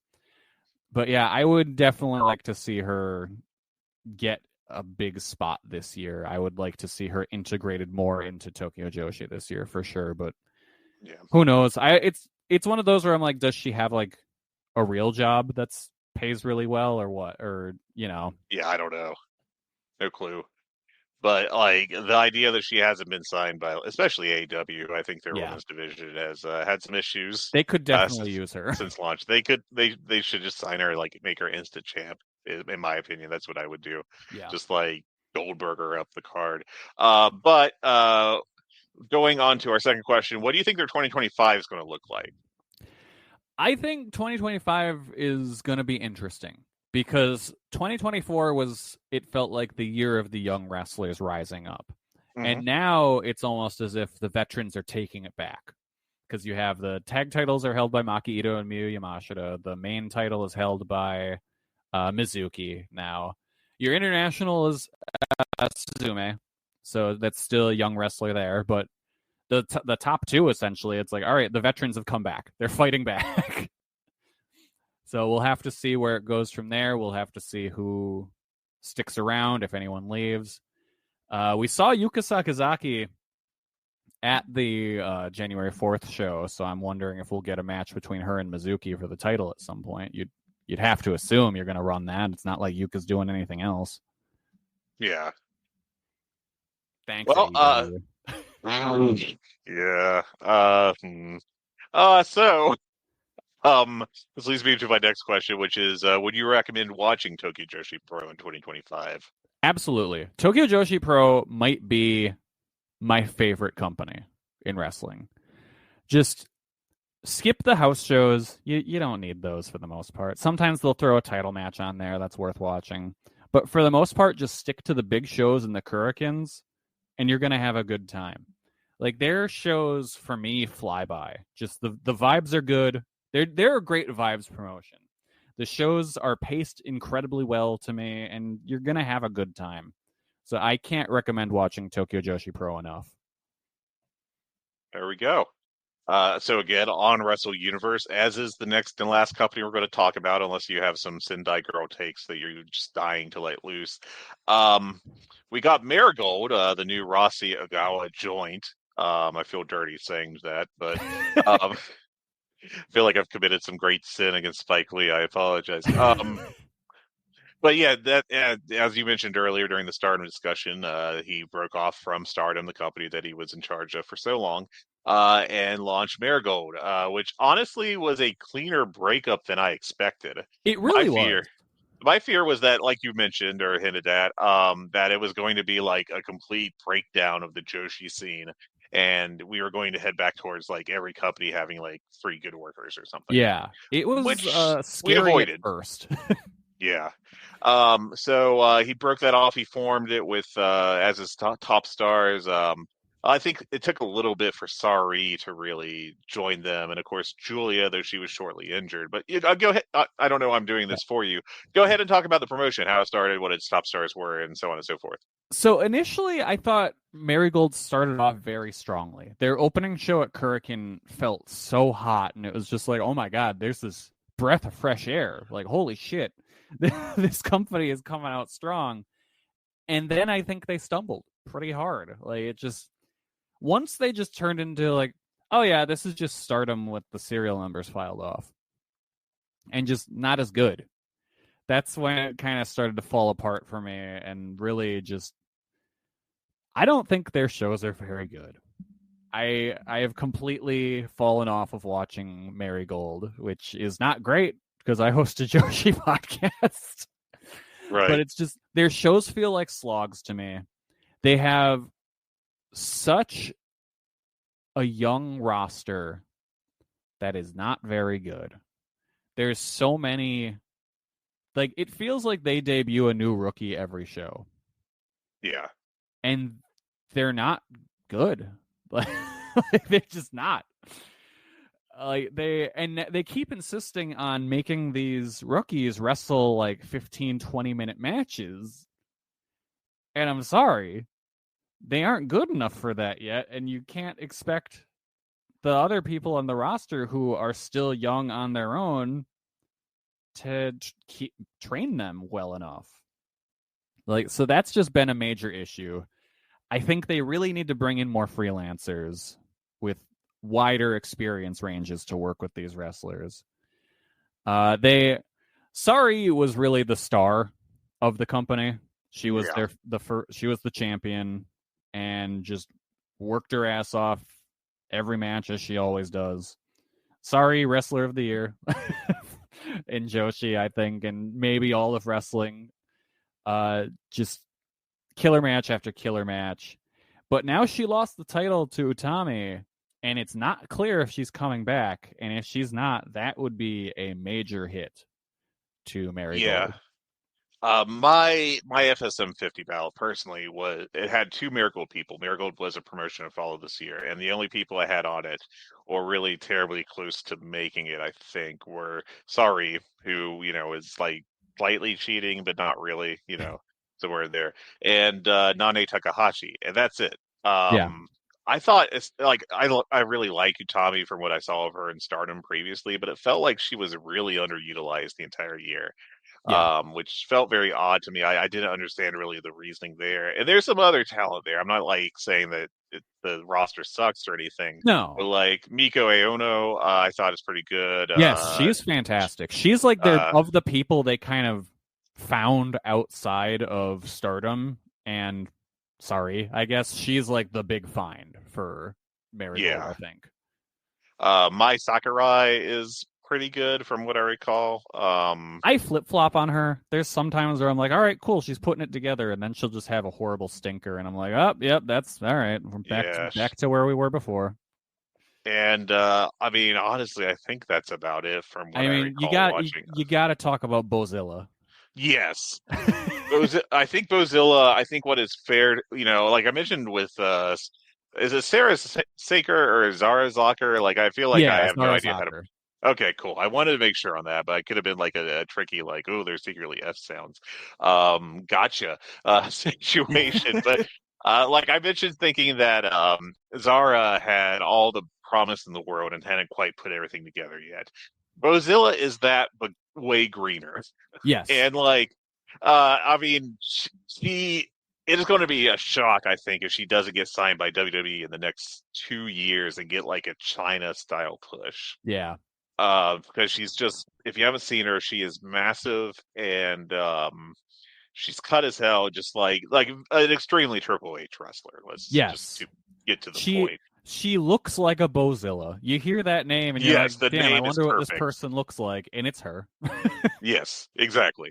And she really got a lot of hype off the fact that on the first Marigold show, she teamed with Sari against Julie and Utami Hayashishida. Yes, that match which was a great match.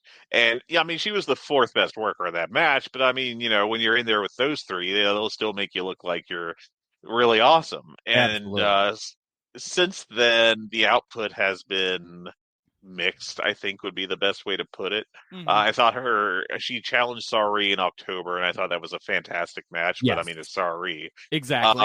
That was the closest we're ever going to get to seeing the full footage of the Sari Aja Kong match from like 2019 or 2018. Oh boy. Yeah, and it's, like, other than that, like, according to Cage Match, she's had some stinkers with, like, Zeta Steel early on and Kazuna Tanaka, who I think is very young. And it's, like, it's just very much, she is a very visually impressive wrestler. She does some awesome power moves, but the connective tissue is just absolutely not there. Yeah, and that's the problem with the roster, I think. You've got so many young wrestlers where it's like, okay, these wrestlers aren't able to like really learn anything from each other because they don't have anything to teach each other at this point. Right. They're both like a year in or whatever. And I just saw that Ice Ribbon, like at the end of the year, lost like 6 wrestlers, I think, or something. So it makes me wonder the whole if they're going to Ice get Ribbon stolen. situation is... That's one of those where it's like by the end of the year, I don't expect Ice Ribbon to be around, and that's mostly just because of business mismanagement. Mm-hmm. Last I heard, I don't know if like the owner has been found. I know he was at a hospital, or that's what they claimed at least. But oh boy, yeah, but like only family were allowed to visit him, and you had, it was in November, I believe, you had a new champion who immediately cut a promo about how no one on the show was being paid because the owner had gone missing. I remember that. That's always good, right? Good? Yeah. Good? So I'm not expecting Ice Ribbon to be long for this world if this situation keeps up. Yeah. That's not great. It's sad, because that company... Every year or so has a moment where it's like, all right, they're on the come up. Things are going to go great. And then something happens like, oh, okay. Sorry. Bye, guys. So, going to the last question for Marigold, would you recommend watching them in 2025? Honestly, no. Watch big shows, if anything. Watch select matches on those. I feel like most of their shows are just a slog. I think it was whatever tournament they were running. That was when I really turned on them, because just it felt so slapdash to the point where they were having like the opening ceremony for the tournament on its like 4th show. I remember that. Yeah, now that you say that. Yeah, that was their attempt at like the 5-star basically. Yes. And then it got I'm not going to sit here and be like trash Rossi. I think he has accomplished some things in his career for sure. But at the same time, there are some very Rossi like things that happen a lot. And one of the big things I think is just like, I don't want to put anyone over here. Let's have a time limit draw. He fucking loves a time limit draw. Like that's a Dreamstar Grand Prix. Sorry. Yeah, with Rossi, he's accomplished a lot. Being a good booker has never been one of those things. I would argue historically, Stardom has not been a good booked promotion, pretty much ever. A lot of that just comes from them having good talent that makes a good show. Stories were damn near non-existent, except for when the wrestlers themselves kind of just figure out stuff on the fly at press conferences. Like Rossi, just bad booker overall. And I think we're at a point with Marigold where, again, you have such a young roster. The wrestlers don't have the instincts yet to be able to kind of carry things on their own. So you've just got a whole bunch of shows full of nothing. And I'm not saying like, stories are everything. But it's like you got to have some kind of through line for stuff. It helps. It definitely helps. Yeah. Anyone with thoughts on Rossi's booking ability, please contact Kelly on social media at Comic Book Kelly with 1K. Yeah. Oh, they know. They know about us. Taylor, this is something Taylor and I have talked about for a long time, where it's just like the booking was never the strength in Stardom, and it's not the strength in Marigold at all, and it really shows now that he's got such a limited roster. Yeah. Yeah, I do think that's the biggest issue with Marigold is their roster depth at this point is not able to overcome the other weaknesses of the company. And they pretty much immediately lost their big star with Julia. Yeah, and it didn't help that she missed like 3 months before she left, I think, or however long it was. That was a big hit. Yeah, and they're fortunate that they were able to bring in Sari because she was having such a fantastic year. But I mean, if she's just like, all right, I'm just going to go back to doing my PWG Joshi shows, then I think I it could be. fucking love those shows.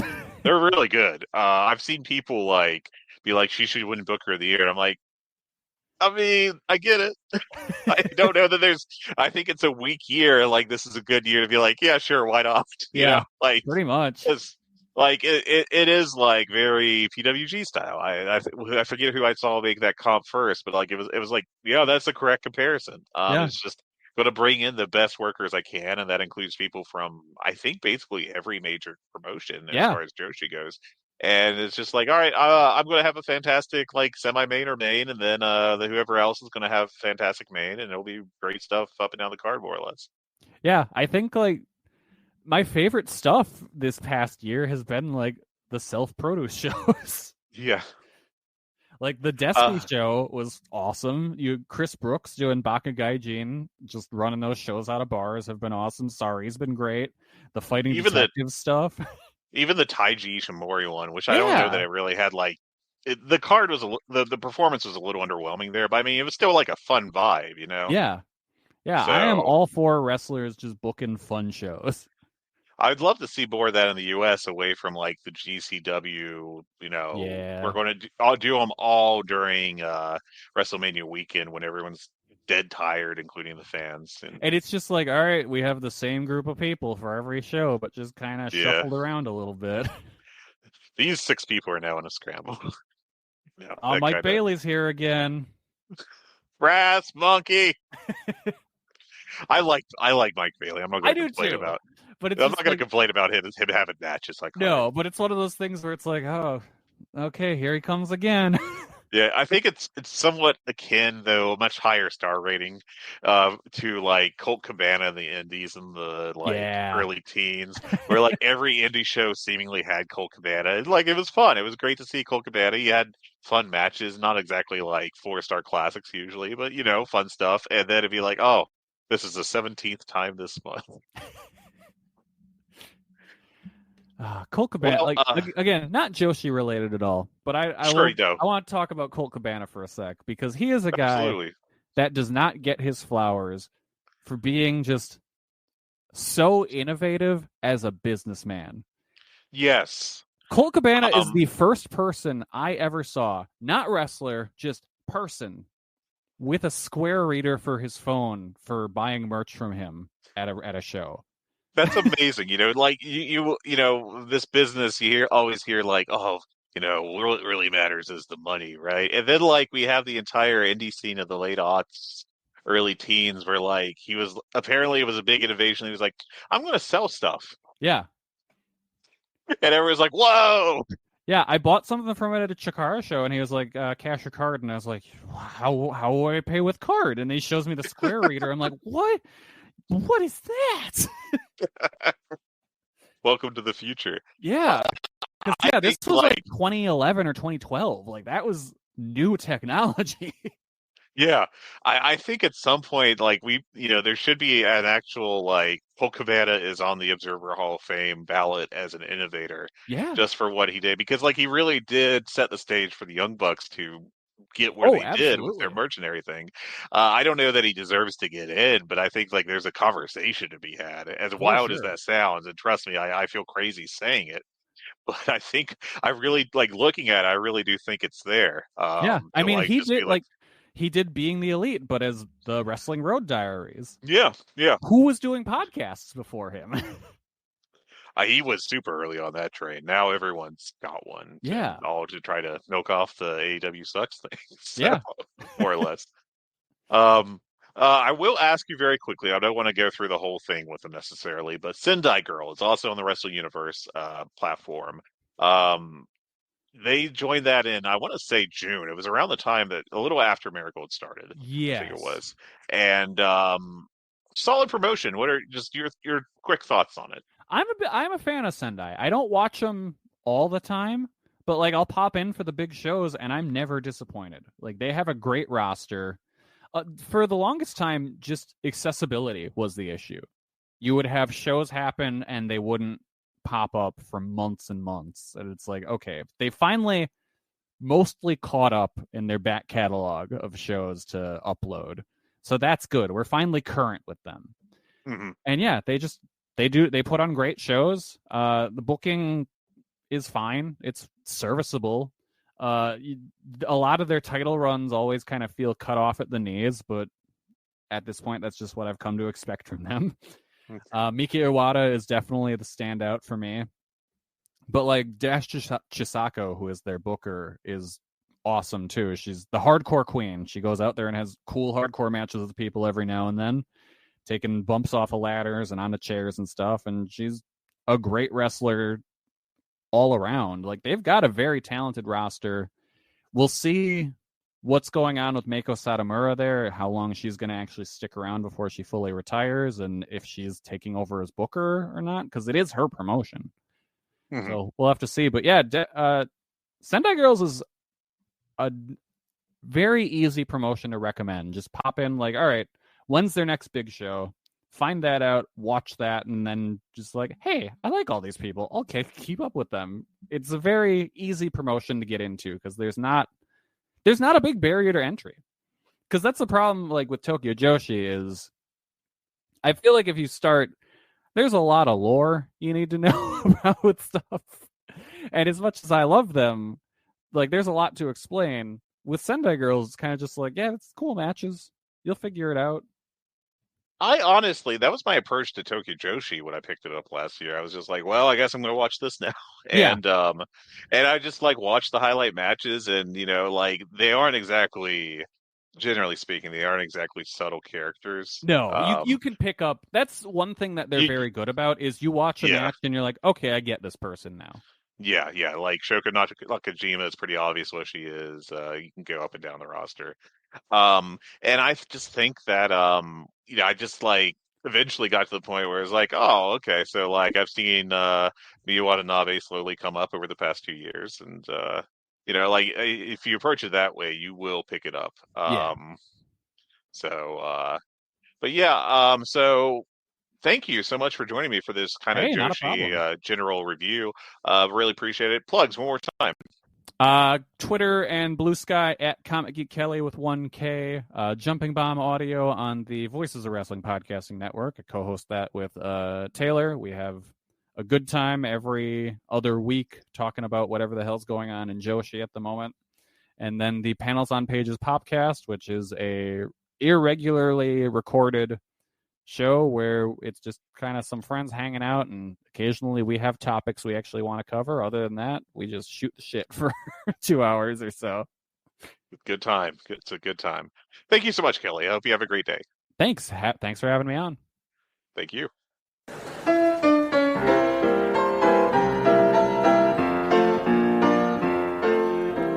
All right. I am now joined by Ian of Figure 4.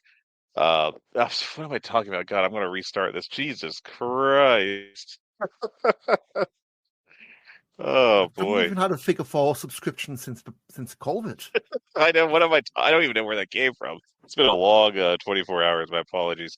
All right. Let's restart this. 3, 2, 1. All right. I am now joined by Ian Hamilton of Voices of Wrestling. Ian, let's get your plugs in. Yep, so backbodydrop.com is pretty much where you can find all the reviews I've done. It's been like 8-9 years now. Mostly these days it's RevPro and WXW. I've also do the Aufdifresse podcast, links on the same website, at IanWrestling.com, on Blue Sky, and all the social medias, just search for Ian Wrestling. Ian, thanks for joining us, and that's what we're going to talk about today, are WXW and RevPro. Let's start with WXW, and I have to admit, pretty much complete ignorance of these two companies. I just haven't been able to make time for them the past couple of years, so you may be winning me over as well as the audience with this. But first of all, let's talk about WXW. What happened with them in 2024? Top stars, rising stars, good and bad? Yeah, so I guess 2024 would be the year where, she used to saying, fruits of their labor finally started to pay off. If you want to go back, obviously, WXW were one of the group of promotions that had those WWE tie-ins. In the very recent past, you would have had them on the WWE Network, RIP. But yeah, so basically, COVID and speaking out, put a massive crater in you. A lot of companies had to shut down. Names got removed. Obviously, WWE, NXT UK, was a lot of names that were taken away from there. WXW, I would say New was probably the best company that handled that whole mess, if you want to use one word to describe it. They ran closed set tapings during COVID. They came back. I want to say late 2021 they came back, and then been hitting the ground running since 2022. But obviously we had a lot of names gone. Removing names from speaking out because for giving them publicity. We had likes of Gunfer, Ilya Dragunov, Oral Mensa, three names you'd see in WWE to some level these days. Former Walter and Oliver Carter. Of course, Ilya didn't change his name. Passing of Absolute Andy back into 2023. That was a name who, big long-time star in WXW, and while he may not have been in the main event scene, was an integral part of the company. So, a load of names there gone for one reason or another. In the meantime, they were kind of building up names from within. So 2024, just to look at that calendar year, you had Lawrence Roman, who is a guy who has been in and out of WXW since 2015. He actually retired and came back from retirement after COVID. Won their 16-carat gold tournament and was one of the main story points of the year. Paige Tahani, a Hungarian wrestler who never debuted for WXW until the COVID tapings. He was the run-up at 16-carat gold this past year, entered the year as champion. I guess the main guy going into the year was Robert Dreisker, the head coach of WXW's Wrestling Academy, the leader of a group called Amboss. And I guess condensed like the last decade of WXW, they've always been a promotion that's been hot on heel factions. You go back to Carsten Beck and his court of, I think the name they gave to the Campaign for a Better WXW. And if you think that's familiar with CZW, yep, you're right. Ringkampf, Walter, Axel Dietrich Jr., now Ludwig Kaiser, Axel Tischer was Alexander Wolf in WWE, of course, Timothy Thatcher. Maybe not the out-and-out heel group, but they were the lead group for a while. Rise, led by the later Bad Bones, John Klinger, and then recently Amboss, which originally started as Robert Dreisker, the Outer Hungary, Icarus Dover, and Lawrence Roman. They ended 2023 kind of cracks forming amongst themselves. Dover had been kicked out of the group. There's now a three-man band, not that three-man band, obviously. But Lawrence Roman was the guy they were focusing as being the star. Like, you had no obvious interplay of, they were winning, but you could tell something was not right. And Roman winning Carrot was really the, I guess the wedge that drove a crack in the group. And obviously, we had the lead of the group as the champion. The winner of Carrot traditionally gets a world title shot, and you can kind of see, where that was going to play out. So that was the main one. Of course, the other thing with Robert Dreisker, kind of faced like the ghost of his past at the start of last year. Shigehiro Irie, a big name in WXW in recent past. He was their champion. He won Carrot in 2023 and won the title as well that year, but had the belt up and returned as well. Lost the belt to Dreisker, came back at the start of last year to try and reclaim it. Unfortunately, didn't win it, but that was the start of 2024 was Dreisker pretty much facing all of his old that's what goes from the past, so to say. So you had obviously Shigehiro Irie, name will come back to in a minute. Oscar Loibe from New Japan. He's back with WXW on excursion from New Japan. He had a brief feud with him in the past. Paige Tahani was the first person to beat Dreisker in over 2 years. Obviously well-protected champion. The last man, if you want the stat, to beat Dreisker was Jonathan Gresham in the Carrot final in 2022, which I guess led to the formation of Amboss, so all weaves in together there. And guess what else in storylines? So, of course, after Dreisker lost the belt, Amboss just completely faded away, and we have the new big bad group, High Performer Limited, led by manager Robin Christopher Forberg, the, I guess, sports agent or manager of champions kind of thing. Now, it's a bit of a weird one because they've been around since the end of 2023 and hadn't really done that much. Like, I don't want to say like Jobber to the Star kind of group, but they were very much like we've got the group, but it wasn't really clicking. They weren't getting the results. And as Amboss was going down, High Perform Limited was going up. Peter Harney joined the group at the Shortcut for Top show this past August, I want to say. And that's kind of where things kind of tail into this year's storyline, which we can get on to later on. If you're looking for other names, Anita Vaughan from Dublin, Ireland. She's really became a bit of a cult figure in WXW in the past year. End of the year as their shotgun champion, because they won their secondary titles. She won the Femme Fatale tournament and basically parlayed that into a shotgun title match the same day. Since WXW doesn't have women's titles since the end of 2023. That's another bone to pick for another time. Mike DeVecchio, he got a lot of hype coming out of All Japan the back end of last year. He's currently WXW's European champion. That's a fairly new belt, and that's kind of finding its feet. Igor Blanc, the first champion. Again, another guy with All Japan experience in the fairly recent past. And wrapping up the tag team champions. Youngblood, that's Oscar Loiber and Yuta Nakashima. They won the World Tag Team Festival tournament at the back end of last year. So, yeah, all the champions, and really 2024 for WXW was all about the quote-unquote the new guys, the Youngblood coming up. Everyone with the belt were first-time champions in the company for the most part. And really, it's not he's the guy from the past we're looking to unseat, but these are the guys we are really putting our stock in going forward. So, what do you think the company's outlook is for 2025? I would say positive, negative, extremely bright. I mean, WXW, their 25th anniversary is this upcoming December. They were formed on Christmas Eve in 2000, so the anniversary show always falls around Christmas time. And they seem to have all the places in all the jigsaw pieces in place. So, like, they in the past were very much well renowned for having shows out in a quick turnaround. Like, I've been going to 16 Karat Gold since 2018. Their tag weekend is about the same length of time, and their production staff has always been on it. Like, you'd go for shows, and 2 days later it'd be up to watch fully polished subtitled English commentary. Last year, and full credit to Mark Shuttle and the entire production team there, they've gone live in 2 languages. So pretty much every WXW show now, things on Triller TV Plus and on their own WXWnow.com YouTube subscription, you can get every single show live. For the most part, there's one or two that don't, for reasons we can get into, live in English and in German. So if you're one of those who, I know it's a bit of a hot topic, New Japan, their commentary, if you're one of those who doesn't understand German, it's a bit of a barrier to entry for you. There's English commentary as well. You're not having to, muddle through German commentary and then figure out a week later, so that's what they meant when we do the subtitled promos.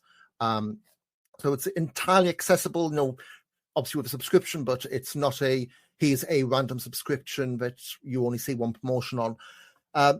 Going to 2025, they have a lot of their calendar already set up. I mean, so a lot of their shows they do in a town called Oberhausen. It's in northwest Germany near Dusseldorf and Cologne. They are very good at getting their schedule out, maybe not for show names, but like I'm on their website now. They've got a big show this coming Saturday as we're speaking, Back to the Roots. Their first show of the year, first big show of the year. They're doing a show the day before in a town called Münster. Obviously 16 Karat Gold in March, with a lot of names already on the docket there.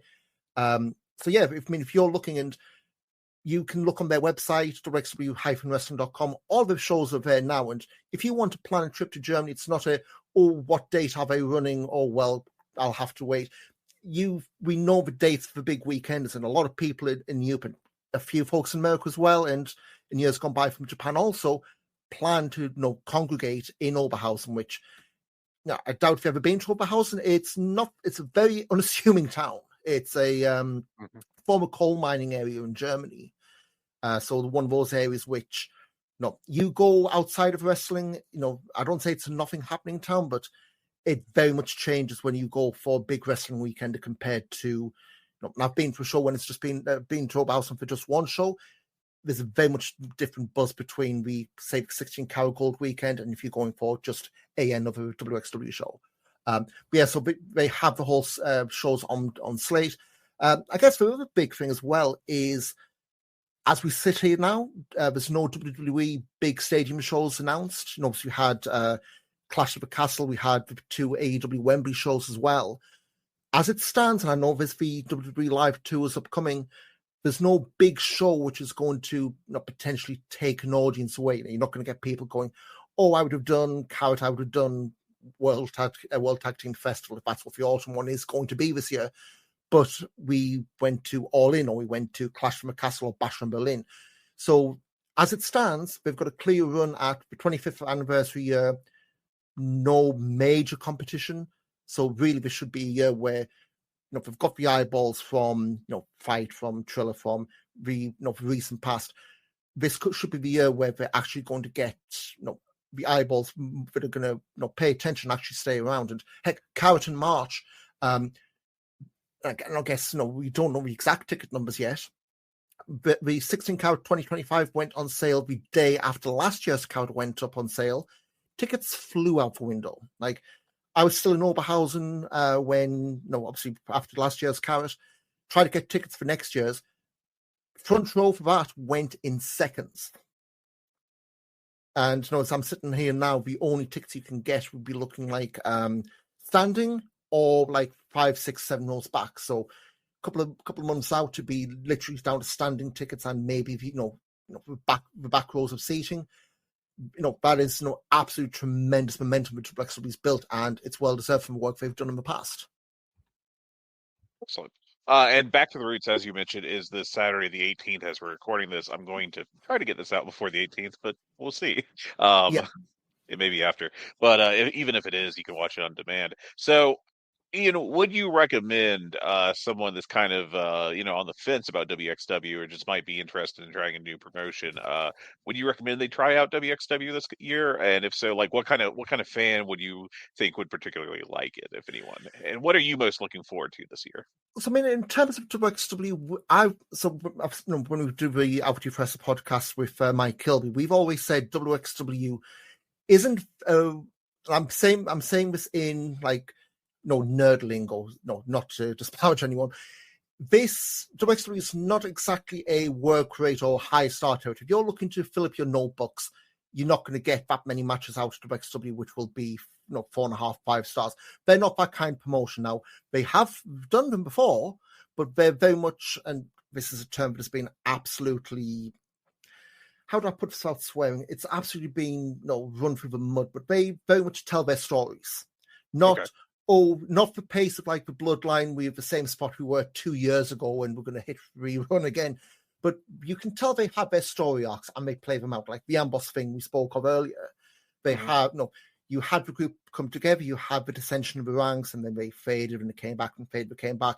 It wasn't we dropped this seed and then we forget about it. We do this and forget about it. The stories do play out, and right now the High Perform Limited stuff, the big story they're telling, and it's going to build up to this Saturday's Back to the Roots as we're recording, is Paige Tahani, the champion, against a guy called Elia Bloom. Now, he's another new name, came up through after the pandemic, and very much when he debuted, but it was back end of 2021, I want to say.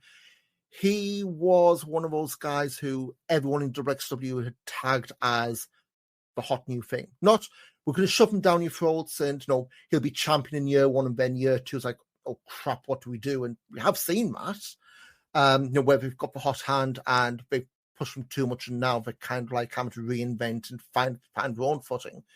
But Leah Bloom, one of these guys who, he started really steady. They've resisted temptation to put the rocket strap on him. Last year at Carrot, he had the match with Masato Tanaka, got concussed in that match and unfortunately kind of derailed plans. Obviously, we're smart about head injuries these days. But end of the year, so went back to Shock for Top when Paige Tahani joined High Perform Limited. Bloom was Tahani's one of Bloom's first opponents and one of his, I guess, confidants in terms of coaching. There's a photo from around Shock at the Top back in August where you see Tahani in the aisle. Set the scene. He's the last guy in Shock at the Top. He was unannounced, and the way it was 3 guys in the ring, Igel Blanc, Oscar Leuber, and I am blanking on the third one. My apologies. But 3 guys in the ring. Peter Tahani comes out. He's been given, his new manager, Forwerk. He's my latest signing for High Performance, Peter Tahani. Lee Bloom, sorry, is the third guy. That's why I was blanking. Just absolutely gobsmacked. How could you turn on us? How could you join this man, this creep, this scumbag? The rest of High Performance Limited, Chuck, Bloom, Oscar out the ring. So it's literally just Peter Tahani, last man standing, gets a free run, wins by default. The sweetest 2 words in the English language. And you just see Bloom on the floor, like, having been eliminated, just screaming, bursting a blood vessel, like apoplectic of rage at his friend doing this. So it's all weaved in through that. Tag Festival weekend, doing running attacks and all that. We've done a storyline suspension that paid off at the anniversary show, which leads to Escape Extract. It's non-title. Historically, the Escape Extract was WXW's War Games. We've kind of moved away from that, so it's now the big feud paid off in the cage match. One I'm looking forward to. Leah Bloom has shown I don't want to say dark side, because God knows that's another term that's being bastardized, but he's shown a side from which you haven't really seen in WXW. He's a lot more intense. He's more than the happy-go-lucky, hey, I'm new around here. He's got that intensity, he's got that anger in him, which he's tapping into. Peter Tahani, on the flip side, he's gone to come a heel recently. 2 years ago at the Cave Extract, the last year they did the War Games format, Shoot injured Robert Dreisker early on in the match. I'm trying to remember the spot. I think it was something like a meteor off the top, exploded Dreisker's face. Like blood pouring out from they had to redo the match on the fly for obvious reasons. Yeah. And they've played up on that in this match, basically Tahani saying, I did that as an accident. Imagine what I can do in this match intentionally. So you've got that whole thing of the big intense rivalry, you've got the danger of the X factor of the cage. So that's a big one that's going to be coming on, obviously back to the roots as well. You've got Maiko Satamo, she's on her retirement tour. She's got Stephanie Mays, who's another name who she's had success in WXW, but also it's been punctuated by injuries. So Stephanie Mays getting Maiko's last match in Germany is a big vote of confidence for her. That'd be interest to see what they do, especially as we touched on earlier, WXW doesn't have a women's division or at least women's title, so how that kind of weaves in. Outside of that, Coward Weekend, as we're recording, that's less than 2 months away. 16-man tournament, a fantastic blend of fly-ins and homegrown names. So the homegrown names got Lawrence Roman, former tournament winner, Axel Tischer, Joseph Phoenix Jr., Ahura Igel Blanc. They've all, those 5 guys, they've been on a good run of form. It's not like he's 5 guys and he's a random mid-card to make up the numbers. In terms of fly-ins, and these are names that they are kind of relying on, I know that guy, let me see what they're doing, and this will be on Triller TV for those who already have that subscription. One called Manders came super close to winning last year, and he's doing the whole, he's actually new, I believe it's next weekend after the GCW show for a 3-month run. So, you can't discount him doing a, quote-unquote, a New Year and winning the tournament and staying around for a while. Psycho Clown from AAA, he's, I think, his first match in Germany, first time in Europe in best part of a decade. He's part of the tournament. Dragon Kid, he was a former cruiserweight, light heavyweight champion in WXW. He's back, first time in Germany in forever. Is he healthy? So from what I understand, they're still waiting on that. They haven't announced if he's been withdrawn, and again, one of these will leave it as late as they can. Okay. But yeah, as it stands, he's still in. But yeah, obviously, if that injury from the back end of last year, proves a lot more significant than TBC. TBC, I'd guess. Adam Priest, obviously from Deadlock Pro action of the US Indies, hot hand coming in there. Masha Slamovich, who got on TV last night. So there's the kind of dotted line back to WWE. Michael Oku, of course, the former and current RevPro champion. He's back in from last year, and another former winner, Cara Noir, back in. He won in 2020, and I'm hoping to God, and this is entirely tongue-in-cheek, don't get mad at me, when Cara Noir won the tournament in 2020, the world shut down. I don't want another pandemic out of this. That's all I'm saying. Same weekend, so Carrot, they do the 3 Carrot tournament shows and a load of like ancillary shows. Ambition, their shoot fight, kind of like blood sports, they run. And already announced for that, they're running back the Fighting Detectives, Fuminori Abe, Takuya Nomura, as the quote-unquote super fight. So that is one. When they announced, a load of people was like, I need to get my ticket for that. And yeah, a lot of these shows already, well, a lot of these shows very close to selling out, but one that has is their Inner Circle show. Before the weekends, they do a show at their wrestling academy in Gelsenkirchen. It's in the same area. It's about a quarter of an hour away by train. Always sells out these days, 100 people. It can be a sweatbox for room, but there's always a fantastic evening of wrestling there. Awesome. So that's a great breakdown of WXW.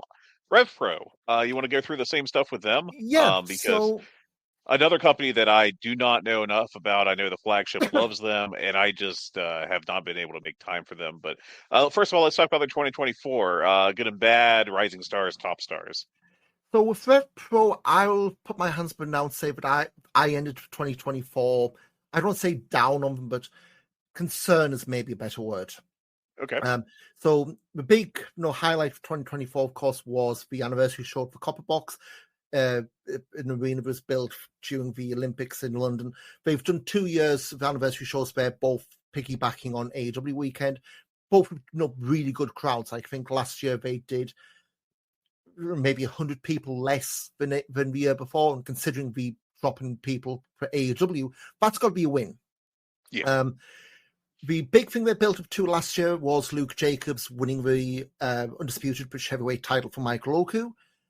Went perfectly, and then, without going into conspiracy theories, something's happened. Is the best way I can say it. Like, okay, he won the belt. About the same time he won Progress's world title. First guy ever in the history of British wrestling to be RevPro and Progress champion at the same time. He'd done that previously, I believe, for Progress's Atlas belt, their secondary belt, and Progress in RevPro's cruiserweight belt. So he had form, but don't get me wrong. I'm not saying it's a causation thing, but since he won the RevPro heavyweight belt, something didn't seem to click. Now, around the same time, if you want to go deep into conspiracy theory, was that rumor of Michael Oku going to AEW. That fell through. And obviously, we've ended the year with Oku regaining the British heavyweight title. So, kind of, I don't think it was for naught. We had the big match with Oku losing, so he is beatable. But we're effectively the same place we were a year ago. Same person on top, the same few names in the mix for the title scene, which is a bit of concern. You had Michael Oku is a champion, Luke Jacobs. Therefore, don't do the WWE mandatory rematch stuff, but you'd have to assume he's still in the mix. Ricky Knight Jr. is the guy they're putting in as the next big challenger. RevPro have set up Oku's first defense in about a month's time in Southampton against David Francisco. Sorry to put this for someone who hasn't seen RevPro. David Francisco was a contender until last year. So contender, it was RevPro's equivalent of the Young Lions thing, but it's not used as much. Like, they'll have contenders, but it's basically guys in black trunks. They'll take a beating, they'll lose. It's basically like a holding pattern while they find themselves, I believe is the way Andy Quilden, RevPro's booker, has described it. But Francisco was a contender for the longest time, and last year he graduated himself. Basically fed up of being in that spot, graduated himself, and in a town called Southampton, for whatever reason, and I don't know what they put in the water in Southampton, they love him there. Mm-hmm. It's almost like the Bret Hart in Canada, in America versus Canada thing. Like, and David Francisco isn't from Southampton; he's from Portugal. So it's not even like he's trainee there. They love him. No. He's from Portugal. He's been in British for the thick end of a decade at this point. Long-term Progress fans will remember him from the Endeavour shows. So they did a elimination tag at the back end of last year, again, borrowed from New Japan. But Francisco eliminated Michael Oku, and the dotted line thing, hey, I've beaten you. I want my title shot. So they've given him that. it'll be a very raucous show because Southampton, the back end last year, the last show they did in Southampton in December was, I don't know how to describe it without sounding like I'm burying anyone. It was a fun atmosphere, but it was also a train wreck. Like, you had people, in the main event, throughout the show, the crowd didn't react until Francisco was around, and it was a weird atmosphere. But I don't think they can lose their minds and have Oku lose the belt to Francisco. So the reactions to that match is going to be very interesting because obviously you've got David Francisco, beloved in Southampton, but he's also a guy that outside of the Southampton fans wouldn't put in that top spot. So it's how do you get out of that and then move on? Because obviously the big feud they did start at the end of Uprising last year was Oku against Ricky Knight Jr. Ironically, Oku beat Ricky Knight Jr. to get the title shot at Uprising. So you say it's the same names in a similar mix, but that's kind of where they're heading in. But I guess other stuff from last year, they did their first Trios Grand Prix weekend. So I guess borrowing from Chikara. Now, RevPro and BritWres in general is not a trio, a scene that is very high on trios. CPF, close personal friends, they kind of a flag bearer, so they did win the tournament. So go figure. They've got this 3 wishes, they're calling it, which is basically they can have 3 individual matches of their choice. They haven't decided yet. They have been dropping hints at Amazing Red and or the SAT. Now, I know they don't exactly fly as one unit today, so how that goes, we'll see. Cruiserweight scene, at the moment, Will Caven, he's a RevPro trainee, he's their champion, and I would say he's very underrated. Now, I have been critical, like some of his stuff, and I know John the Flagships kind of not being sold on as like a generic heel, flip the bird and swear the crowd kind of stuff. Right. He's been putting the work in the ring. He's getting better, and is one of those, I would dare say, one of the current success stories of the RevPro training school.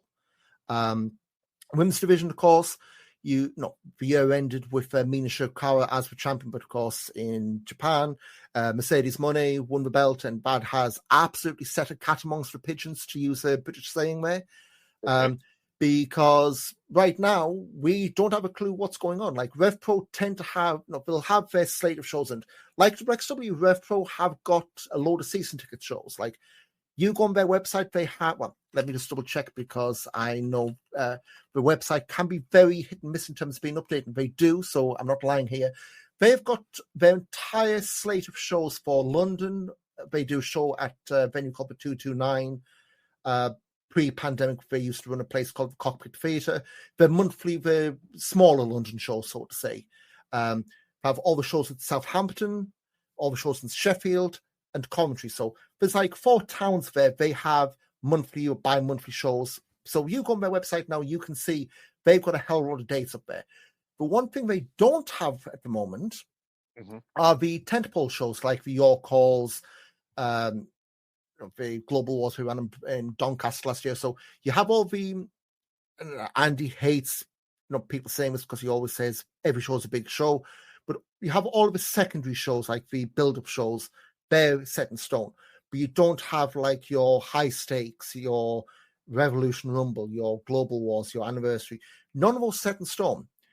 And sitting here now, I don't know if it's me fingering the air of speculation, I don't exactly foresee Mercedes Moné coming over to do a RevPro show in Southampton in front of 100 people.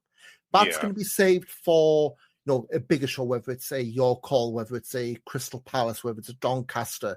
Definitely the Anniversary, depending what venue they get.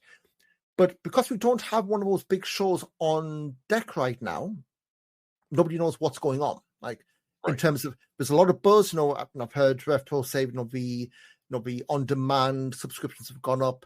The social media interactions gone up, which you'd hope so based on the, I would dare say, Moné's highest profile champion they've had because of obviously WWE, cachet from there. No disrespect for the guys we've had from New Japan, Shibata, had their British Heavyweight Championship for a while, but in terms of current day, just the buzz of Mercedes Moné winning, that's going to be one where when that first Moné show is announced, those tickets will fly. Yeah. And, you'd expect, and that's assumedly the reason why we've done that. So, but no, the women's division in RevPro is a lot better than it used to be. The big story last year was the Cutthroat Collective running roughshod. So that's a 5-woman group. Alex Windsor, former champion, Mercedes Blaze, Nina Samuels, Sapphire Reed, and Lizzie Evo. So all 5 various stages of their careers. Sapphire Reed being prepped as the next big star. I know she recently had a tour in the States. But 5-woman group running roughshod over the division. Just haven't won the belt yet. So, if you want to do the A to B to C kind of thing, you'd suspect one of them, maybe Alex Windsor, maybe Nina Samuels, would be the one to dethrone Mercedes Moné. But at the same point, without having dates in the UK or even with the RevPro belt announced, that's going to be a huge TBA. And I guess the other title we haven't spoken of, the tag belts, Sunshine Machine did a storyline going up to the anniversary show. They'd been on a rotten run of form in RevPro, losing, pretty much being beaten like a drum. They lit a fire under themselves, saying, if we lose again, we're done.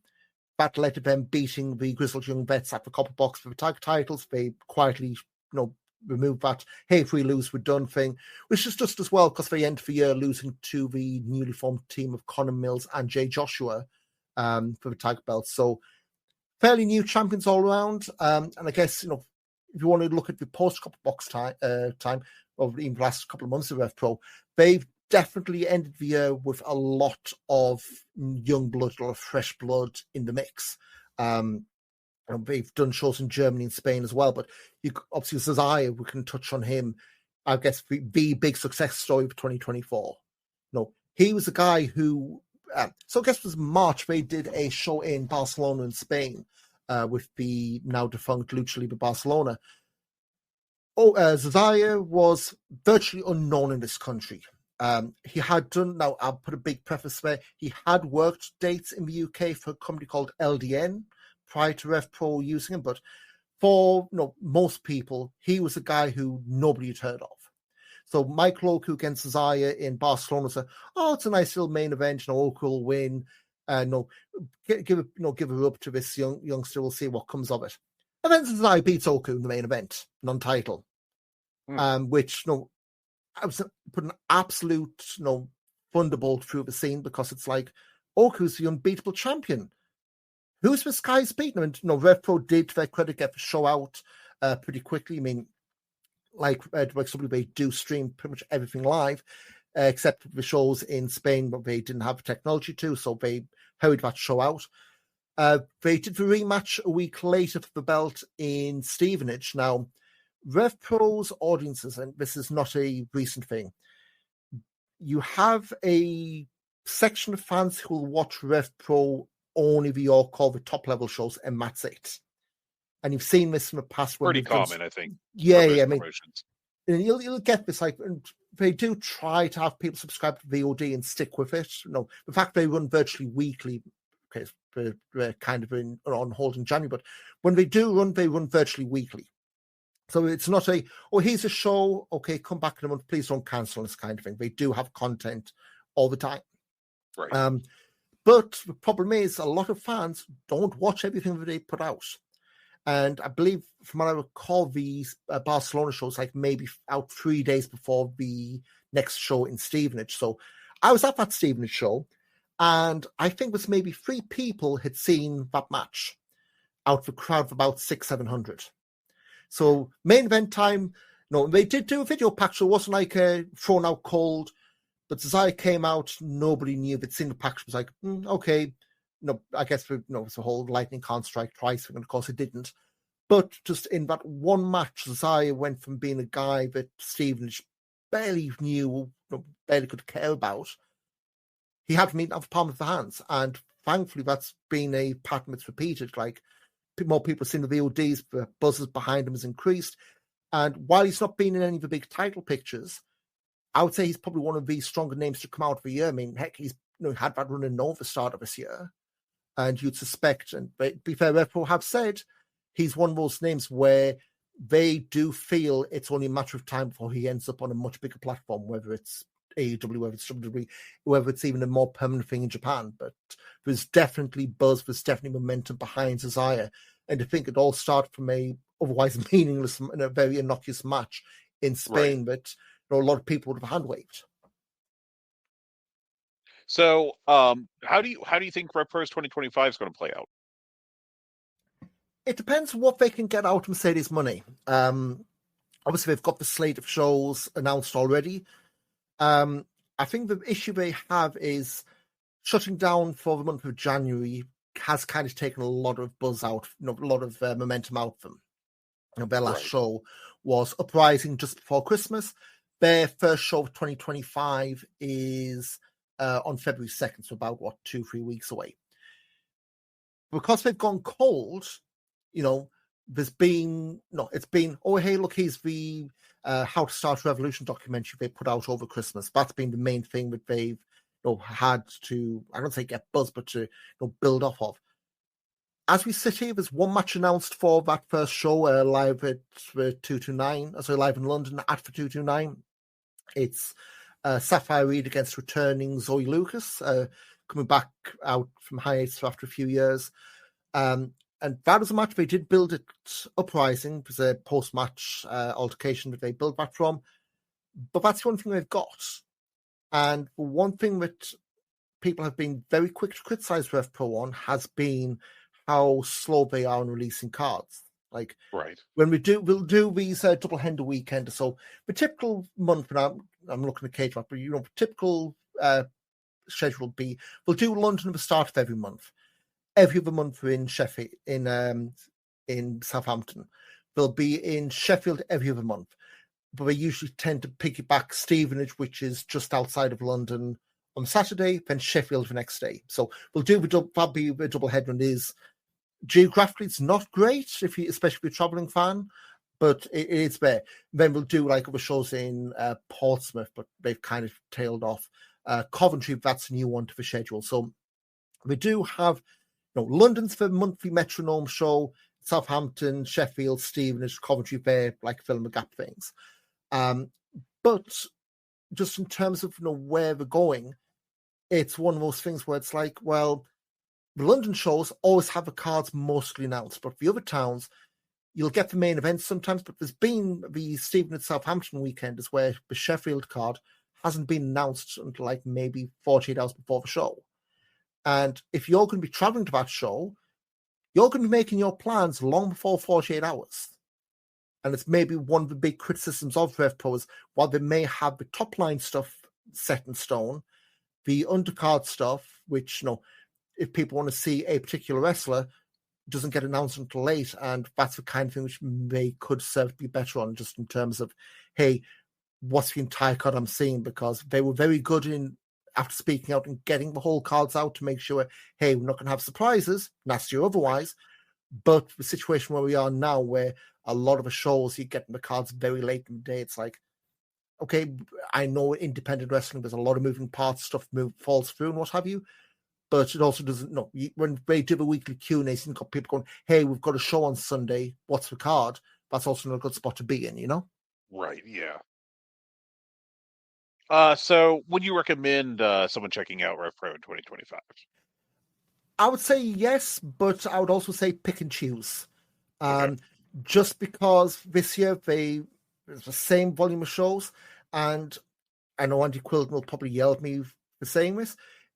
You can't, it's one of these things where every show can be special, but if everything's special, nothing's special, if you get where I'm coming from. Yeah, sure. It's the kind of thing, definitely your call. It's like the name shows, like, the Global Wars, High Stakes, Revolution Rumble, the stuff that's at a bigger venue. Those should be appointment viewing. Definitely check those out live or on demand. The other shows, I'd say see what the cards are, because there's a lot of times where, especially towards the back end last year, where it seemed to be a lot of stuff in place, a lot of wheels spinning in place. And what I will say is, much like WXW have been spent the last few years kind of refreshing their roster, we're starting to see that with RevPro. During the Trios Grand Prix stuff in Coventry, they had a lot of new names. So we had Leon Cage out of a New Wave School in Wales. He had a viral video back end of last year for, I call it the Stompy Powerbomb. This guy hung up in the ropes, flying stomp, and then on the recoil he turned into that powerbomb. That was his party piece, and he's been booked in pretty much every RevPro show since. But they're putting stuff behind him. CPF, they went from being kind of they're now obviously regulars. The Bryant brothers, a trio of brothers from London who have been doing the rounds on the smaller promotions in London, they're starting to get a look in. But it's the whole thing of you've got to start at the bottom, work your way up. So there's 5-6 names just there who you can see are going to be getting a look in with varying degrees of spotlight on them. David Francisco we spoke of earlier. He had a tag team with Golden Boy Santos. Santos, I believe, was a very late injury replacement early in the year for that Barcelona show. Turned from what could have been a one-match booking to an entire year of a storyline with Francisco. So that's the kind of thing where the opportunities will come up, people will come in, some will take the chance, and it leads to bigger things. Others, maybe not. Yes, you've got that, and then obviously whatever the hell they do coming out of the uprising, be it the obligatory worn-out titles back for Sunshine Machine, or establishing a new channel, because that seems to be the way when you have effectively everyone but the Cruiserweight division has a new champion. You've got a whole load of new challengers, and with Ricky Knight Jr. the only one there staking a claim, it's a whole going to be a load of jockeying position to see who does get those spots. Excellent. Well, it sounds like both are in very exciting places for this coming year, and it'll be really interesting to follow them. Ian, let's get your plugs in one more time, and thank you very much for your help. Yep, so you can find my written stuff over on backbodydrop.com. You'll find, I say, thick end of a decade of show reviews there. You'll also find links to the Alpha Presser podcast on that website as well. You can follow me, Blue Sky, at IanWrestling.com. Search for Ian Wrestling on Instagram and Twitter, the Everything app. I'm not calling it the other thing. And yeah, find me there. And also, I'm lurking around a lot on the VOW Discord as well. Ian, thanks again. Really appreciate it. Not a problem. Thank you very much, Fred. Hello, everyone. My name is Taylor. And I'm Kelly. And we are the co-hosts of Jumping Bomb Audio, the #1 show all about the world of Joshi Pro Wrestling. Episodes drop every other Monday, where we discuss the biggest Joshi news, review shows, and preview the hottest upcoming Joshi action. So whether you're a new fan or an old fan, we've got something here for you at Jumping Bomb Audio. Check us out on the Voices of Wrestling Podcast Network.